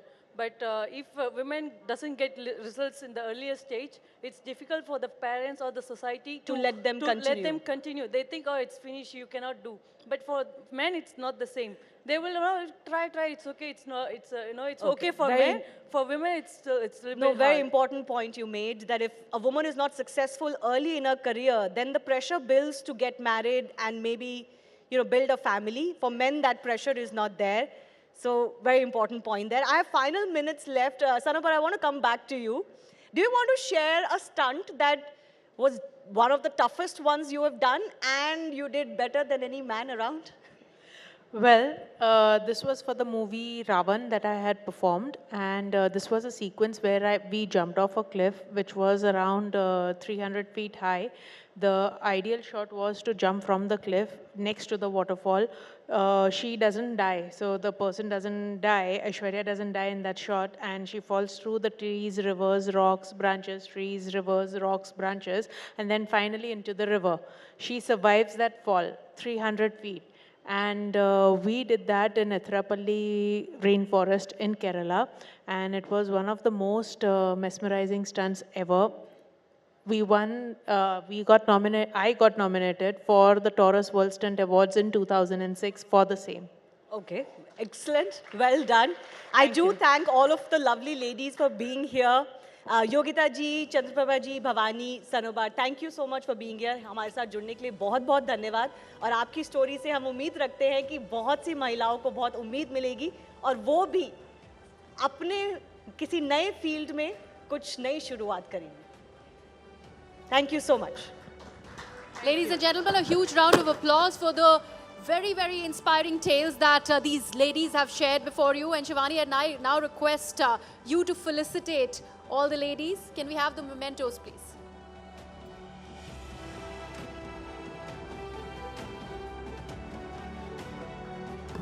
अगम शक्ति में she शक्तियों को सम्मानित किया जा रहा है। जोरदार तालियों के साथ आप सभी ने अपना वक्त दिया, इसके लिए बहुत बहुत धन्यवाद।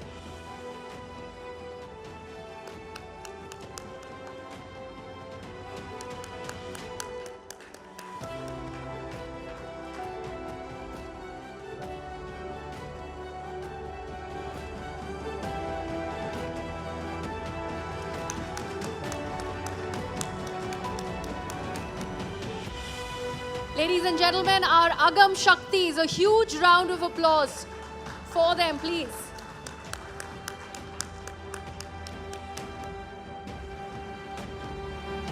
Thank you so much.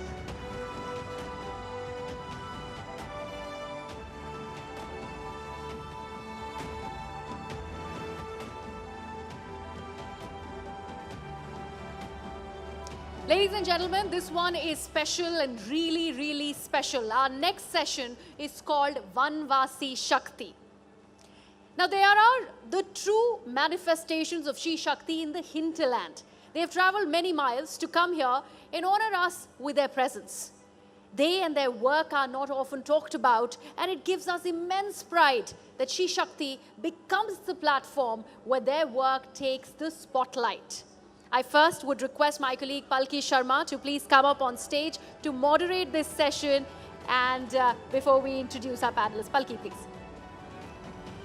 वनवासी शक्ति, जिसका जिक्र किए बगैर शी शक्ति का सफर पूरा नहीं हो सकता। भारत में लाखों आदिवासी महिलाओं की जिंदगी को सशक्त बनाने के लिए, संपूर्ण बनाने के लिए कई ऐसी शी शक्तियां पुरजोर कोशिश कर रही हैं। सबसे पहले हम मंच पर बुलाना चाहेंगे, स्वागत करेंगे छत्तीसगढ़ के नक्सल प्रभावित जिले दंतेवाड़ा में जाना पहचाना और परिचित नाम बुधरी ताती जी को।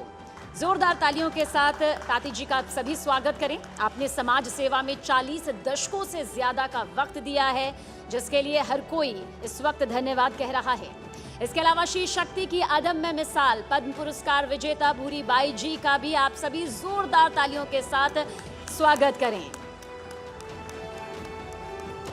शी शक्ति की एक और मिसाल वनवासी शक्ति में अपनी महत्वपूर्ण भूमिका निभा रही सुरेंद्र देवी राणा जी का भी हम मंच पर तहे दिल से स्वागत करते हैं। आपने महिला कल्याण स्वयं सहायता समूह से आप जुड़ी हैं, अपना विशेष योगदान दे रही हैं। वहीं राष्ट्रीय ग्रामीण आजीविका मिशन को भी आप तेजी से आगे बढ़ा रही हैं। साथ ही स्वागत करें सुरों से वनवासी संस्कृति को संरक्षित और सुरक्षित रखने में सबसे आगे रहने वाली आंध्र प्रदेश की अचम्मा जी का भी। जोरदार तालियां अचम्मा जी आपके लिए। आप लोकगीतों के जरिए संस्कृति और रीति रिवाजों के बारे में स्थानीय लोगों को लगातार शिक्षित करती रही हैं।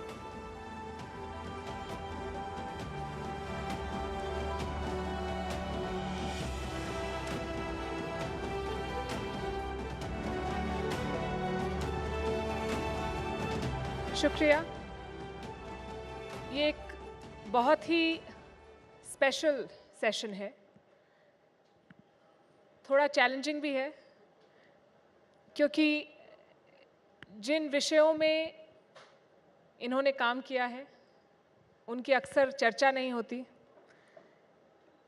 बुधरी ताती जी, आप नक्सल प्रभावित क्षेत्रों में महिलाओं के उत्थान के लिए काम करती हैं। आपने 500 से ज़्यादा महिलाओं को आत्मनिर्भर बनाया। क्या प्रेरणा रही आपकी? क्यों आपने सोचा कि यही आपको करना है? नमस्कार।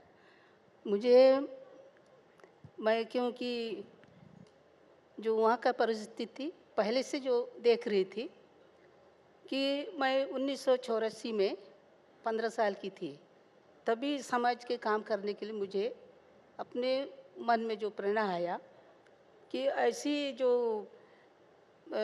छत्तीसगढ़ में दक्षिण बस्तर दंतेवाड़ा जिला में हजारों बहनें हैं, कभी विद्यालय नहीं गए, न कुछ भी नहीं किए।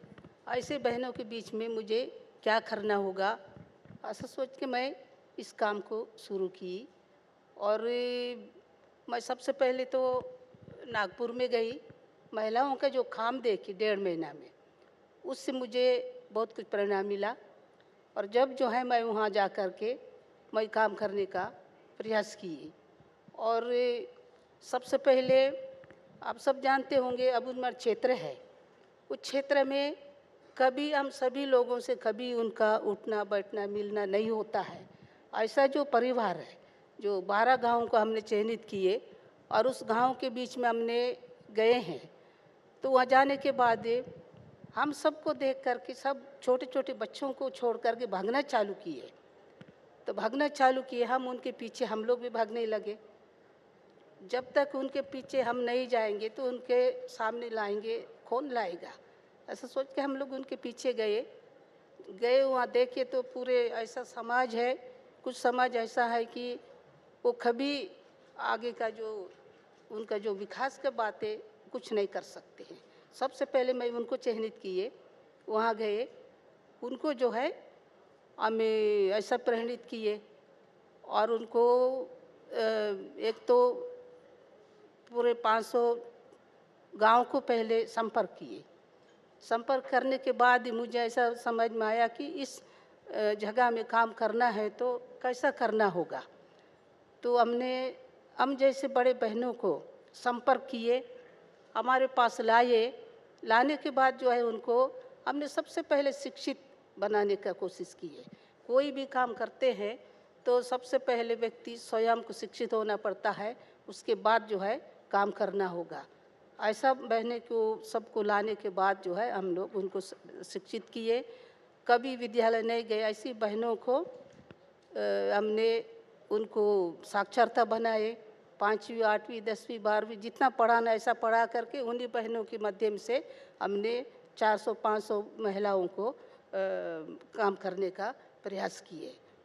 बहुत ही सराहनीय है और मुझे यकीन है आसान नहीं रहा होगा, क्योंकि परिस्थितियां विपरीत हैं और समाज का जो रुख है वो भी अपनाता नहीं है इतनी जल्दी ऐसे चेंज को। हम आपके पास आएंगे, अभी फ़िलहाल भूरी बाई जी के पास जाते हैं। आप भील आर्टिस्ट हैं और आपने पिथोरा म्यूरल पेंटिंग में काम किया है।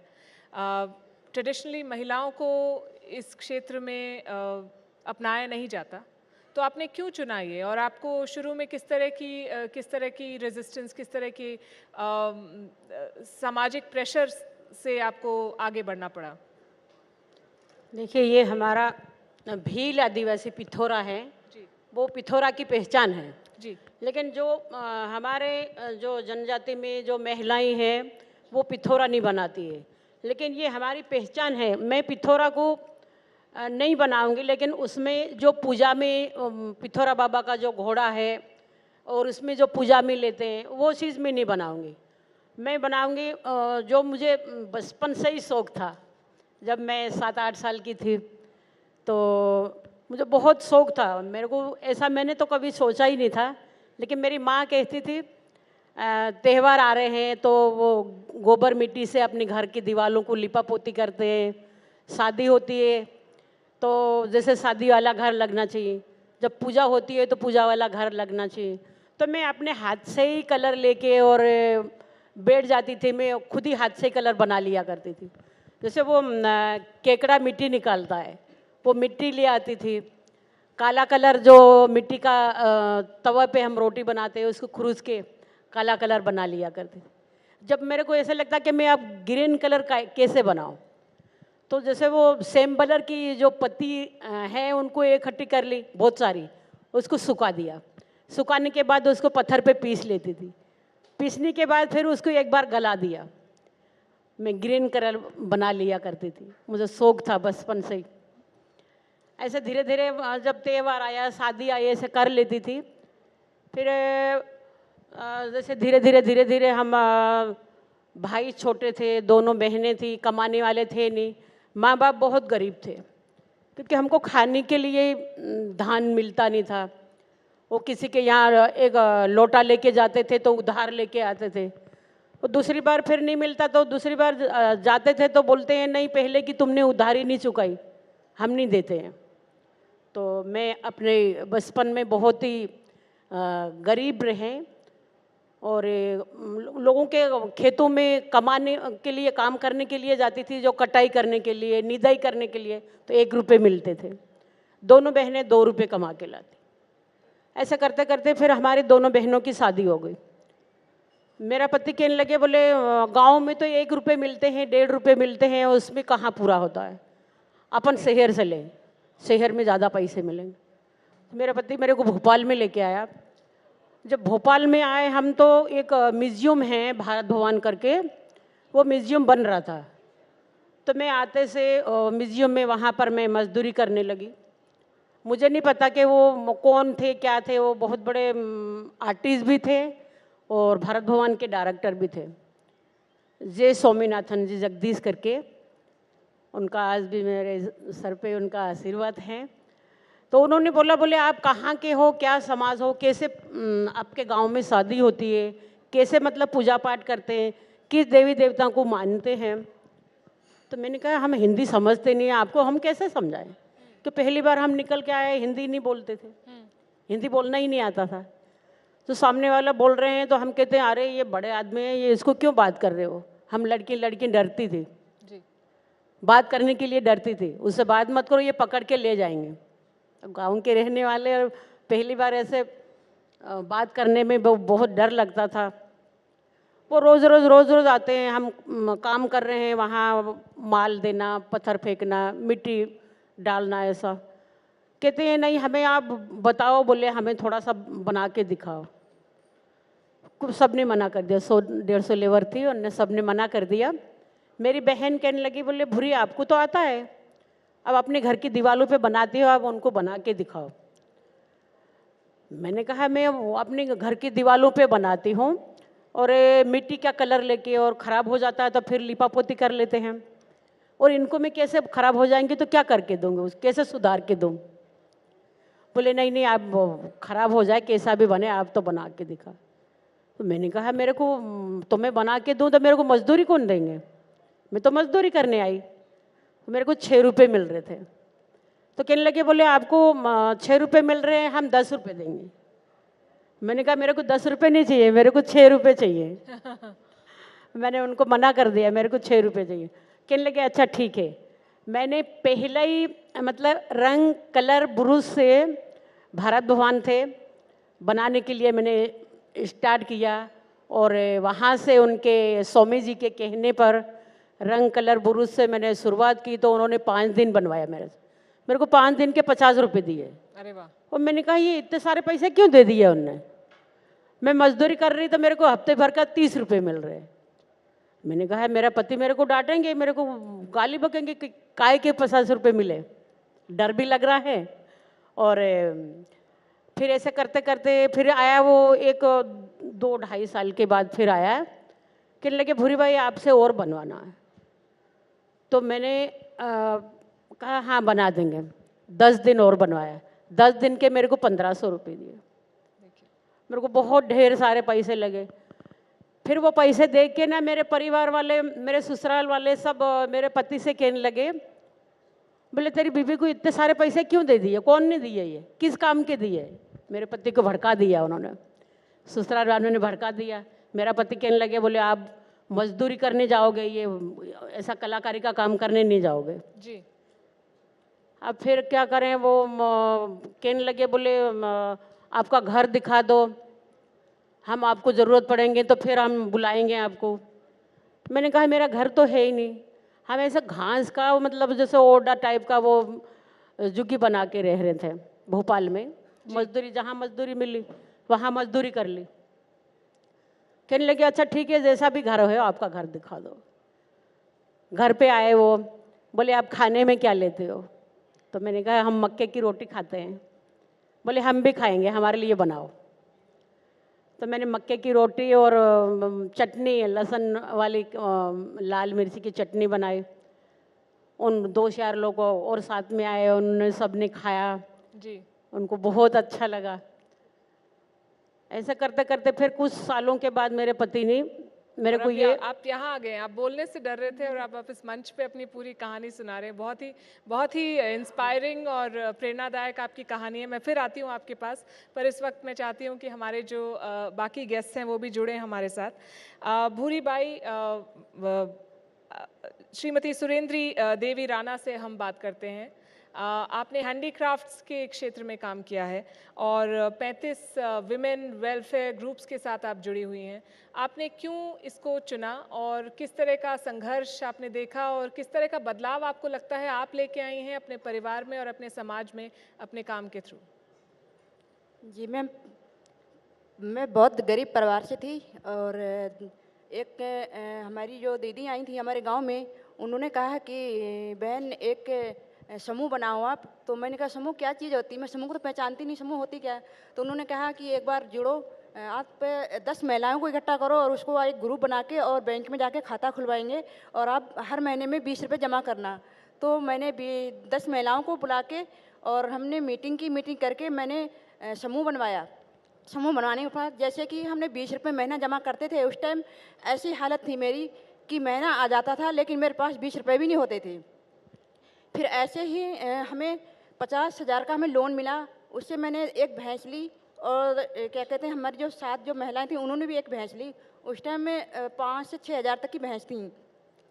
तब हमने और अपने जो समूह था, समूह का नाम रखा था महिला कल्याण स्वयं सहायता समूह, ताकि महिलाओं का कल्याण हो। उसके बाद हमने जैसे हमने भैंस ली, उसका दूध बेचा और थोड़े थोड़े पैसे हमारे आते गए। और जैसे कि हमारे और भी गांव की महिलाएं वो भी कहने लगी कि जैसे ही आप अपना समूह चला रही वैसे हमारा भी समूह बनवाओ। तो ऐसे करते करते मैंने 35 समूह बनाए और उनकी मैं अध्यक्ष हूँ मैं। और आज मैं हर महीने में 110 रुपये महीना जमा करती हूँ। और 2010 में एक टेलर मास्टर आए, उन्होंने ट्रेनिंग दी मेरे को। जो घास की जो डलियाँ, छोटी छोटी डलियाँ कलरफुल वो बनाते हैं, उसकी मुझे ट्रेनिंग दी 3 महीने की। मैंने उस ट्रेनिंग में 3 महीने की ट्रेनिंग ली। उसके बाद में मास्टर टेलर खुद ही बन गई मैं और गाँव में वो ट्रेनिंग देती गई। जिनको मैंने सिखाया उनमें से 1000 महिलाएं जो मेरे साथ अभी काम कर रही हैं और वो उनको सिखाया वो खुद ही मास्टर टेलर बन गई हैं। और आज के दिन जो मेरी साथ जो काम कर रही हैं वो इतना खुश हैं कि बहुत ज़्यादा खुश हैं, वो अपने आप को आत्मनिर्भर कर रही हैं। और मैं क्या कहते हैं उनसे बार बार यही कहती हूँ कि आप पे काम कर रही हैं, आपकी जो बेटी हैं, बहू आए, उनको भी यही काम सिखाना और ये काम छोड़ना ही नहीं है। और मैं ये चाहती हूँ, जैसे ही मैंने इतना संघर्ष किया, जैसे मैं गांव से बाहर जाती थी, लोग कुछ भी बोलते थे लेकिन उस चीज़ों को मैं ध्यान नहीं देती थी, क्योंकि मेरी फैमिली, मेरे हस्बैंड, मेरे पति, मेरे सास ससुर जितने भी थे, मेरा काफ़ी सपोर्ट दिया और अभी तक सपोर्ट ही किया और आज तक सपोर्ट देते ही हैं। और आज भी मेरे एक बेटा आया छोटा और मेरे हस्बैंड मेरे साथ में आए हुए हैं। किसी भी टाइम कहीं से भी अगर लेटर आया, हर विभाग से मुझे काफ़ी सपोर्ट मिलता है। हर विभाग में मुझे हैंडीक्राफ्ट का जो जैसे कि स्टॉल मेला जगह जगह लगते हैं, वहाँ पर मुझे बुलाते हैं, वहाँ पर मैं जाती हूँ। तो वहाँ पर काफ़ी अच्छा लगता है, सब लोगों से, देश विदेशों से भी लोग आते हैं, उनसे मिलके और बातचीत करके काफ़ी अच्छा लगता है, मिलके अच्छा लगता है। जब मैं यहाँ से जाती हूँ तो गांव में काफ़ी लोग बहुत खुश होते हैं मुझे देख के। बहुत ही बेहतरीन और बहुत ही इंस्पायरिंग आपकी स्टोरी है, बहुत ही प्रेरणादायक है। आपने अपने साथ साथ बहुत सारी महिलाओं को और सशक्त किया है। हम अचम्मा जी से भी बात करना चाहते हैं। हिंदी नहीं बोलती हैं आप, मैंने सुना, पर आप गाती हैं बहुत अच्छा, आप ट्रेडिशनल फोक सिंगर हैं। तो आप और म्यूज़िक की कोई भाषा नहीं होती, वो आप किसी भी भाषा में गाएं, उसका जो भाव है वो लोगों तक पहुंच जाता है। तो why don't you sing something for us? Telugu ji बिल्कुल। आंध्र प्रदेश में 300 భజన కేంద్ర रहने हैं। గ్రామాల్లో గ్రామానికి వెళ్ళి సత్సంగ కేంద్రాలు, అలాగే గ్రామ సమితి ద్వారా మహిళా కార్యక్రమం, మహిళల్లో ఏకత్రితం అవ్వడం, సంఘటితం, ఏదైనా సమస్య ఉంటే గ్రామ సమితి ద్వారా ఆ సమస్య తీర్చడం, ఇలాగా వనవాసి కళ్యాణాశ్రమం ద్వారా ఇది జరుగుతుంది. అలాగే మొన్న కరోనా సమయంలో చాలా సుదూర గ్రామాలకు వెళ్ళి వాళ్ళకి మెడికల్ కిట్టు, నిత్యావసర వస్తువులు వాళ్ళకి ఇవ్వడం జరిగింది. వనవాసి కళ్యాణాశ్రమం కార్యం కోసం 70 కిలోమీటర్లు దూరం నడిచి వెళ్ళి ఆ గ్రామంలో వనవాసి కళ్యాణాశ్రమం కార్యక్రమాలు చేపట్టడం జరిగింది. అలాగే ఇప్పుడు వనవాసి కళ్యాణాశ్రమం ద్వారా ప్రతి ఒక్క గ్రామంలో మహిళల్లో చైతన్యం వచ్చింది. ఆ గ్రామంలో ఎటువంటి సమస్య వచ్చినప్పటికీ ఆ సమస్య మహిళలే తీర్చుకునే పరిస్థితి కళ్యాణాశ్రమం ద్వారా జరుగుతుంది. అలాగే మరి ఆంధ్రప్రదేశ్లో చాలా ఎక్కువగా మత మార్పిడి కార్యక్రమాలు కూడా జరుగుతుంది. వనవాసి కళ్యాణాశ్రమం భజన కేంద్రాలు ఉన్న చోట అటువంటి వాళ్ళు వచ్చినప్పుడు వాళ్ళని ఎదిరించి వాళ్ళని పంపించే ధైర్యం మహిళలకి అక్కడ రావడం జరిగిందనమాట. I wish I could speak and understand Telugu. I'm sure you have a very inspiring, आपका मैसेज बहुत inspiring है. आप कुछ गाना चाहती हैं हमारे लिए? Do you want to sing? Telugu गाना, हिंदी गाना? जी, तेलुगु गाना, हिंदी गाना, जो आप गाना चाहती हैं. శ్రీరామచంద్ర నిన్ను పిలచితిరా, ఓ సీతమ్మ నాథ నిన్ను పిలచితిరా, మెరుపల్లె మెరిసావు ఆ మిథిలలో, మెల్లంగా విరిచావు శివవిల్లును, శివవిల్లును విరిచి సీతమ్మను వలసి అయోధ్యకయ్యావు మహారాజువు. రామ్ రామ్ సీతారాం సీతారాం సీతారాం, రామ్ రామ్ సీతారాం సీతారాం సీతారాం, సీతారాం సీతారాం సీతారాం సీతారాం, రామ లక్ష్మణ జానకి జై బోలో హనుమాన్ की, రామ లక్ష్మణ జానకి జై బోలో హనుమాన్ की. ये दसरा नवरात्रि उत्सव में ये गाते हैं. बड़ा गांवों का महिला सम्मेलन होगा, करने हैं. गांव का महिला सम्मेलन 2000-3000 लोगों को महिलाओं का सम्मेलन करेंगे. बहुत ही खूबसूरत. बहुत कम समय हमारे पास. It does not do justice to your stories. आपकी कहानियाँ बहुत प्रेरित कर सकती हैं बहुत लोगों को, पर इस मंच का जो ध्येय है वो ये है कि हम एक आइडिया दें लोगों को, एक बात शुरू करने का पॉइंट दें और फिर उससे लोग सीखें. तो थैंक यू वेरी मच. आपने अपनी कहानी, अपनी जर्नी हमारे साथ शेयर की, हमें बताया किस तरह का संघर्ष आपने देखा है और क्या आपने अचीव किया है. Please put your hands together for our panelists. Thank you. Thank you so much, ladies and gentlemen, and thank you so much, Palki. May I now request you to please present the ladies with a memento.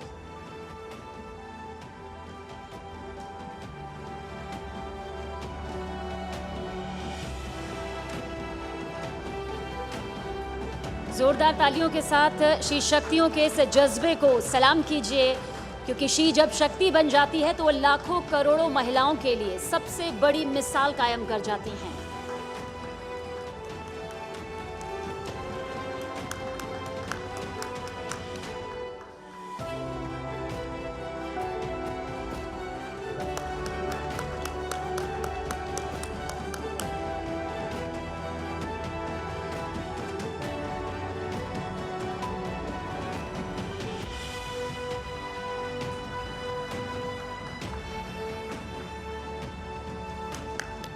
The Vanvasi Shaktis, ladies and gentlemen, round of applause for these ladies. Thank you so much.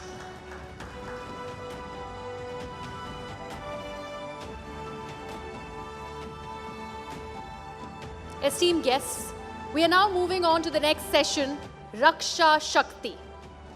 This is to celebrate the indomitable spirit of our warrior women, the true epitome of Raksha Shakti. These women have transformed challenges into triumphs, shattered barriers, and risen through the ranks in the armed forces, proving that they are forces to be reckoned with. Their mental fortitude and unwavering dedication have paved the way for gender equality in the military. खाकी वर्दी से लेकर military green तक की वर्दी तक, air force pilot से लेकर नेवी कमांडर तक, शी शक्ति की बाहुबली कमान ने हर मोर्चे पर न सिर्फ दस्तक दी बल्कि जीत का परचम भी बखूबी लहराया और दुनिया भर में भारत का सिर गर्व से इस कदर ऊंचा किया जिन्हें कुछ शब्दों में बयां करना यकीनन मुमकिन नहीं. मैं सबसे पहले मंच पर बुलाना चाहूंगी हमारी सहयोगी शिरीन भान को. दृढ़ता की मिसाल बन चुकी शी शक्तियों के खास पैनल से भी हम आपको रूबरू करवाना चाहते हैं। हम स्वागत करना चाहेंगे पुनीता अरोड़ा, जो कि इंडियन आर्मी में पहली महिला लेफ्टिनेंट जनरल भी रह चुकी हैं और इंडियन नेवी में वाइस एडमिरल भी। बहुत बहुत स्वागत है मैम आपका। इसके अलावा मंच पर स्वागत करेंगे दृढ़ता की एक और मिसाल सोनल वी मिश्रा का भी, जो कि आईजी सीआरपीएफ हैं। आपका भी जोरदार तालियों के साथ स्वागत है। और साथ ही स्वागत कर्नल सोफिया कुरैशी का भी, जिन्होंने देश का सीना रक्षा शक्ति के क्षेत्र में गर्व से चौड़ा किया है।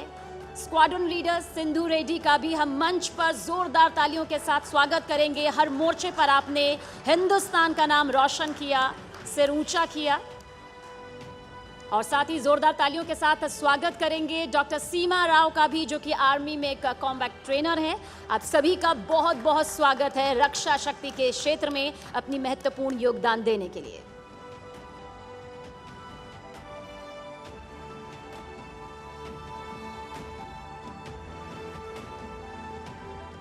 Well, good evening, ladies and gentlemen.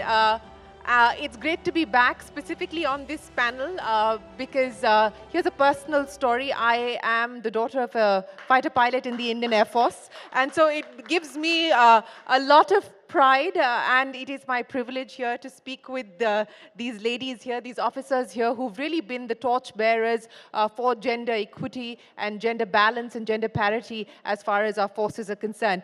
And let me just set the context here for where things currently stand now. We have women officers across the three forces. In fact, if you take a look at the Army, in the officers category, excluding the medical corps and the dental corps, the percentage of women officers in the Indian Army today stands at just under 4%. If you look at the medical corps and the dental corps, it's about a much significantly higher number. If you look at the Navy, the number of women in the Navy currently at about 6%. If you look at the Air Force, excluding the medical and the dental corps, it's almost 14%. So we've seen a significant move up as far as the women's representation in the forces are concerned. If I were to take you through the many achievements and the many medals that each one of these women have won, it's going to be the end of this program. So I'm not going to go down that road. But let me start by asking you, Vice Admiral Punita Arora, I don't know how many of you realize this. She has served in each of the three forces. So that is truly remarkable. And she is one of the originals because she was commissioned in 1968. So what a pleasure and an honor it is to have you here. I want to understand from you, what have you seen as the big change and the big evolution from the time that you joined the forces and as you look at where the forces are today? Hello. Yes, it's working. Go ahead. Thank you so much. Now, I joined Armed Forces in 1968, as she has already mentioned. And we were the first one to be commissioned as a permanent commission. Earlier, they were only short service, means the woman joined, stayed there for 2 years, 3 years, and then, of course, they left and they went. So the forces, the organization was not used to having a lady officer as a permanent commission in them. So they never realized that they're going to be there permanent with us only. So the challenges, my whole life was full of challenge only. And the main challenges came from 3 quarters. The first one was my colleagues, you know, my own age group and the junior ones. The second challenge came from my seniors in my own unit. And the third challenge was from the organization itself. The challenges were because these people in armed forces was mainly a male-centric organization. They had seen ladies in their house as a housewife, their mother, but they never saw ladies who are going to sit next to them in the office and were there. So that was the main challenge.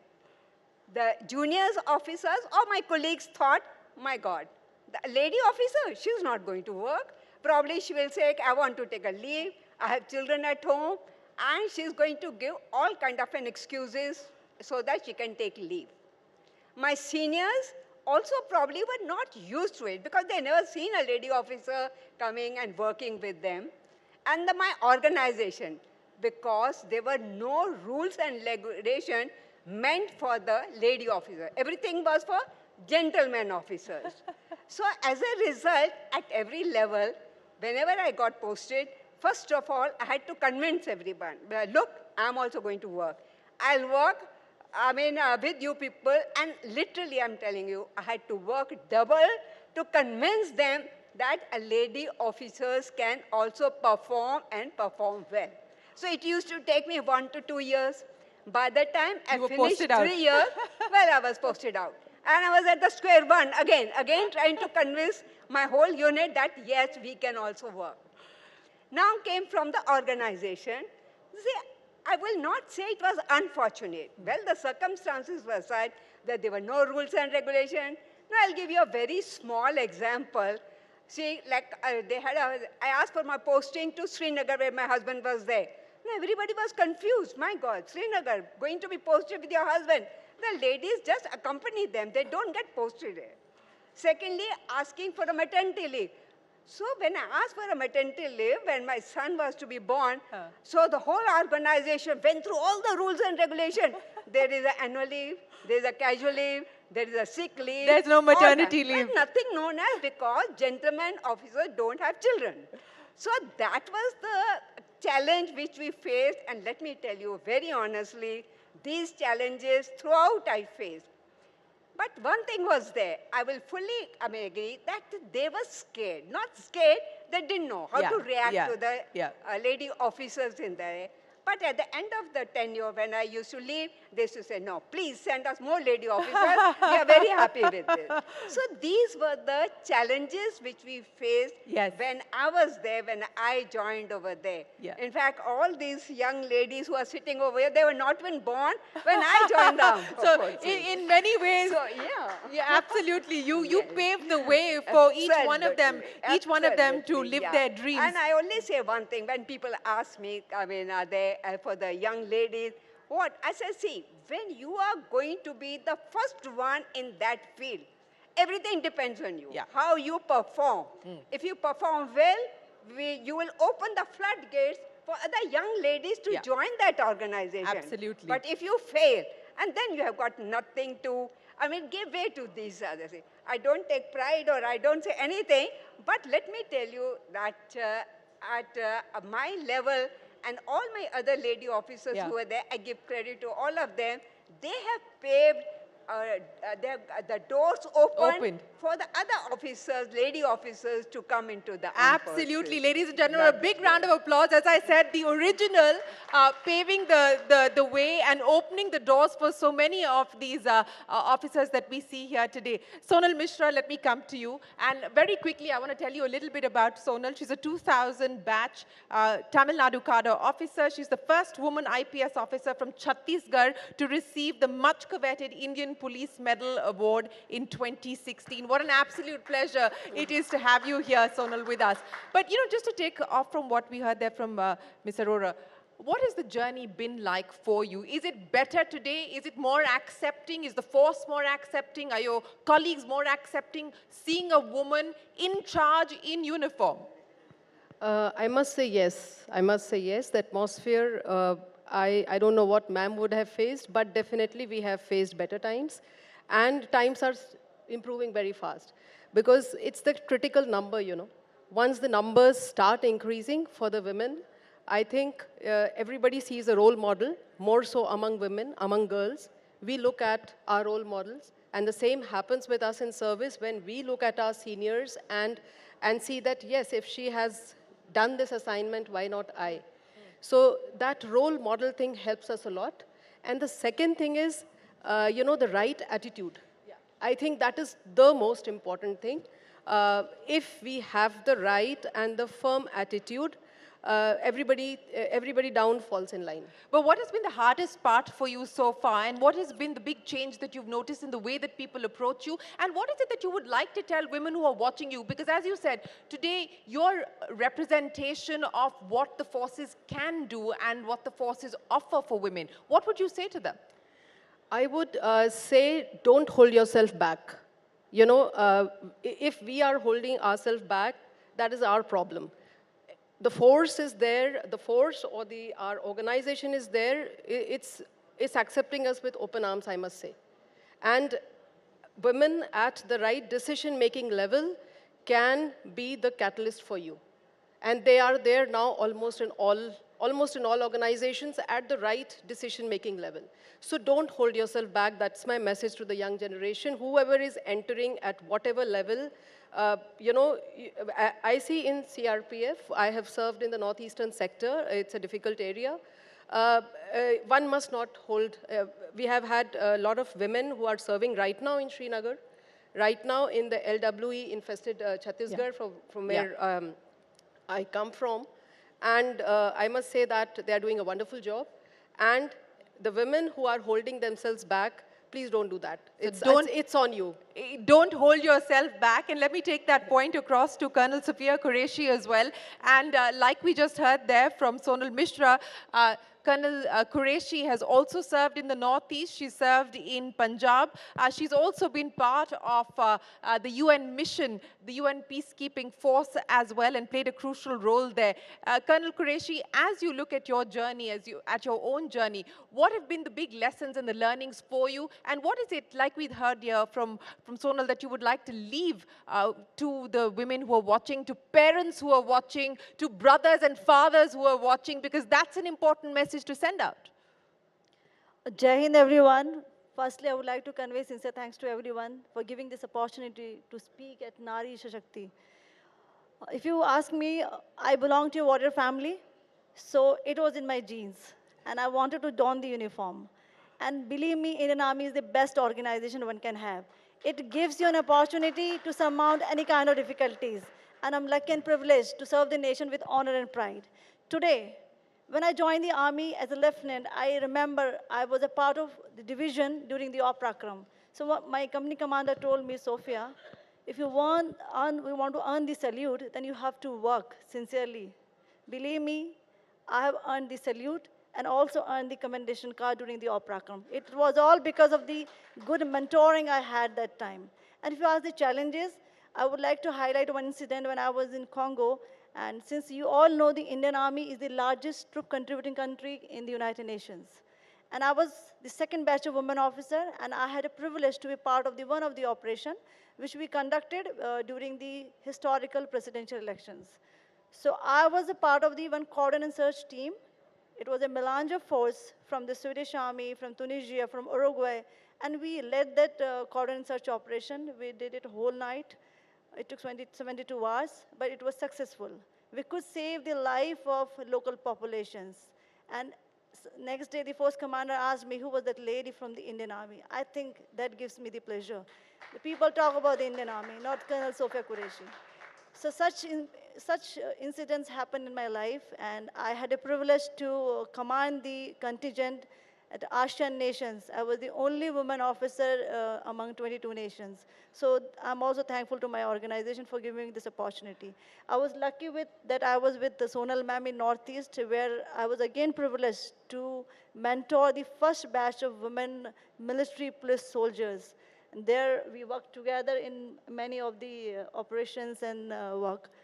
And lastly, you all know that I'm a full colonel today, and I'm commanding the unit. I'm from the first batch of women officer.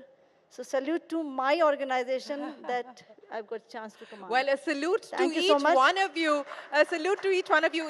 As you said, it's your pleasure and your privilege to work for the organization, and it is our pride to have you here this evening and share your stories with us. Squad Leader Sindhu Reddy. Ladies and gentlemen, I don't know if you were watching the Bastille Day parade on your TV screens. Many people were, but if you were, then you watched Squadron Leader Sindhu Reddy leading the Indian contingent, taking center stage there, leading a team of 60 plus officers. What was that feeling like for you? And also, Squadron Leader Reddy, you know, you've now been part of the Indian Air Force for over a decade now, little over a decade now. What's this journey been like for you?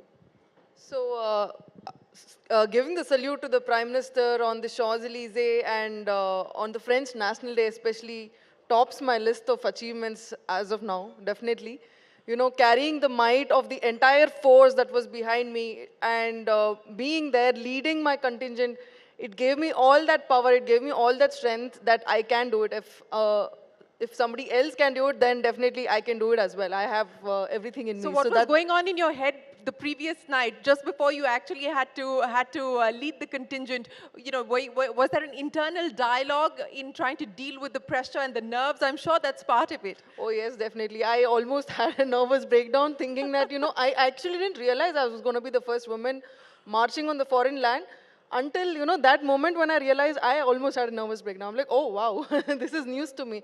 But yes, of course, my training and the way we've been preparing for that parade for almost about a month or so, it put me in a place where, come what may, I have done this before, so I can do it. So that is a confidence I could carry with myself, and always, I had the support of my contingent.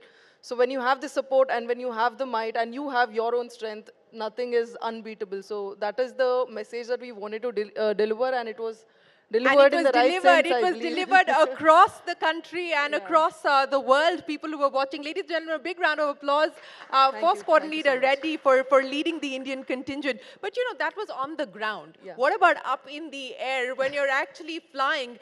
What has that internal dialogue been, and what's the external dialogue also been? When you actually started to fly, what was the reaction and the response? So my dream has always been to fly, and when I was going to join the Air Force, I realized what better way to do it than to don the uniform, the pride, the respect, and fly for the nation. So that's how I entered the forces, and I chose to be a helicopter pilot because I wanted to be in close connect with all my troops and all humans on ground, because that is what helicopters finally do. You provide aid to the forward forces, you also provide aid to our civil countrymen whenever they need rescue. So that has been the highlight moment of my career. Every time I was able to help our troops with logistics support or any kind of support, and they send you back definitely with a box of fruits, if nothing, from the forward post as well. Yeah. Coming back, landing in the base and looking at those boxes, it used to make me teary-eyed. When they had no resources, they had to thank you somehow because you provided something to them. So those moments are definitely something that I've lived for. And also when I could, in my own capacity, provide some rescue mission, some assistance to the rescue missions during the flood reliefs and all that. So people used to come literally thank you. I mean, that feels like a really important moment and the most, the highlight of my career, I would say. Absolutely. So, and fruits as a way of expressing gratitude. What can be better than that? But Dr. Seema Rao, let me come to you. Again, for those of you who may not be familiar with Dr. Rao's work, she's often called the Wonder Woman. She has many firsts to her credit. She is India's first female Special Forces trainer, having trained the Special Forces for over 2 decades, and she's an expert in close quarter combat. Dr. Rao, I want to understand from you, what made you want to do this, and what has the learning and the lesson been for you over the past 2 decades of doing this? Well, let me start by saying that destiny had something really different for me. I started as a doctor, but eventually destiny took me to training commandos of the Indian forces. It's been a 25-year-long journey, and a journey, I should say, of glory and strife. I've had to work hard on my physical prowess because, after all, standing in front of highly trained and skilled commandos is no joke. And but when I had to, teach them certain techniques, it was obviously a challenge to me. But I took it in my stride. Every day was a challenge, but I would hone up my skills, and I would see that I would give my best. And at the end of the day, when I would get the respect of those male trainees, I train men. So, so when I would get the respect of the male trainees, I think the male commandos, it was very satisfying to me because for me, this was a selfless service to the country. Yeah. And I was doing it because of probably the patriotic blood that ran through my veins. My dad was a freedom fighter. Nevertheless, I think it was a wonderful journey. Yeah. And I will never forget you know, the respect that I earned, the satisfaction that I gained out of training them in close quarter battle. You know, we're going to see Dr. Rao show us what she's actually been doing over the past 25 years. So you'll see that in action in just a second. But Vice Admiral Arora, I want to get wrap-up comments from each one of you. You know, what is it that you would like to say to young women who are watching, as I said, to parents who are watching as well, and to the armed forces to ensure that we do have a much more gender-balanced organization going forward, and people don't have to go through the challenges that you went through? Well, I would like to say one thing to all the young, women of our country and to the parents. Armed Forces is a wonderful organization. It gives so much of respect to the women, and I think if you ask me, I always say, even if I have to repeat my life, I would still go and join the Armed Forces. But I've got only one advice, I will say advice or whatever it may take. It gives you so much of respect and opportunities. At the same time, we should also remember, as a woman, that it's not only our privileges what we should be looking for, we should also remember our responsibilities. So responsibilities towards the organization. We have to change, not change, get used to that life. It's very difficult for the organization to change according to your vision. Absolutely. So we should all get married into the organization, enjoy this thing. They are there to look after you. So you don't have to regret at all. And so you would I wish everybody all the best, all the young girls who want to join armed forces. I will say they'll take you with an open arms, look after you, but you have to remember your responsibility. Absolutely. Sonal, very, very quickly, the one thing that you would like to say to people, once you already said don't hold yourself back, what else? You'll have to use the mic. I'll say within the organization, we must have more women at the right levels to give the right perspective of a woman's need. And as an organization, maybe at every level, there has to be a little more understanding of the requirements. As ma'am said, there can be different requirements at different times for a woman, but she has to put in her best. And she has to put in her double. And in police, when we were young, we got that lesson saying that you don't have any opportunity to fail, you know. We don't have that chance. You have to succeed every time. Yes. So I think it's both ways for an organization as well as for us. Absolutely. Organization to be a little more accommodative and understanding as to what she needs at what time, and she may need certain things in certain times. Right. Maybe maternity leave, as ma'am said. But then when she comes back, yes, you are full on and you have to give in your best. Absolutely. Thank you. Colonel Qureshi. Would you like to give me a message to the kids? Yes. I would like to give you a few rules for the kids, especially new generation baby boomers. Remember, whatever you do, nation should be first and selfless service. Secondly, be bold, brave, and dynamic. Be disciplined. Be courageous. Have your own legacy. Create your own destiny. Manage time. Every one of us has 24 hours. It only makes a difference of 3 to 4 hours when you play mobile or do something else. So manage your time, which is very important. And lastly, remember, you have to think about the country first. Thank you, Jai Hind. Squad Leader Reddy, your message. So yeah, I'm very thankful for my organization in a way that Indian Air Force has opened its door for all streams for women. So that way, if any young woman, any young girl wants to join the forces, I will say opportunities are plenty. Like, don't think that there's no opportunity. Even if it is not there, it will be made. If you have the determination, if you have the grit, it will be made. So if you want it, just go for it. Don't hold yourself back. Well, don't hold yourself back. Dr. Rao, I'm not going to let you speak. I'm going to get you to do something for us. But ladies and gentlemen, a big round of applause and a big salute to each one of them for joining us here this evening. Thank you so very much for showing us what a life in the forces is and what the opportunities are for women who are looking at a career in the forces. Thank you very, very much. Ladies and gentlemen, a big round of applause. Dr. Rao, I would request you to stay on because we're now going to see her in action. Absolutely. Thank you so much for that. Shireen, I'd also request you to felicitate all the ladies here on the stage.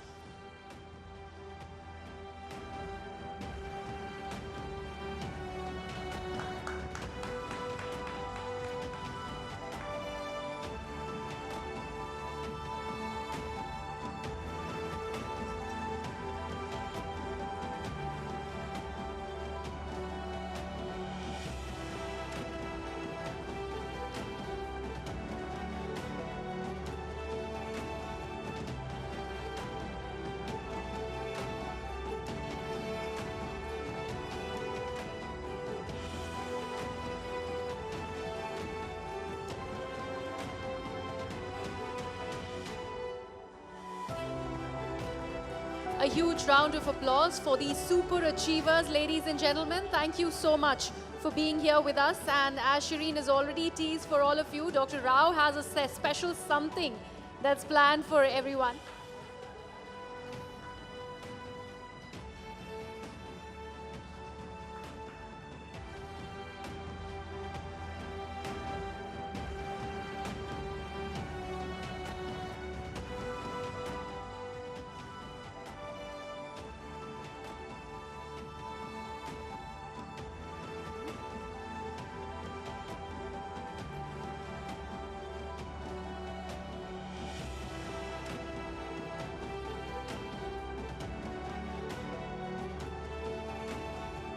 Ladies and gentlemen, fasten your seatbelts because what you are about to see now is going to be very exciting stuff. Dr. Rao is coming out. She's just getting out of her panel clothes and getting into her combat gear. So she's going to be giving us a very brief demonstration of what close combat is really about. So you don't want to miss this. Please do take your seats while we get Dr. Rao back out and we clear the stage so that she can do what she does and what she's been doing for over 25 years, ladies and gentlemen. As we pointed out, she is the first woman who has trained the Special Forces, and she's going to be showing us what she does. Dr. Rao, if you're ready, we're ready for you. Yeah, sure. Come on.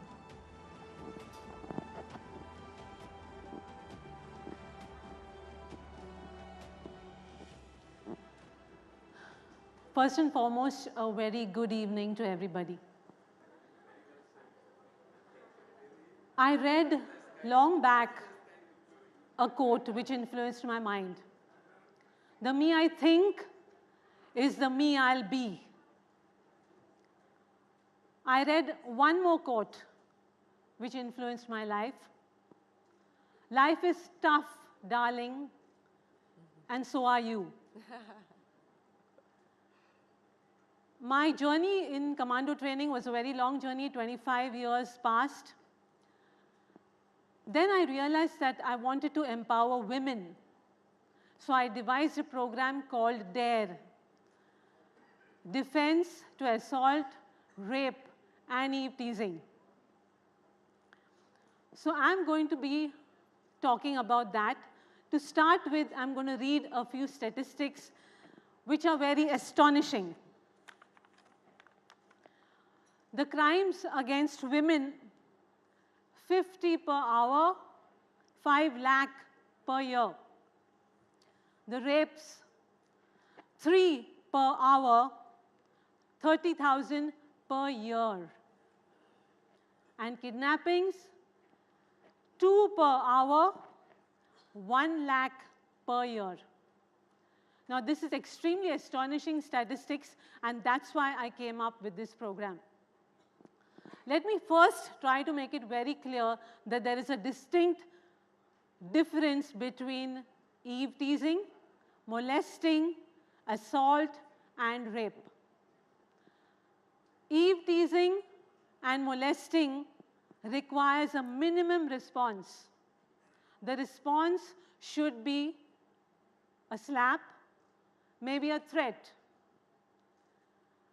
Assault and rape requires an aggressive response. And when I say aggressive, I mean that you need to hit the vital targets in a man's body.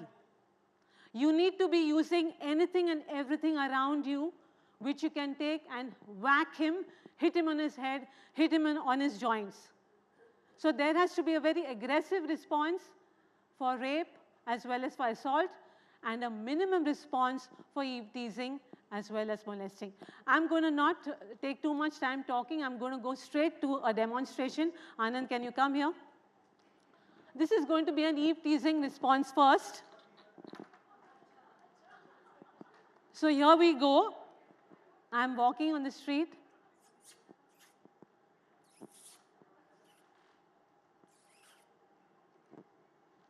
What you need to do here is, do not take your eyes away, do not stare too long, just give him a firm look and move away. The second thing, we go on to, what's the next one? Lewd gestures is the second thing.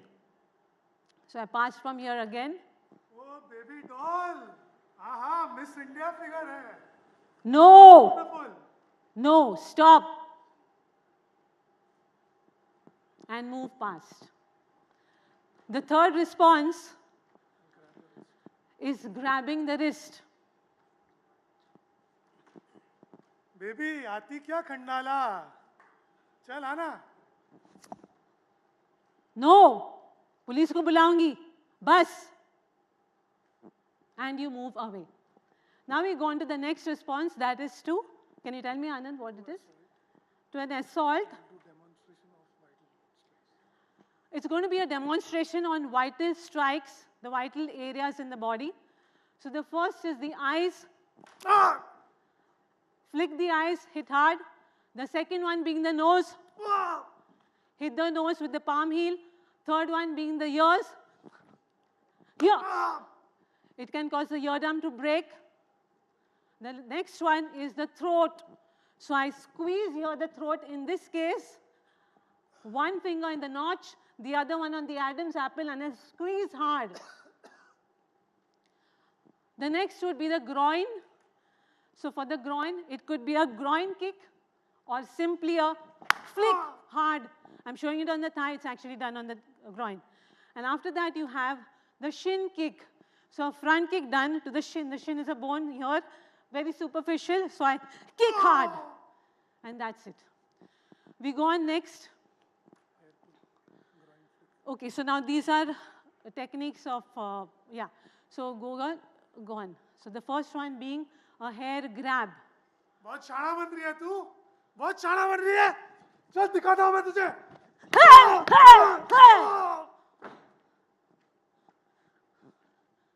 What's the next one? The next one is a choke done to your throat. गर्दन दबाऊंगा तेरा मैं. गर्दन दबाऊंगा.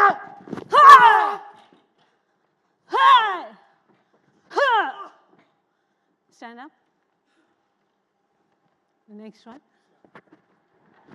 This is a slap. चले. शाना बन रही है. So you keep slapping him to submission. Next one. Okay. The next thing that we're covering up is molestation. Here in this case, first thing, groping the breast, very common. 1 minute. Start. Beautiful, sexy. अभी मजा आएगा मुझे. मजा आएगा.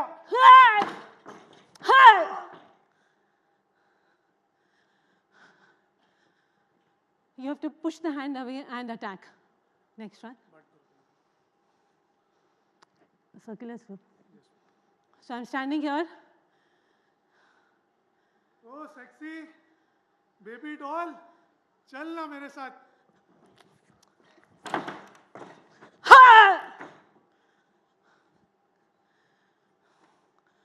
Next one.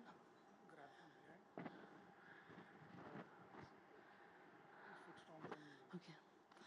This is when you're being bear hugged from behind. चलो darling. चलो मेरे साथ. The hands are trapped.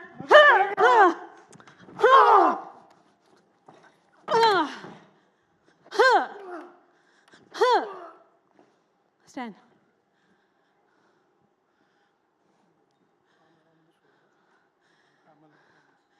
Okay.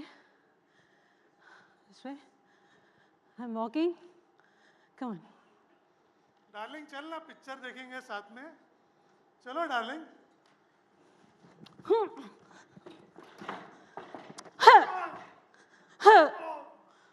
Stand.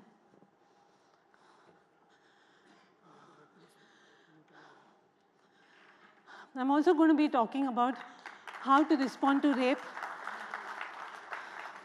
but that will be after some time. We go on to a weapon. Now first, let me just give you a short talk on how to deal with a weapon. You have a weapon which is a blunt weapon or a sharp weapon. A blunt weapon can be a bait and stick. A sharp weapon can be a knife. The first thing that you need to understand is defensive or offensive. Defensive is you take anything that's close to you, a newspaper, maybe an empty bottle, or maybe a bag that you have, and the attacking hand has to be hit. ये चाकू देख घुसा दूंगा अंदर देख इसको So I've used the newspaper on his wrist. Next one.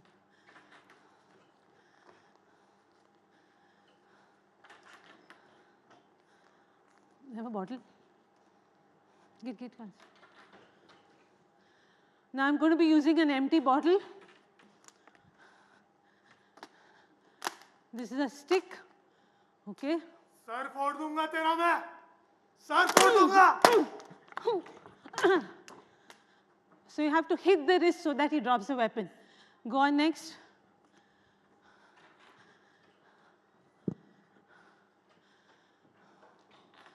Now it is what to do when somebody is going to attack you with a knife. चाकू देख अभी घुसाऊंगा देख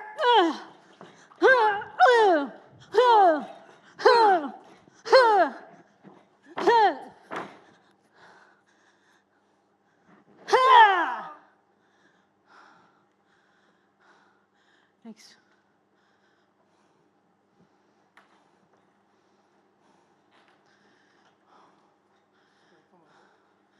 Straight from above. सर फोड़ दूंगा तेरा मैं सर फोड़ दूंगा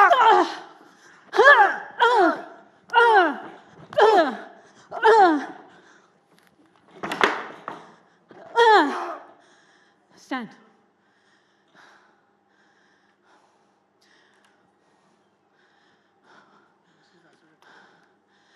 Now let me talk about acid attacks.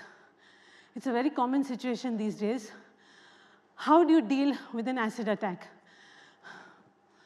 It's the rule of A, B, C, D, E. First, A stands for clearing of the airways. That is to see that the acid doesn't enter you through your nose or through your mouth into your respiratory tract. Second, B. Remember, acids could be liquid, they could also be powders. So B stands for brush off the powder from your body. Third is C. C stands for whichever areas of your clothes have been drenched in the acid, take your clothes off. Next, D. D stands for dilution. The acid needs to be diluted with lots and lots and lots of water. And lastly, E stands for emergency, in the sense that you have to call for an ambulance and take the person to the hospital.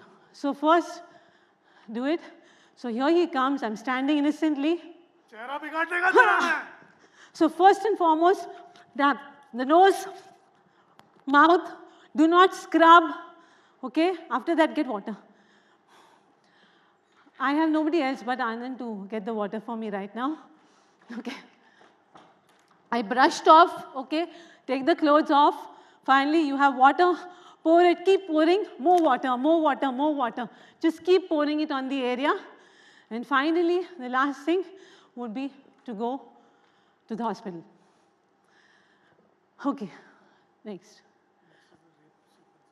Now I will be going on to the rape sequence, so I need to get this off me.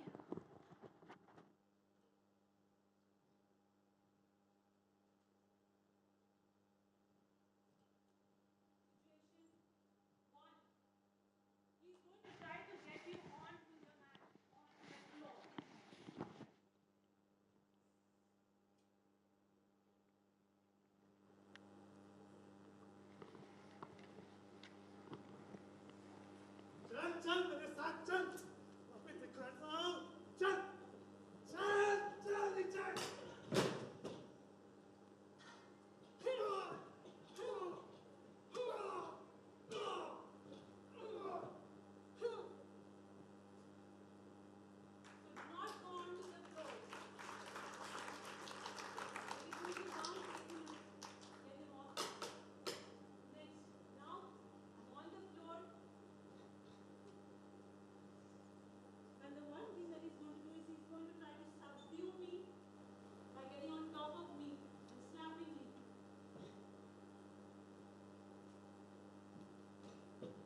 चल आवाज बंद कर बंद कर बंद कर तेरा आवाज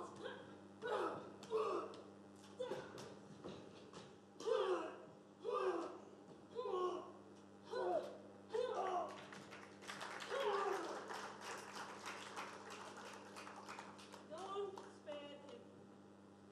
When you hit him really hard. You should never think of getting back at him. The last one is where again you're down and he's going to try to get in between your legs.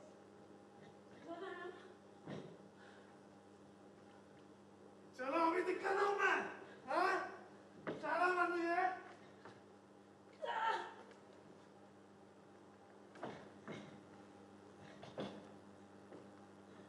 Unconscious. Please, carry it down, please. With my thighs. That causes a person to go unconscious. I'm going to squeeze the carotid arteries here and then more. Next.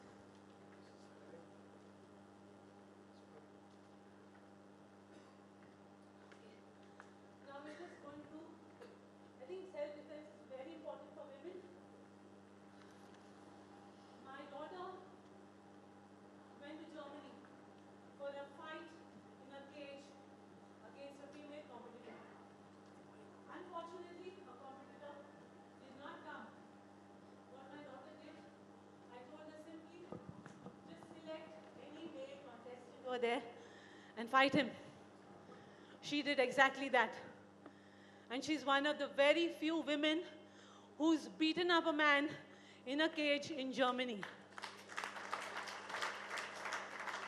So like I mentioned, fighting self-defense is important. I'm going to show a small snippet of how to do it. Does it help? It's always good if you have protective gear, because otherwise you will end up injuring yourself a lot.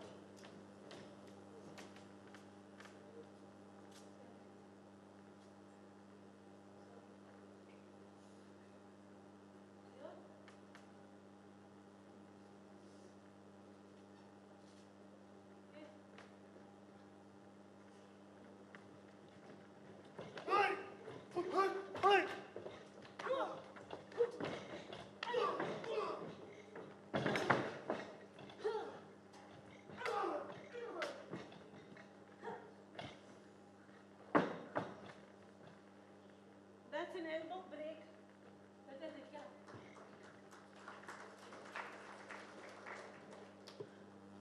So lastly, let me just say one thing. It's important to go in terms of the fight and take care of yourself.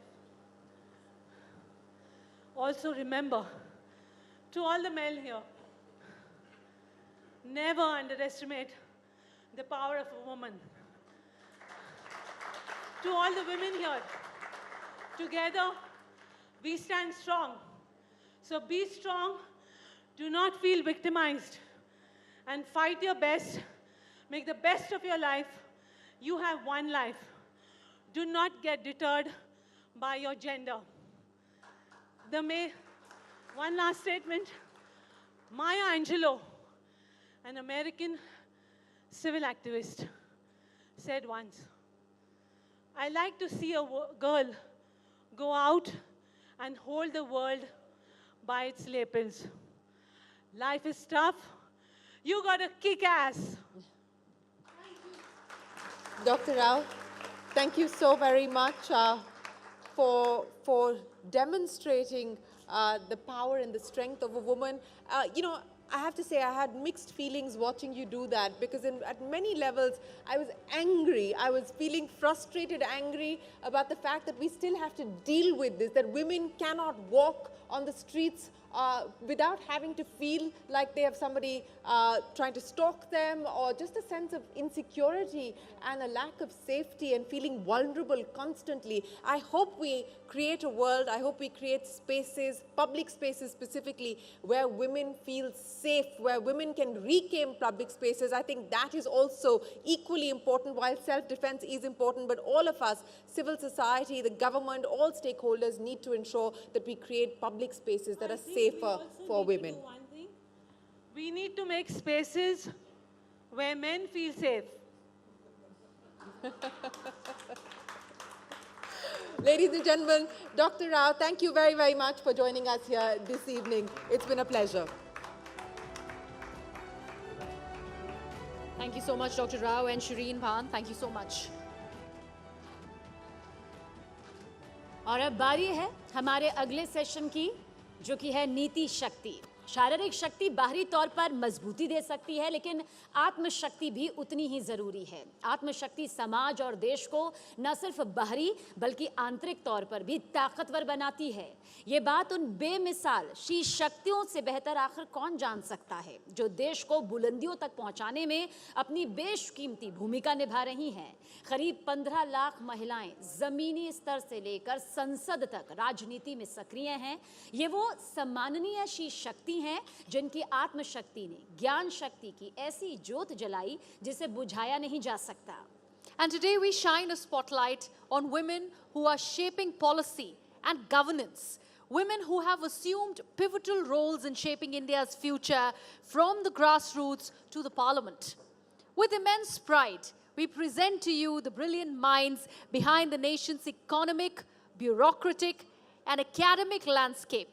But let me first request our colleague Chandra Srikrant to please come up on stage. Ladies and gentlemen, please welcome Shamika Ravi, a distinguished member of the Economic Advisory Council to the Prime Minister. Ms. Pranjal Patil, the first visually impaired IAS officer in the country. Remember, she is also the district magistrate in Shahadra, New Delhi. Babita, a sarpanch from Jammu and Kashmir's Laddu. And the accomplished Sanyogita Singh Chauhan, who is also a sarpanch from the Atari Gram Panchayat, and she is also an MBA, ladies and gentlemen.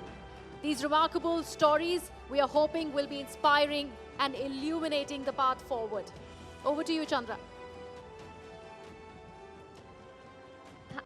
Thank you for that. What a day it's been. And, you know, I hope the previous session, it gave me a lot to think about, and hopefully lessons in self-defense that I never have to use. But thank you all very much for joining us on this session on Niti Shakti, because it's vital that there are more women in policy-making roles at the grassroots level, at the upper echelons. You know, each of them has a very remarkable story as the anchors introduce them. I'm going to start with Pranjal Patil ji here, right here. She's an IAS officer, and you know what's remarkable is she's the country's first visually impaired IAS officer. She's currently the district magistrate for the Shahadra region in New Delhi. A huge round of applause for her. She's here, you know, by sheer grit and perseverance. She gave the UPSC exams twice, cleared it with a very good rank, and cleared it without any coaching at all. Pranjal, share your experience with us. What motivated you to take up civil services? And, how do you go about being a district magistrate? How did you go about being a sub-collector in your previous role at Thiruvananthapuram? Yeah, hi.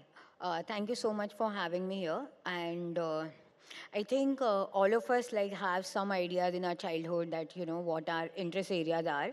And we may not know it very clearly. So I was always inclined towards something social, and history was also my favorite subject. So I always wanted to do something, and I really didn't know how to go about it. So only when I went to college, I got to know that there are something called civil services, and I felt that, oh, it's something little closer to what I want to do.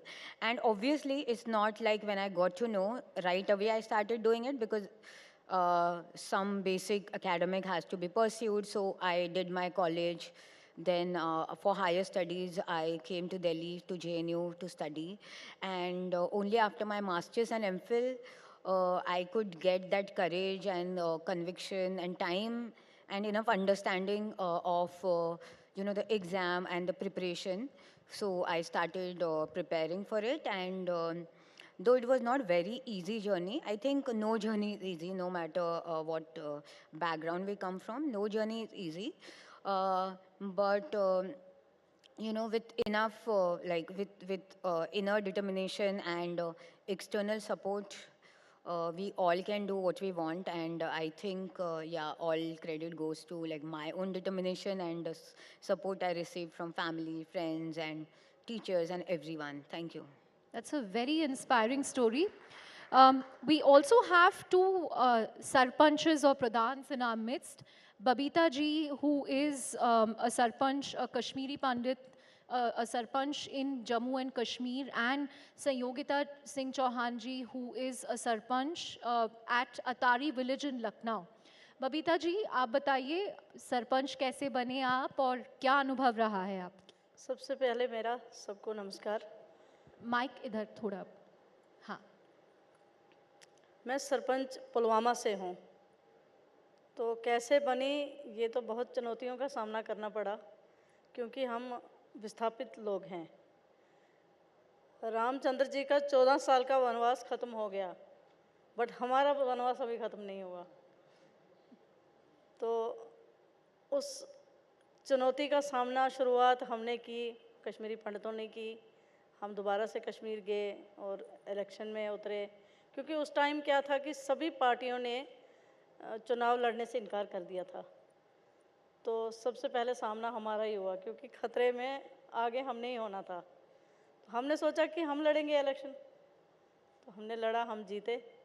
तो आज बहुत अच्छे से चल रही है हमारी सरपंची। आपको धमकी मिलती है पुलवामे में? देखिए, धमकियाँ कश्मीर है तो धमकियाँ ना मिले तो वो तो हो ही नहीं सकता। घाटी है। अभी आपने सुना होगा, हमारे आर्मी ऑफिस कह रहे थे कि जब कश्मीर का आता है कि कश्मीर पोस्टिंग, ओ गॉड हो जाता है ना। तो चुनौतियों का सामना तो करना ही पड़ता है, और जब नारी शक्ति है तो फिर हमारे सामने चुनौती तो कोई नहीं है। सही बात है। हाँ। Sayogita ji, you're an MBA by training, and then you decided to become a sarpanch at Atari village. आपके एक्सपीरियंस के बारे में बताइए, आपको इंटरेस्ट कैसे हुई पब्लिक पॉलिसी में, पॉलिटिक्स में? जी, नमस्कार सभी को। हम यूपी से हैं और लखनऊ डिस्ट्रिक्ट, मलिहाबाद तहसील लगती है, माल ब्लॉक, अटारी ग्राम panchayat. Malihabad mango belt, green belt घोषित है, और MBA करने के बाद एक 6 महीने ही जॉब कर पाए थे कि शादी हो गई, एक ब्रेक आ गया। और बचपन से ही मन था कुछ करने के लिए, और ग्रामीण विकास में शुरू से ही रुचि थी। रूरल इंडिया में, या हम लोगों का ननिहाल, ददिहाल सब गांव से जुड़ा था, तो गांव में काम करने की इच्छा बहुत थी। तो ससुराल में भी गांव से जुड़ाव था। शादी बिजनेस क्लास फैमिली में हुई, ज़मींदारों में हुई, हमारा गांव था। तो हमें इच्छा हुई कि हमें सरपंच बनना है, और सरपंच बन के गाँव की सेवा और आसपास के गांव में भी शिक्षा का भी एक जोत जलाना है, क्योंकि यूपी में लिटरेसी रेट बहुत कम है और पढ़े लिखे लोग ज़्यादातर शहर की ओर भागते हैं। तो ऐसा लगा कि गाँव की तरफ हम अगर काम करेंगे तो कुछ दे पाएंगे, कुछ कर पाएंगे, क्योंकि ये एक अनटैप्ड एरिया है। और यूपी में काम करना जहाँ महिला प्रधान तो होती है, पर काम प्रधान पति करते हैं। तो ये जो प्रधान पति का कल्चर है, ये चेंज करना था। एक रिवोल्यूशन मन में था, कि एक जुनून था कि कुछ करना है। तो ये चुनाव लड़े और चुनाव भारी संख्या में जीते। लोगों का समर्थन था और बहुत सारे वादे भी किए थे कि जो गांव में या आसपास के गांव में जो नहीं हुआ है वो करके दिखाएंगे। तो जब चुनाव जीतने के बाद एक बहुत बड़ी गांव में खुली बैठक का आयोजन किया, क्योंकि इससे पहले खुली बैठकें या महिला बैठक, वृद्ध बैठक या बाल बैठक, ऐसे कुछ कॉन्सेप्ट था ही नहीं कि कैसे कार्य योजना बनती है, कैसी बैठकें होती हैं। तो ऐसा, वो भी महिला एक बैठक का आयोजन करे, क्योंकि पुरुष बैठक करते हैं और पुरुष ही पार्टिसिपेट करते हैं। क्योंकि गांव में ऐसा कल्चर होता है, पर्दा होता है, तो महिलाएं जल्दी आगे नहीं आती हैं। और क्योंकि ठाकुरों के परिवार से हैं, तो ठाकुरों में तो ज़्यादातर वो महिला का पीछे ही रहती हैं, घर के अंदर ही रहती हैं। तो ये कॉन्सेप्ट बदलना था। तो खुली बैठक करी, महिलाओं को ज़्यादातर करके बुलाया कि आप सब आइए, कि आपकी महिला प्रधान है और आपका प्रतिनिधित्व हम कर रहे हैं, और आपसे पूछ के हम कार्य योजना बनाएंगे, जीपीडीपी बनाएंगे कि आप गांव में क्या चाहती हैं, कैसा माहौल चाहती हैं। तो महिलाओं से उनसे उनकी राय ली और उनके हिसाब से जो भी उन्होंने कहा कि पानी से संबंधित उनको जो चुनौतियां थीं उनके विषय में, या उनको उनकी सुरक्षा को लेके, सब चीज़ों को लेके हमने अपनी कार्य योजना साल भर की बनाई और धीरे धीरे करके वो सब चीज़ें इम्प्लीमेंट करी। जो उन्होंने कहा वो हमने 2 साल में ही करके दिखाया। हमारे गांव में पिछली प्रधानी में ऐसा सब कुछ नष्ट सा हो गया था, कुछ सब जर्जर भवन थे सारे सरकारी। तो हमने NM centre, health and wellness centre, अपने ग्राम पंचायत में 8 कमरों का पंचायत भवन, जो कि सपना था, 2 कमरों के पंचायत भवन होते थे। पानी की टंकी, जल जीवन मिशन का वो चल रहा था, तो हम उसको अपने गांव में लेके आए। अपनी एजुकेशन का फ़ायदा गांव तक पहुंचाना था, तो और हर घर को नल से जोड़ा। जो हैंडपम्प के लिए या कुएं तक महिलाएं जाती थीं, तो वो सुविधा उनको दी। और अपने यहाँ जलाशय, क्योंकि उनको ऐसा था कि जल संरक्षण पे भी हमें काम करना था, तो आंगनवाड़ी केंद्रों में, पंचायत भवन में, स्कूलों में वाटर हार्वेस्टिंग कॉन्सेप्ट और जलाशयों का निर्माण किया। एक नहीं, 3 जलाशयों का उस पे काम किया और जल संरक्षण का काम अपने यहाँ किया। और महिलाओं को आत्मबल और साहस हमसे मिला। और आसपास के गांवों में भी ऐसा एक जज्बा जगा, क्योंकि हमारे आसपास के जो अटारी के आसपास 200-300 गाँव में ऐसी कोई महिला नहीं थी कि जो अपनी प्रधानी खुद कर रही थी। और उन प्रधानों के यूनियन के भी अध्यक्ष हम बने। और सब मेल, जब हम कोई भी बैठक करते थे प्रधानों की, तो सारे मेल प्रधान आते थे। 33% रिजर्वेशन था, पर महिला नहीं आती थी। तो उस बैठक को भी हम ही सब मेल के बीच में एक महिला प्रधान, और उन्होंने हमें अध्यक्ष के रूप में स्वीकार किया, तो ये बड़ी बात थी। उसके बाद सेल्फ हेल्प ग्रुप्स, जो स्वयं सहायता समूह, अपने गांव में 19 स्वयं सहायता समूह बनाए। उनको पशुपालन से, कृषि के कामों से, जो दुकान करना चाहते थे उनको उस चीज़ों से जोड़ा और उनको स्वावलंबी बनाया। Right. Huge round of applause for all the measures she's implemented as, Sarpanch. And I think she sort of saw it from a women's lens, right? The difficulties they have in terms of even fetching water. And she decided to do something about that. Shamika, you've had a very different arc compared to some of the women we've been speaking to. Has it been easier to break the glass ceiling in the world of economics and high finance? Because you have role models abroad, you have role models in India, from Janet Yellen to Christine Lagarde to Geeta Gopinath. And in India, you've had deputy governors of the RBI, leading bankers. How was your arc, to becoming a member of the Prime Minister's Economic Advisory Council? Well, first of all, I just want to introduce you to, the 2 ladies you just heard. There is a term we use in research. These are political entrepreneurs. You need these kind of people on the ground to bring about the change which you are envisioning. So you, Amrit Kal ka jo aap baar sunte hain, I want to be a little forward looking, Chandra. This is not going to happen on its own. It's not going to happen from Delhi. If this country has to emerge as a developed country, you need political entrepreneurs on the ground. Now let me tell you a little bit tying into my own story. I'm a professor of economics. I do research and I teach. And now I don't get much time to teach, but I do research. When I came back to India in 2004-05, I was doing work in development finance and other kinds of issues. But you know, the more research I did in India, using Indian data, working with Indian institutions, I realized that any aspect of research, eventually gender does emerge. It was not like I went out looking for women's issues. But gender just emerges as a very important part of research and policy making in India. So let me tell you, entire development finance, this whole microfinance revolution that we've had in the last 30 years, or even PMJDY now that the government is part, it's overwhelmingly concentrated on women. Right? That's from the finance side of things. Because when you empower financially women, the household does well. The children's height and weight does better. Girls typically study more. And so there are many societal impacts. So there is a gender component. Jab health dekhna shuru kiya, then you realize that, you know, in some of our best hospitals, most patients, female patients are missing. Meaning women are not coming to hospitals. Now these are very summary, simple things to look at, but these are very disturbing findings. It's not the cost of healthcare, because we're talking about AIMS, jahan pe 2 million patients come every year. So you have massive amount of data. The minute you start looking at it, you realize, women kahan hai? So you see the concept of missing women, even in terms of seeking healthcare, these begin to emerge. Then we did a research almost 15 years back, which we called a silent revolution. Without a policy push, you are seeing assembly to parliament, constituency after constituency across the country. Women voters are coming out and voting more and more.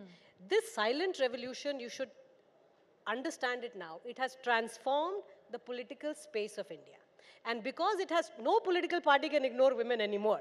And I can tell you 10 years back, we would not be saying this. So this is a silent revolution, because when there is a surge of women voters, policies therefore begin to respond to women.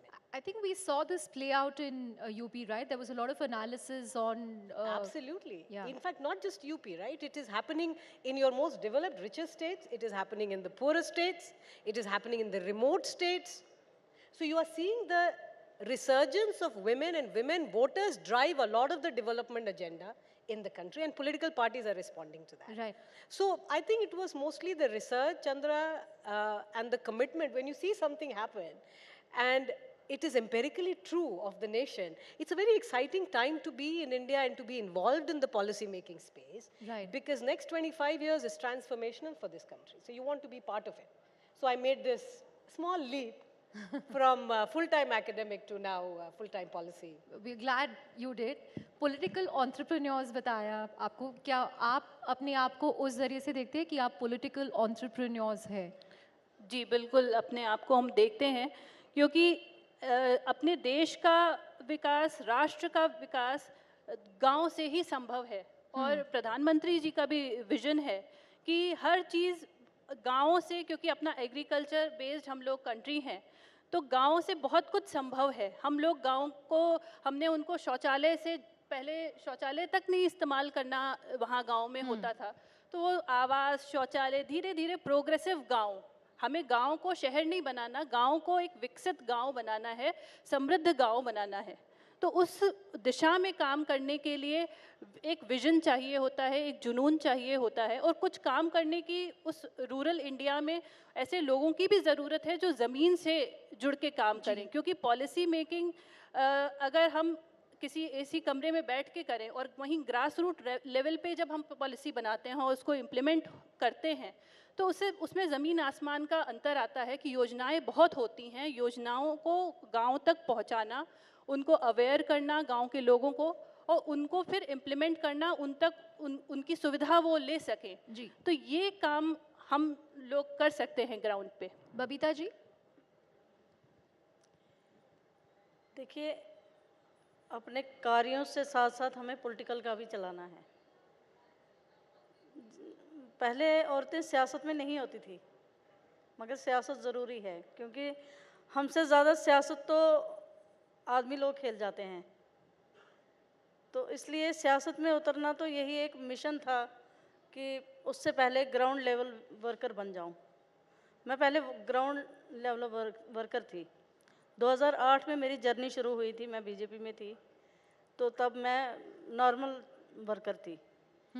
तो 2018 में मैंने election लड़ा, उसके बाद में मैं सरपंच बनी। सरपंच से ही मैं ज़िला अध्यक्ष बनी बीजेपी की, महिला मोर्चा की, और आज मैं उपाध्यक्ष हूँ स्टेट की, जेके यूटी की, महिला मोर्चा की। तो मेरा बस यही है, मतलब मेरा मिशन यही है कि औरतों को जितना हो सके, इन बहनों को, कि सक्षम बन जाएं, सक्षम बन जाएं। क्योंकि हमारी जो विडोज़ हैं, हमारी जो डाइवर्सी औरतें हैं, कुछ गरीब हैं, कुछ लाचार हैं, कुछ हैंडीकैप्स हैं, उनके लिए जो स्कीमें हैं हमारी सेंटर में, तो बहुत सारी स्कीमें हमारी लॉन्च हो रही हैं, मगर क्या है कि घर घर गांव-गांव तक अभी पहुंच नहीं पा रही हैं। इन चीज़ों से काफ़ी चीज़ें अभी दूर हैं। जैसे हैंडीकैप्स हैं, किसी घर में 4-4 बच्चे भी हैंडीकैप्स हैं, जो मैंने खुद देखे हैं। एक बच्चे 2 बच्चे को स्कीम का फ़ायदा देंगे, तीसरे को नहीं देंगे। तो उसके लिए हम भी कोशिश कर रहे हैं, मतलब मिशन के में उतरे हुए हैं कि ये स्कीमों का फ़ायदा जो है कि ऑलमोस्ट सबको मिले। जी। अभी ओल्ड एज पेंशन जो चल रहे थे, वो चल रहा था, अभी बंद हो गया है। उसके लिए दोबारा से रजिस्ट्रेशन हो रही है, मगर अभी तक उनको 4-4, 5-5 महीने का ऑर्नामेंट नहीं मिला है। ऐसे कई स्कीमें हैं जो कि बंद हो चुकी हैं, हो रही हैं आस्ते-आस्ते से बंद। मगर चलिए, अब हमारा नारा, मोदी जी का नारा, मोदी है तो मुमकिन है, सब कुछ सही हो जाएगा। ऐसे ही मेरी जर्नी जो शुरू हुई है, मेरे हस्बैंड से हुई है। मेरे हस्बैंड बीएसएफ में जॉब करते थे। इन्होंने छत्तीसगढ़ में ड्यूटी की, उसके बाद में ये कश्मीर में आए। कश्मीर में 4 साल ड्यूटी की इन्होंने। तो उसी दौरान मैं सरपंच बन गई, तो इन्होंने वॉलंटरी रिटायरमेंट लेके मेरा साथ दिया, मुझे आगे बढ़ाया। ये गलत है, मतलब होता है, गलत भी नहीं है, होता है। नहीं, सुनने में बहुत हर अच्छा है। औरत के पीछे आदमी का हाथ रहे तो औरत काफ़ी आगे बढ़ेगी। इसलिए मैं कहती हूँ, मोदी है तो मुमकिन है। हाँ, संजय है तो मुमकिन है, क्योंकि बबीता तभी आगे बढ़ी। संजय कहाँ है वो? जी, उनके लिए भी तालियां बजनी चाहिए। Behind every successful. Pranjal ji, I want to understand from you. You know, how did this affect the way you look at policies within your district? Being a woman, how did it influence you? You know, first in Thiruvananthapuram and as district magistrate, now in terms of your priority areas and focus areas. Yeah, I think getting to work at the district level, like the most local level in terms of administrative, from administrative perspective, it's a very great opportunity. It's in fact a learning opportunity, and it's very great because the efforts you put, you directly get to see the result. You know, sometimes we make policy and it takes time to get implemented, and then it takes even further time to see how it has impacted the intended section of the society. So at the district level, it has been my very special focus that you know how, like, of course now literacy level of our country has really gone high, and it's a very good development. But at the same time, we know that vocational competency, like young girls don't get as much as opportunities, you know, to develop themselves vocationally as their brothers or, you know, their classmates, male classmates must be getting. So in my district, there are a few institutes, they are vocational institutes. So I just focused on like how, you know, they will get more confidence to give interview, you know, to learn English, to learn basic computers, and how to you know, how to talk in front of many people.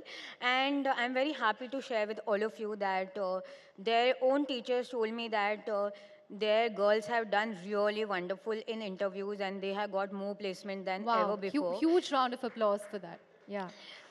So, and even in other sections, so I have observed one thing that though now children are going to school and that's a wonderful thing, but you know, co-curricular activities and like an opportunity to learn like various forms of art is not available to all. Like it's still confined, you know, learning dance, learning music, learning craft is still confined to a particular section of our society which has, you know, money and other resources.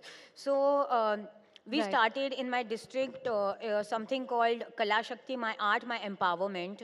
And through that, we are teaching dance to girls and they are learning Odissi dance. And 2 months back in the month of May, girls of my district, they performed on the stage along with national awardee winner dancers. Wow. And yes, and these accomplished dancers actually remark that these girls are not at all like first time, you know, beginners. They are like already so smart and their presence of mind is so good. So, and then also we are working on drugs. We are trying to have we are promoting sports so that our children develop, you know, team spirit and they develop some purpose, some, you know, physical stamina and they stay away from drugs. And in this way, there are many such initiatives we are able to take and we can see direct results. So that's immense satisfaction to me and my team. Thank you. Right.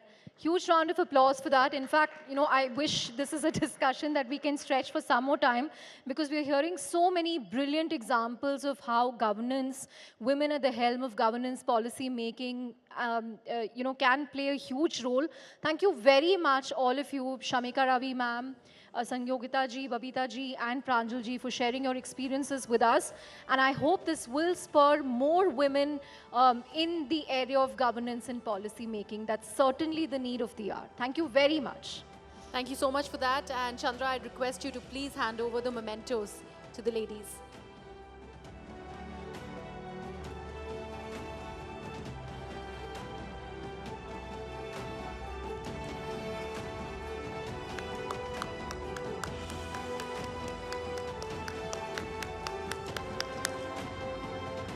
Ladies and gentlemen, a huge round of applause to these inspiring ladies, the Niti Shaktis.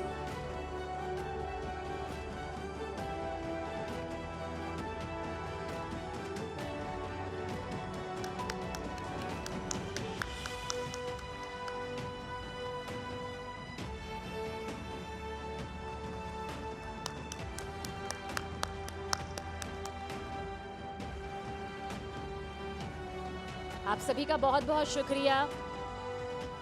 नीति शक्ति, she शक्ति का एक बेहद अहम हिस्सा आने वाली पीढ़ियों को प्रेरित करने के लिए नेटवर्क 18 उन चुनिंदा शी शक्तियों को सम्मानित कर रहा है, उनकी कहानियों को पूरे देश के साथ साझा कर रहा है, जिनके चलते हमारी लाखों करोड़ों महिलाओं को प्रेरणा मिल रही है।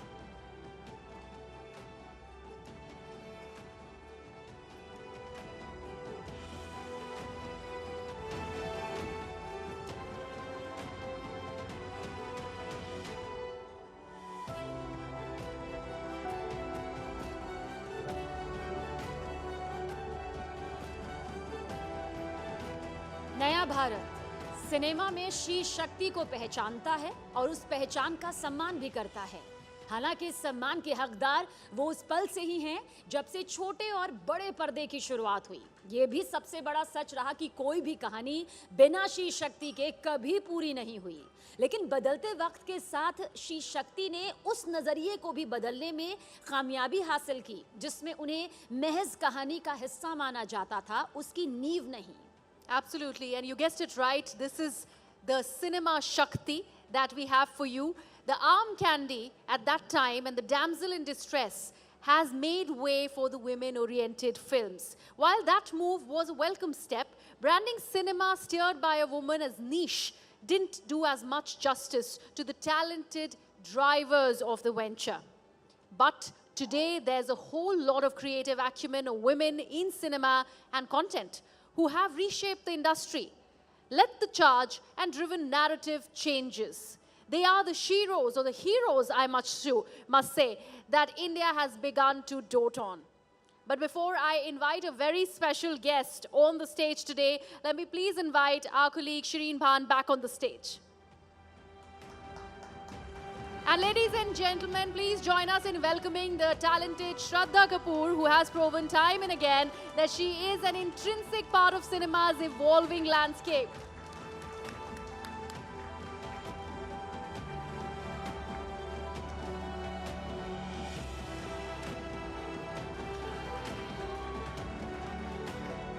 Look at that. Look at the welcome that you just got, Shraddha Kapoor. Ladies and gentlemen, a big round of applause for Shraddha Kapoor. Okay, are all the flying kisses done? And we're not even in Parliament. Please take a seat. Well, I can see that we've got a couple of tables full of your fans right here, Shraddha. But for those of you who haven't followed her career as closely as her fans have, let me very quickly take you through her journey so far. You've been in the industry for a little over 10 years now? I think so. You think so? I think so. Does it feel much longer? Because, you know, sometimes it feels like, literally on every film, it feels like, okay, I've not done this aspect of being an actor, I've not done that aspect of being an actor. So every film feels like a debut in some way or the other. So my makeup artist and dear friend, Shraddha Nayak, who's also here, because she's been with me for the few years that I've been around, we keep fighting about who knows how many years it's actually been. So yes. So what's the average that the two of you have arrived at between the both of you? I think it's been about 12 years. Yeah. So I was right. I said a little over 10 years. So you've spent a little over 10 years in the movie business. But you've grown up around the movie business. Your father is an actor. We just heard from your illustrious aunts, and of course your cousin is here within the hall as well, watching you. So you've grown up around the movies. Did you ever consider wanting to do or be anything else, or this was it? This was it, because this is what I grew up seeing in my household. I've grown up with the maternal side of my family predominantly, where I have my maushis, I have my grand aunt, I had my nana, who's was a very well-renowned classical musician. So I've grown up in a family of basically family members being in the creative arts. So for me, it's all that I knew. And it was a natural fit to get into the same field. But I have to say that, you know, when you're in school and a lot of people tell you ki, you know, oh my God, that's you really have a fan club right here in the room. I mean, they're the best. You know, there's so much love that I get from my well-wishers and my fans. It just overwhelms me all the time. So I have to say that, for me, you guys threw me off track now. You were narrating an incident from school. And fully threw me off track. But I have to say that, see, I don't remember where I was at. Should I switch the question? Okay, let's do a retake. I mean, the only thing that should throw anybody off is love and adulation. So that's great. Well, you know, I hope you continue to get as much love and adulation as you are getting this evening. But let me ask you this. Now you remember. I remembered, okay? I'm not going to look there right now. But, you know, jab hum school mein jate hain, and people tell you in school that, if your family member is a doctor or any other field or an actor, you naturally have this rebellious side to you where you say, no, I'm not going to go into the same field. Yeah. So I naturally had the same side to me where when people would tell me, you're going to be an actress, of course you're going to be an actress. And I'd be like, no, I'm not. But deep down, I always wanted to be. And it just organically happened that I developed a passion for it as well. And you know, you've spent the last 12 years now doing what you love doing. But what I want to understand from you, Shraddha, is, and you know, as a young person, as a young woman specifically, getting into the movie business, even though you're familiar with it, you're comfortable with your environment, did you always feel the need that you needed to conform to what an actress is supposed to look like, how an actress is supposed to be? You know, was that always, did that constrain you, at least in the first few years, where it was hard for you to maybe express who you really were? Did you bring your authentic self to the set, or were you trying to play a part even in real life? That's a very interesting question, and I have to say that the way that you think starts in your household. And your perspective to life and the way that you look at life starts at a very young age. So I feel so proud to say that I come from a household where my brother and I, we were treated equally. For us, I was never told कि अरे, you know, आपकी मासी एक औरत है और देखो उन्होंने क्या कामयाबी पाई है लाइफ में, औरत बन के उन्होंने कामयाबी पाई है. So that was never a thought in my household. It was, okay, my father has achieved great things for himself, my Masi has achieved great things for herself, you should also strive to be like that. So having been brought up in that manner, I have to share that when my first films didn't do well, there were a lot of people who were telling me that, oh, you know, as an actress, if your first two films don't do well, then, you know, you will never get any films and you will, there were a lot of people around me who said that, but I did not have that in my household. And I feel like that was such a strong foundation for me. And a lot of my thinking came from the conversations that I've had at home. Be it, to answer your question, I would say that it wouldn't strike me that an actress has to be a certain way or has to behave a certain way. Because I'm very happy that my foundation made me think very normally, very differently, that it applies to both genders. Yeah, and how much of that has impacted the choices that you've made when we talk about the roles that you've done and the movies that you've decided to take on? And I'll ask you this in the context of Stree, and I don't know how many of you remember, but I believe that there's a Stree 2 coming as well. But for you to play a ghost, and a ghost that preys on men, I mean, not too many women would have, would have wanted to play that part. So how much of the choices that you make in terms of the parts that you accept in the movies that you take on is conscious and deliberate, and how much of it is just organic? You know, I don't think I've spoken about this when we were promoting Stree, but there was a very, I'm actually very grateful to my director, Amar Kaushik, and my producer, Dinesh Vijan. I'll tell you why. Because when Stree was offered to me, they offered it to me as a cameo. They offered it to me as a special appearance. And I just was so amazed and so entertained with the premise of the film being about having a larger social message in an entertaining manner, that I requested them that, you know, can I be a part of the cast, and actually, can this not be a special appearance? I don't want to feel that this is a special appearance. And they completely agreed to that. Well, it changed the whole movie then. And I feel like for me to be a part of that, to be the front runner, to be right there, proudly being on the poster of that film and being right in the front, I felt that I'm proud of this film because for filmmakers to touch upon, as I said, social causes, social conversations in an entertaining manner, I don't know how many of them do it very successfully. You know, you said something interesting here. You said that you had a conversation with the director and the producer and said that it shouldn't be a cameo, that it should be a much larger role. And that resulted in a completely different movie. But how much say do you have as an actor, or for the lack of a better term in this context, as an actress, to dictate what the story should be or how the part should be played out, what layers the character should have? How much say and space do you find that you get? You know, Shireen, actually when you start meeting people for a film, or you start hearing a film, you start interacting with producers, you start interacting with the makers, very early on in the meetings and I've started figuring this out, I can gauge how they are seeing a character. I can gauge, okay, they're seeing this character to be a significant character in the film. I can see that they're going to treat the character equally to the male character or other characters in the film.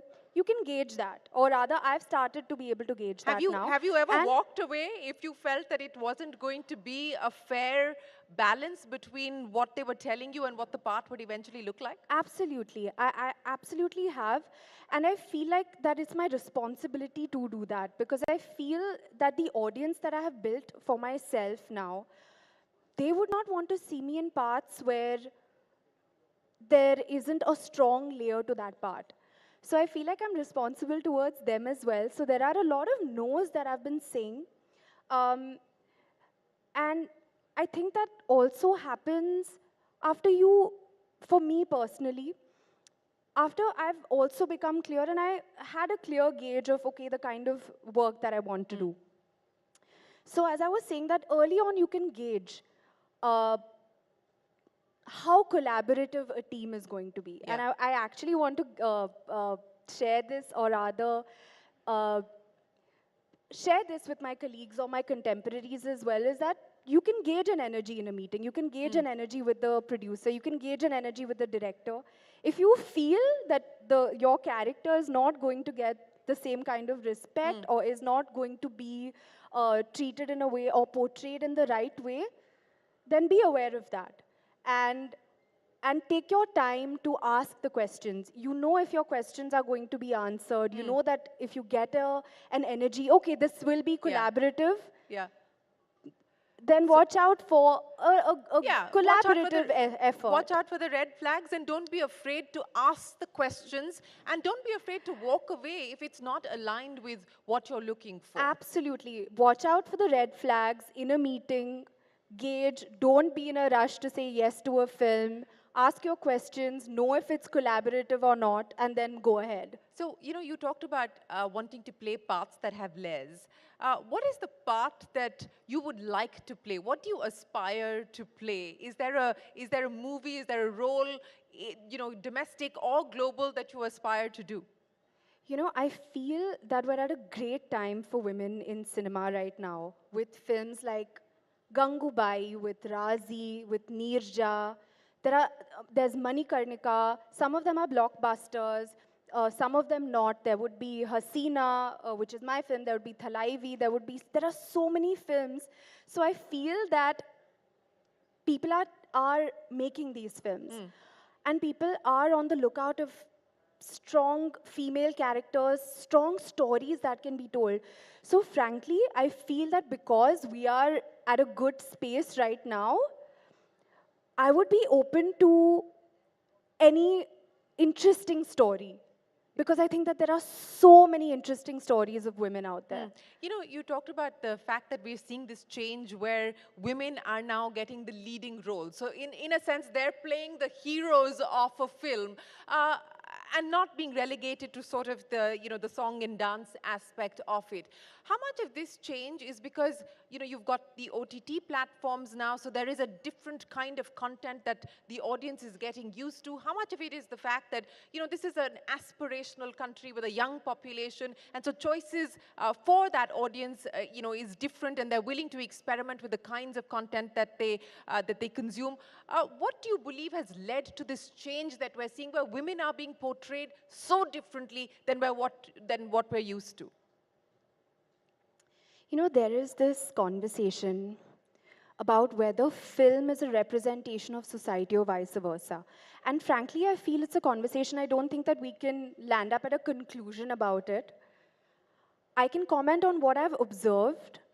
I do feel that even before the entire OTT wave came on, we've had films like Neerja, we've had films released before where they have been about, women being the central character.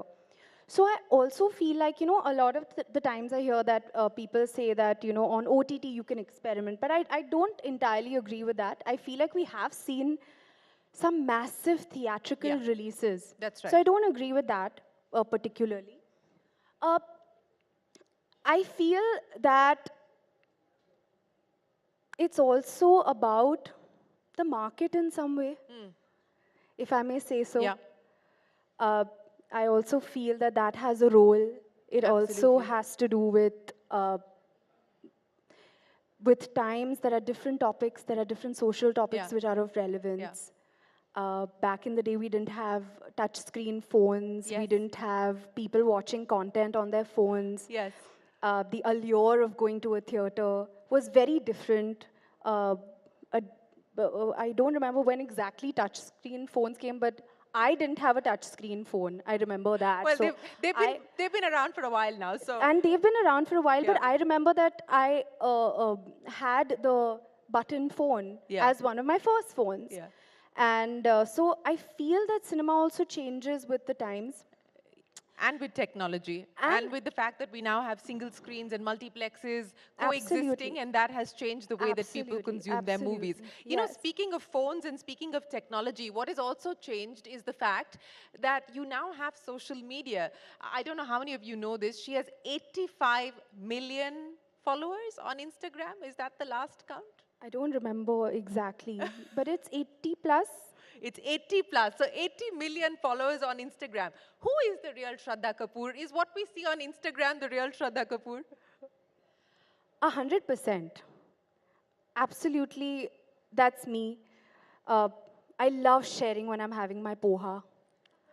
I love sharing when I'm enjoying my cup of chai in my little cup, which I'm so attached to, that every day I'm like, is my cup okay? Is my cup okay? The polish of my cup is coming off, but I still want to share, and people know that, you know. I love sharing that. What else? What did I have for dinner? I love sharing. Is there such a thing as oversharing, or you don't believe that there's any concept of oversharing? You know, I feel very, very fortunate for the kind of relationship that I've developed with my well-wishers and fans. I'll be very honest with you. I think it's extra special, if I may say so. We have like-minded thoughts. Even when I go out somewhere and someone tells me, you know, I have the same handbag that I saw in your post. And we discuss, someone will say that, you know, I have the same trousers that you have, or the same kurta that you have. And it's so nice. It's so nice to feel like one big happy family. Yeah. And but what about the mystery and the mystique and the aura? I mean, you know, before Instagram and before social media, you knew very little about the personal lives or behind the scenes of what an actor or an actress were like. And that perhaps that mystique and that mystery perhaps elongated their careers as well. Do you believe that that is the case, and perhaps this need to constantly put things out about yourself and share as much as you do takes away from that? You know, I feel like we hear this conversation happen very often, but I really wonder, say in the 1950s, if they had Instagram, would they not use it? I'm wondering, right? Would they not use Instagram if they had touchscreen phones and the OTT platforms? Would they be like, no, I'm not going to watch something on my phone? I wonder. So I feel, again, we go back to that conversation about changing times and technology, and basically, the only constant is change, right? Yeah. It's pretty much that. I do feel that from my personal experience, my relationship with my fans has been enhanced to a whole other level being on social media. Because of the immediacy of the contact as well as the access that you've been able to give them. So you do control the narrative and you control your own story as well. And I have to tell you that the kind of joy that I feel when I'm reading their DMs or when I get to go on... Do you read them, or do you have a social media manager? I read them, and I have to say that I have to tell myself, okay, how much has my screen time been today? I have to look at that as well, but it's all me, and I have to tell you that the joy that I get when I read DMs and when I read comments and I get to interact on comments, and you really know what someone is thinking. You know, I don't know how much of that existed because I would imagine that stardom was also a lot more sheltered, perhaps. Yeah. to a certain degree, Yeah. is my imagination of it. So I have no qualms in the era that I'm in, and I'm embracing it wholly and solely. Yeah, clearly, with 85 million followers, it clearly shows that you're embracing it. But you know, that's the good and the bad side of this. So the good is that you're getting all of this adulation and love immediately from your fans, and they're responding to you pretty much in real time.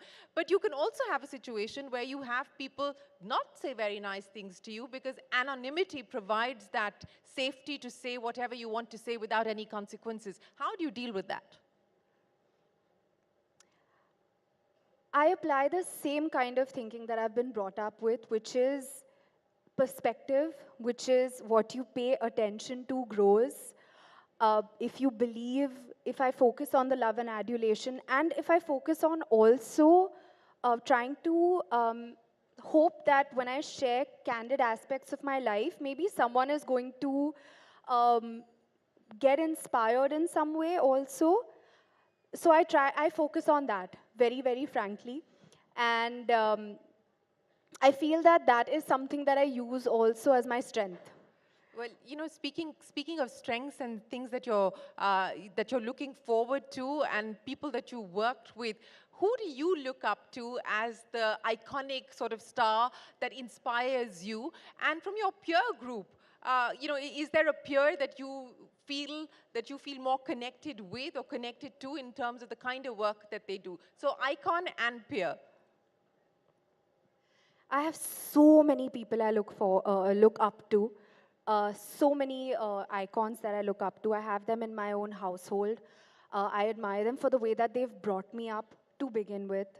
And of course, the kind of work that they've done has been phenomenal. In my peer group, there's so many people doing such good work. I recently watched Rocky or Rani Ki Prem Kahani, and I absolutely loved Alia in it. I thought that she was extremely effortless, so natural, an absolute delight to watch, and I thoroughly enjoyed watching her.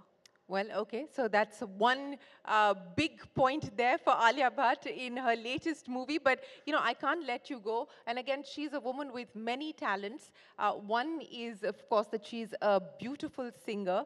And I've been told by everybody in my producing team that we have to get you to end with a song. Wherever you like. It could be your favorite song. It could be a song that embodies your journey in the movie business so far, or what you hope to do in the movie business in the future. Are we already at the end of our chat, though? We are, unfortunately, good things don't last too long, unfortunately. So we are at the end of our chat, unfortunately.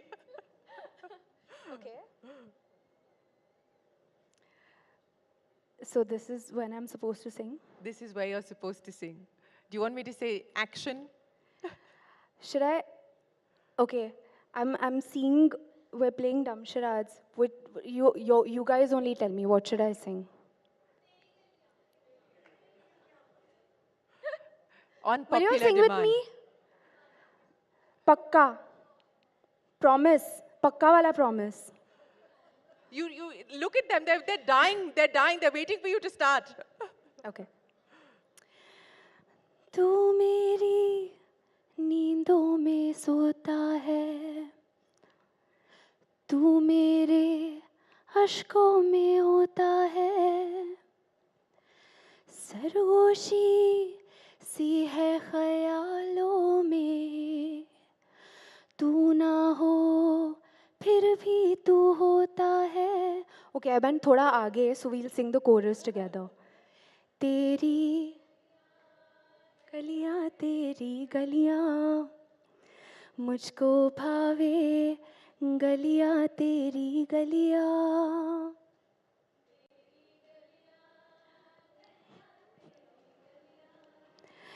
यूं ही तड़पावे, गलियां तेरी गलियां. Thank you so much. Shraddha Kapoor, thank you for being such a wonderful sport, and thank you so much for sharing your life story, your life's journey, but more importantly, your dreams and aspirations with us here on this platform. Ladies and gentlemen, a big round of applause for Thank you, Shraddha everyone. Kapoor. Thank you so much, Shraddha. And Shireen, I'd also request you, Shraddha, please stay on stage. There's a memento that is waiting for you.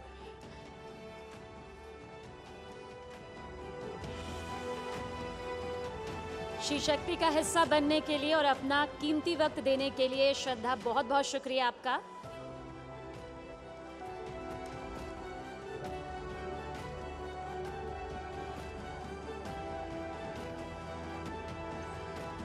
और आगे भी आप सब हमारे साथ बने रहिएगा, क्योंकि एक बेहद खास सेशन आगे आपका इंतजार कर रहा है, जो हम सभी की जिंदगी का एक अटूट हिस्सा बन चुका है।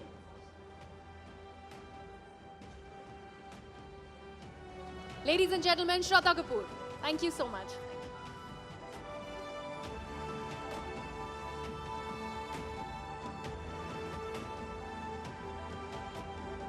Esteemed guests, we'd request you to kindly be seated.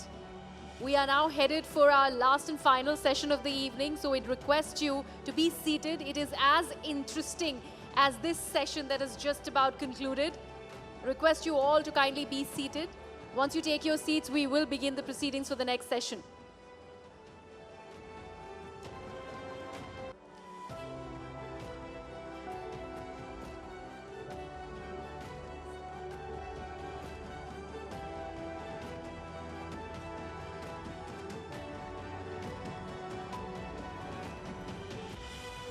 Ladies and gentlemen, our next session is called Social Media Shakti.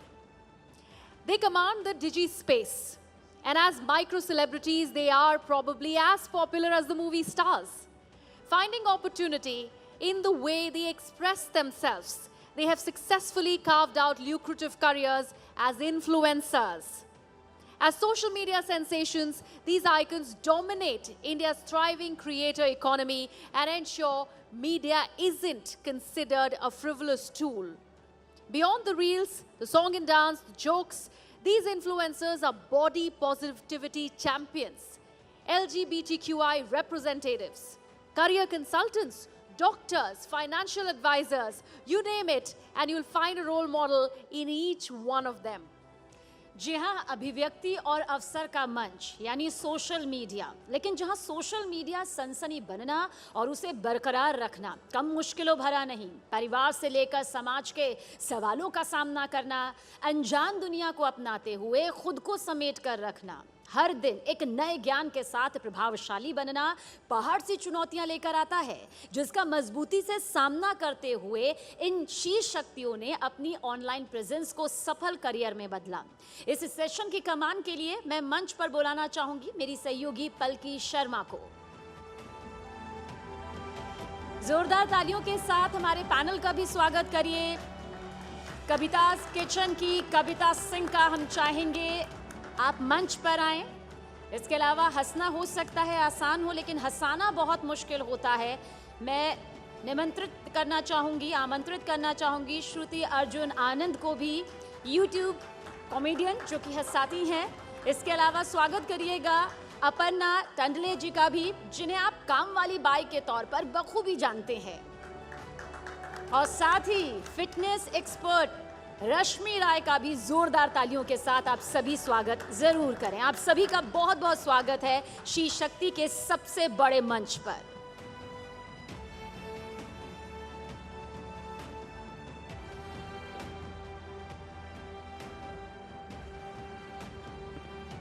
Thank you, and what a wonderful panel to have. Let's first have a big round of applause for our panelists. Thank you. And I will ask you questions individually, but I want to ask one question to all of you. In a country and a world where everyone thinks of themselves as content creators, what do you see as your competition and how do you deal with it? Kavita Singh, let's start with you. You started Kavita's Kitchen. Of all things, you're teaching a country with so many varieties of cuisine to cook, and you're doing it fabulously. What made you take this up, and how has the journey been? First of all, thank you so much for having me here. और मैं आपकी बहुत बड़ी fan हूँ। मैं काफ़ी देर से सोच रही थी कि आपसे मिलूँ तो मैं आपको बताऊँ। मैंने आपको बहुत देखा है और जैसे मेरी जर्नी 2014 में शुरू हुई थी, और जब मेरा बेटा स्कूल जाने लगा था और खाली टाइम रहता था घर पे, तो मैंने सोचा कि उस खाली टाइम को यूज़ करके कुछ किया जाए। क्योंकि बच्चे को छोड़ के ऑफिस नहीं जाना था। तब मैंने ये यूट्यूब का जो कुकिंग का आइडिया था, क्योंकि कुकिंग का पैशन मुझे पहले से ही था, और then I started my YouTube channel in 2014। और जब मैंने रेसिपी पोस्ट करनी शुरू की तो लोगों ने कहा कि आप जो बेसिक चीज़ें बताते हो कि गैस कब बंद करना है, कितना टाइम पकाना है, तो हम बैचलर्स बिगिनर्स को बहुत हेल्प होता है। तो मेरे को समझ में आया कि अच्छा लोगों को ये चाहिए, तो मैंने उसको जो लोगों ने डिमांड किया उस चीज़ को अपना स्ट्रेंथ बनाया और उस पर काम करके मैंने वीडियो बनाना शुरू किया और लोगों ने काफ़ी अप्रिशिएट और किया। घर में कैसा रिस्पांस था कि हाँ खाना बना रही हो, अब वीडियो के साथ बना रही हो?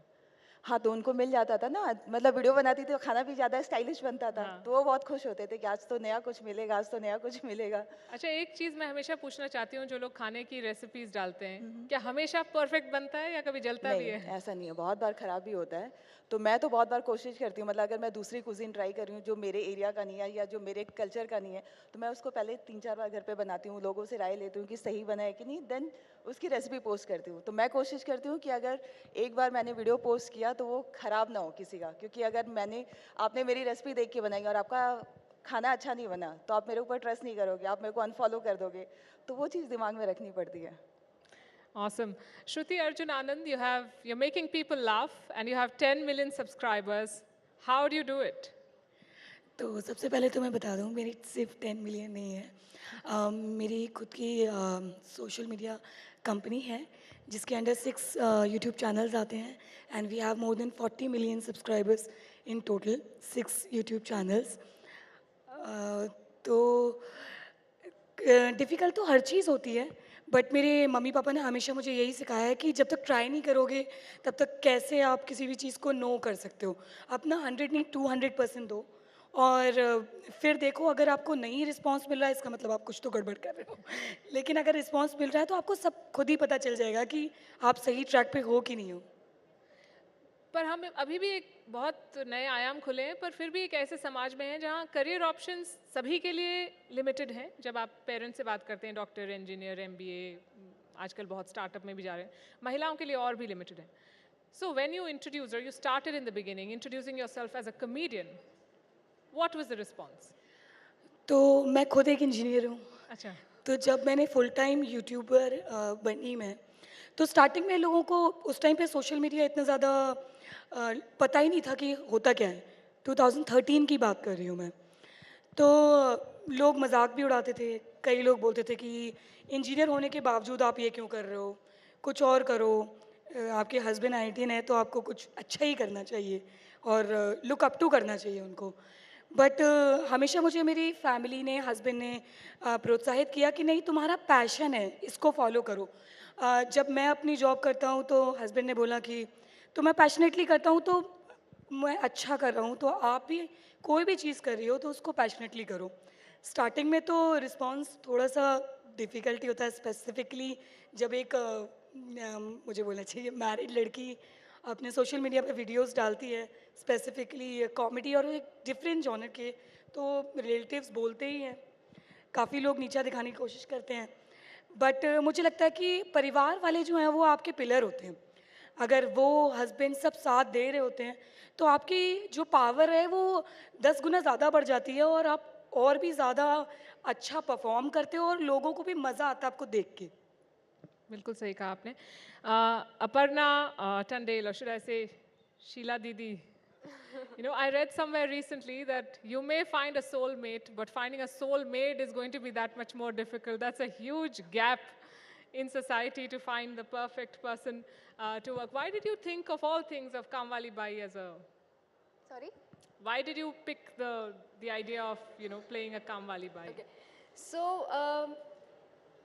एक टाइम पे बहुत प्रेशर था कि कुछ चल नहीं रहा, बहुत ट्राई किया, बहुत वीडियोस ट्राई किए, बहुत कुछ किया, पर व्यूज़ नहीं आ रहे थे, मतलब चल नहीं रहा था कुछ। तब एक ऐसा पॉइंट आया था कि कुछ ऐसा करना है कि जिसके बहुत सारे पार्ट्स हो, ठीक है। तो जब हमें ऐसा कुछ करना होता है ना, तब उस बारे में ना हमें ज़्यादा नॉलेज चाहिए कि हम बहुत ज़्यादा कर सके, इसलिए। तो इसकी शुरुआत एक्चुअली मेरी मम्मी काम वाली बाई है, वो थी, अभी तक कर रही थी, लेकिन अभी मैंने उसे रोक दिया। तो मुझे इस फील्ड का बहुत ज़्यादा नॉलेज था। मैं जब छोटी थी तब से मेरी मम्मी काम वाली बाई मतलब है, काम करती थी दूसरों के घरों में, तो उस चीज़ के बारे में मुझे बहुत ज़्यादा पता था। तो मैंने सोचा कि क्यों नहीं कि मैं ये कर लूँ। तो अभी मुझे मम्मी को मेरे मतलब काम वाली बाई की मम्मी कहलाते हैं। तो तो मैंने सोचा कि काम वाली बाई के इसमें मुझे बहुत ज़्यादा नॉलेज है या फिर मुझे ज़्यादा करने मिल सकता है, ज़्यादा फ़नी कर सकती हूँ। तो मैंने चूज़ किया कि व्हाई नॉट। पर आपको लगा कि यस, वंडरफुल, आपको लगा कंटेंट क्रिएशन ही करना है आपको? जी। आपने क्यों सोचा कि आपको वीडियोस ही बनाने हैं? मैं जब छोटी थी तब से मेरी मम्मी की बहुत ज़्यादा इच्छा थी कि मैं एक्टिंग करूं।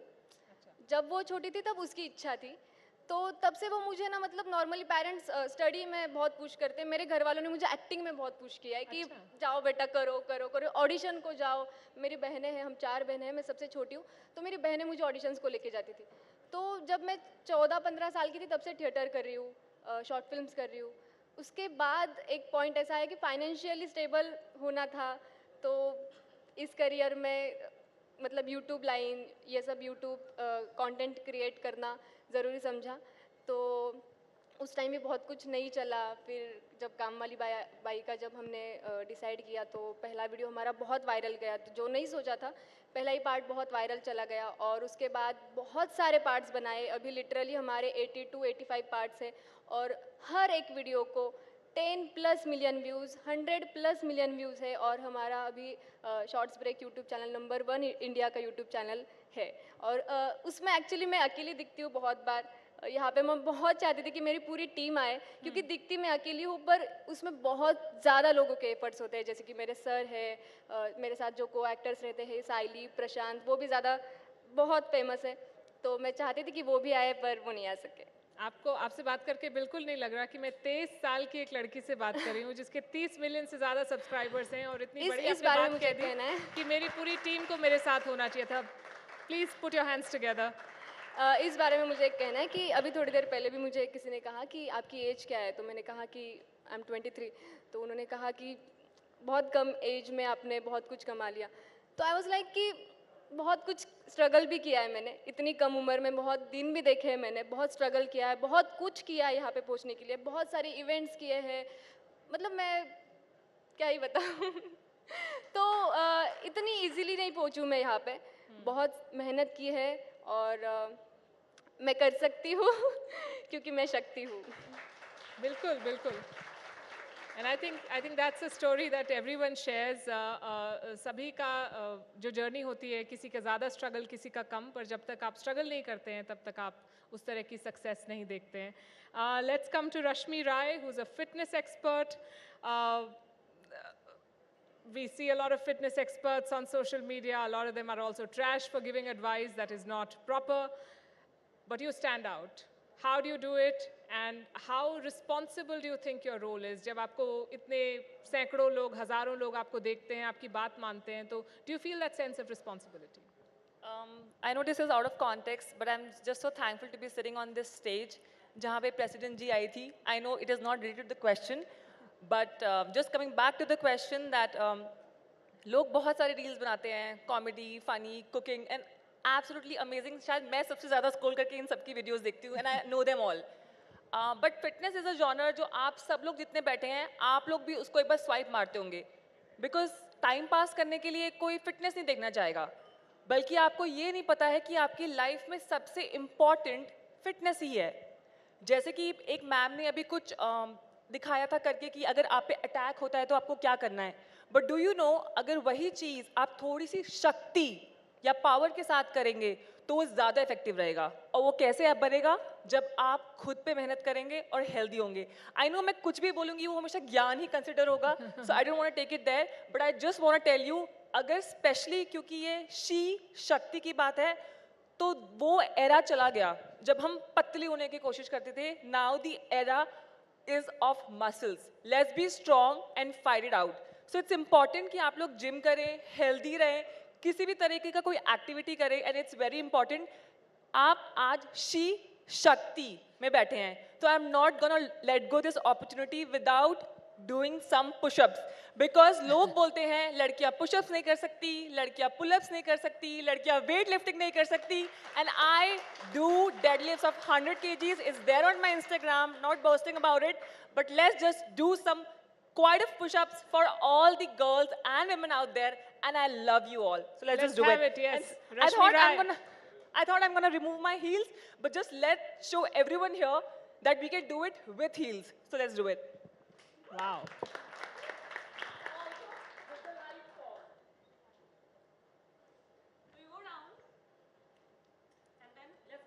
One, 2, 3, 4, 5, 6, 7, 8, 9, 10, 11, 12, 13, 14, 15. Oh my God.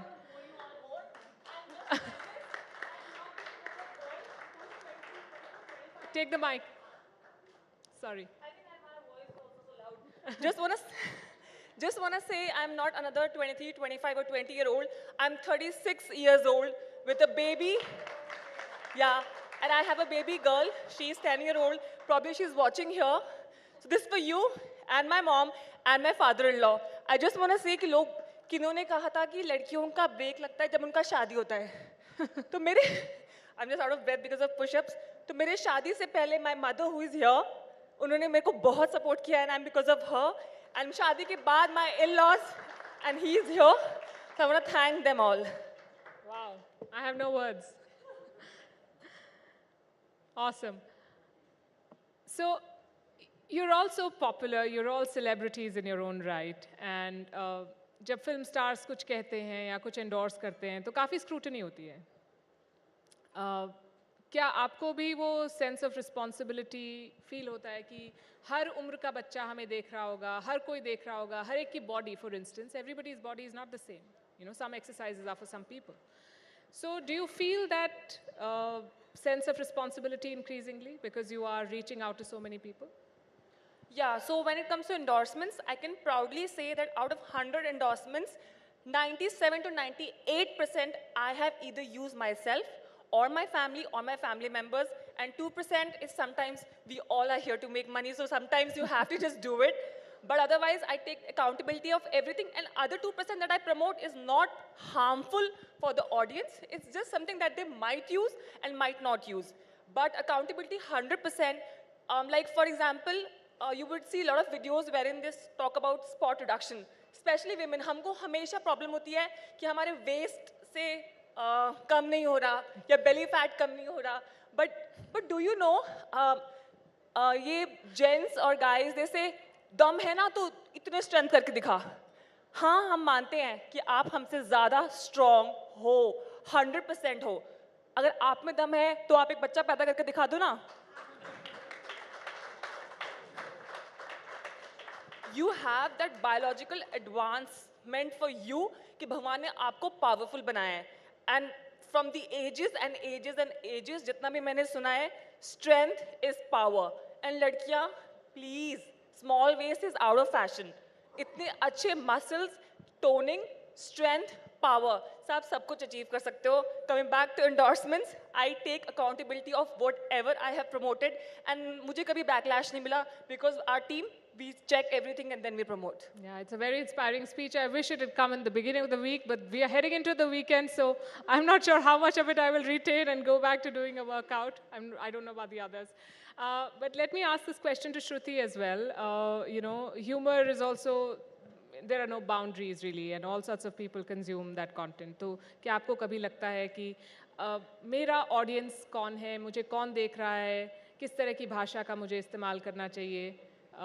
ये सब ख्याल आते हैं आपके दिमाग में जब आप बनाते हैं? बिल्कुल आते हैं. मेरी खुद की बेटी 8 साल की है और कुछ भी बनाते से पहले मैं ये सोचती हूँ कि मेरे कज़न्स के बच्चे, मेरा बच्चा कल के दिन अगर उसी कंटेंट को देख रहा है तो वो उसको कैसे सोक करेगा. तो जो मेरा बच्चे देखने लायक नहीं है वो कंटेंट दूसरे के बच्चों के देखने लायक कैसे हो सकता है, चाहे वो बड़े हों या फिर टीनेजर हों. तो इतना ध्यान तो मुझे लगता है एज अ मदर मैं स्पेसिफिकली रखती हूँ अपने कंटेंट को लेके. अपर्णा, at 23 आपने इतना सब कुछ कर लिया, तो अब आगे क्या? अब आपका आगे का करियर आप कैसे देखते हैं? अभी तो मैं खुद को इतना सक्सेसफुल नहीं समझती हूँ, तो आगे ऑफ कोर्स एक्टर हूँ तो मूवीज़ करने हैं, सीरीज़ करने हैं। अभी इंडिया जानता है, बाहर भी जाना है, फेमस होना है, बहुत सारा नाम कमाना है और ऑफ कोर्स इंडस्ट्री में जाना है। Wish you all the very best. Thank you.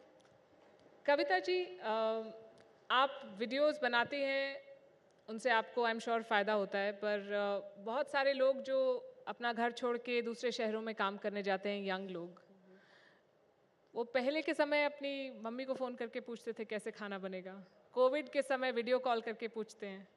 अभी वो मेरे वीडियो का लिंक आपका वीडियो देखते हैं? नहीं, अभी वो उनकी मम्मी मेरे वीडियो का लिंक भेजती है मोस्टली। क्योंकि मोस्ट ऑफ द टाइम मैं जितने लोगों से मिलती हूँ, जैसे जो बाहर रहते हैं, तो हमेशा बोलते हैं कि मेरी सिस्टर ने, मेरी मम्मी ने आपकी वीडियो का लिंक भेजा है। और वो जो रेसिपीज़ होती है, जो फूड होता है, वो हमारी मम्मी के फूड से बहुत कनेक्टेड होता है। तो प्राउड फील होता है कि चलिए ठीक है, मैं जो कर रही हूँ वो मदर वाली फीलिंग जो होती है ना, वो बच्चों में आ रही है या लोग कर रहे हैं, तो वो थोड़ा सा क्या कहते हैं, एक वार्मथ क्रिएट करता है ऑडियंस और मेरे बीच। आपके बच्चे प्राउड फील करते हैं, बताते हैं सब लोगों को कि ये मेरी मम्मी की रेसिपी है? बच्चों के स्कूल में टीचर बोलती है कि अरे आपकी मम्मी तो इतनी बड़ी शेफ़ है, उनका टिफ़िन खोलने के लिए ऐसे भीड़ लगती है। अच्छा। और मैं भिंडी पराठा जो मेरी मम्मी देती थी वही मैं देती हूँ। मैंने कहा कि मम्मी शेफ़ है, ऐसा थोड़ी ना कि रोज़ टिफ़िन में पिज़्ज़ा पास्ता जाएगा।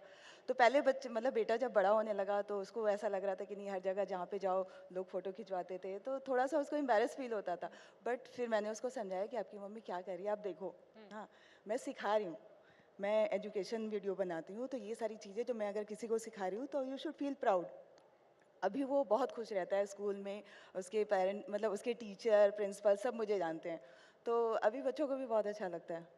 और मेरे को लगता है अच्छा काम आप करोगे तो बच्चे प्राउड ही फील करेंगे। कुकिंग एक लाइफ स्किल है, मेरे ख्याल से सबको आना चाहिए। कोविड में जैसे हर किसी ने कुक किया, चाहे वो बॉलीवुड सेलिब्रिटी हो या कोई भी, सबने कुकिंग किया।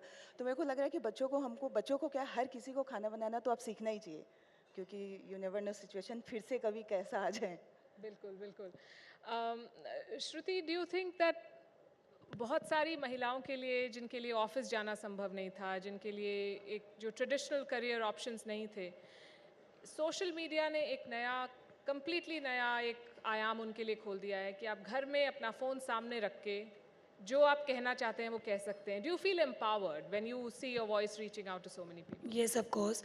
और ना केवल मैं काफ़ी सारी ऐसी औरतों से भी मिली हूँ कि जिनको अब कैमरे के सामने नहीं आना था, तो वो जैसे कहने की बात है DIYs बनाते हैं या रंगोली के वीडियोस बनाते हैं जहाँ पे उनकी शक्ल भी नहीं आ रही है, लेकिन वो काम कर पा रहे हैं, अपने पैशन को फॉलो कर पा रहे हैं, घर बैठ के पैसे भी कमा पा रहे हैं, और मतलब एक ज़रिया सा उनको मिल गया है कि आप जो लोग, जैसे बहुत सारे लोग, जब आप बच्चों की वजह से जॉब छोड़ते हो तो कई बार लोग आपको कमज़ोर समझते हैं और समझते हैं कि इनके पास इतना दम नहीं है, ये तो नहीं कर पाएंगे, या जॉब देखना और साथ में घर देखना नहीं हो पाएगा। ऐसा नहीं है कि लड़कियां करना नहीं चाहती, बट मुझे लगता है कि एक होम मेकर के पास जो शक्ति होती है शायद उसको लोग उतना अच्छे से समझते नहीं हैं। और जो शक्ति होम मेकर्स ने स्पेसिफिकली, और काफ़ी सारी मैं किसान लेडीज़ से मिली हूँ जो कृषि के बारे में और गार्डनिंग के बारे में भी वीडियोस बनाते हैं, ऐसी चीज़ों के बारे में जो आप कभी सोच भी नहीं सकते हो। बेसिकली मुझे कहना है कि कॉमेडी या फिर मेकअप, ब्यूटी, इन सब के बारे में तो हमने सबने ही सुना हुआ है, बट ऐसे बहुत सारी चीज़ें हैं, ट्यूशन्स, प्रोनाउंसिएशंस कैसे करें, उन सब चीज़ों के बारे में भी लोग कर रहे हैं और बहुत अच्छा कर रहे हैं। तो उनको एक ऐसा प्लेटफॉर्म मिला है सोशल मीडिया के थ्रू कि वो अपनी वॉइस जो है बहुत अच्छे से रख सकें। और बहुत सारे सवाल हैं मेरे पास आप लोगों के लिए, पर समय ख़त्म हो गया है। पर मुझे लगता है कि जब आप लोगों से मुलाकात होती है तो ऐसा नहीं लगता कि पहली बार मिल रहे हैं, क्योंकि इतनी बार देखा है। तो आपसे मिलते रहेंगे, आपको देखते रहेंगे, आपकी बातें सुनते रहेंगे। Thank you very much and more power to all of you. You are doing fabulously. Thank you very much. Thank you.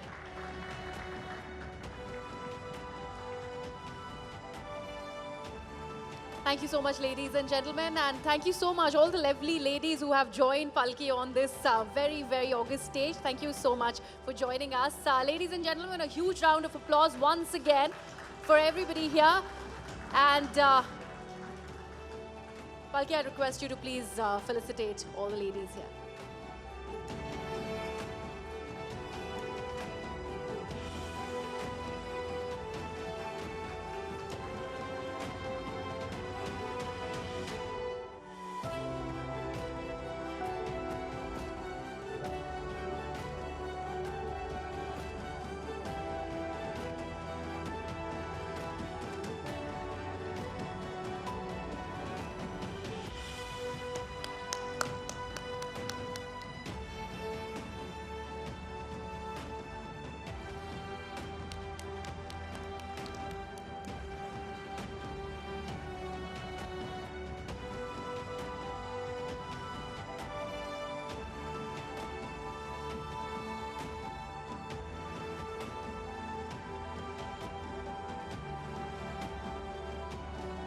Thank you so much. Ladies and gentlemen, the social media Shakti is for you.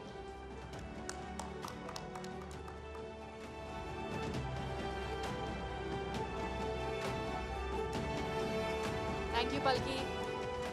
Ladies and gentlemen, it's now once again that time when we will be playing the She Shakti anthem again. And it's time for you to just listen in with resounding applause of what that really is in store for you. The She Shakti anthem, once again, ladies and gentlemen, here it is.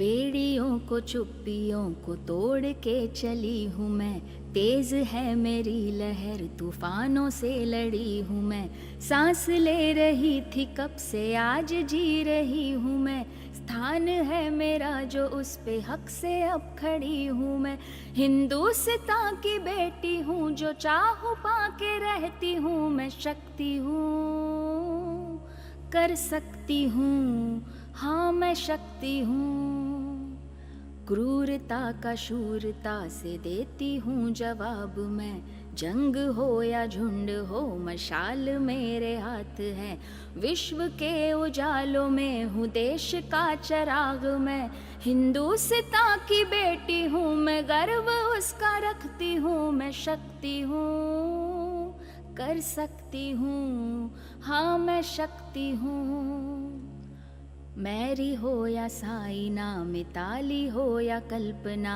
इन्हीं से लेके प्रेरणा है इनके जैसा बनना, हिजाब पहनूं या चुनर है कम कहाँ मेरा हुनर, हिंदुस्तान की बेटी हूँ मैं, शान से ये कहती हूँ मैं, शक्ति हूँ कर सकती हूँ, हाँ मैं शक्ति हूँ, तीर भी चलाती हूँ उड़ाती हूँ रफेल भी, उड़ा दे सबके होश ऐसे खेलती हूँ खेल भी, परवाज ले चुकी हूँ मैं ना अब है मुड़ के देखना, हिंदुस्तान की बेटी हूँ आज़ाद हो के रहती हूँ मैं, शक्ति हूँ कर सकती हूँ, हाँ मैं शक्ति हूँ, हाँ मैं शक्ति हूँ, हाँ मैं शक्ति हूँ.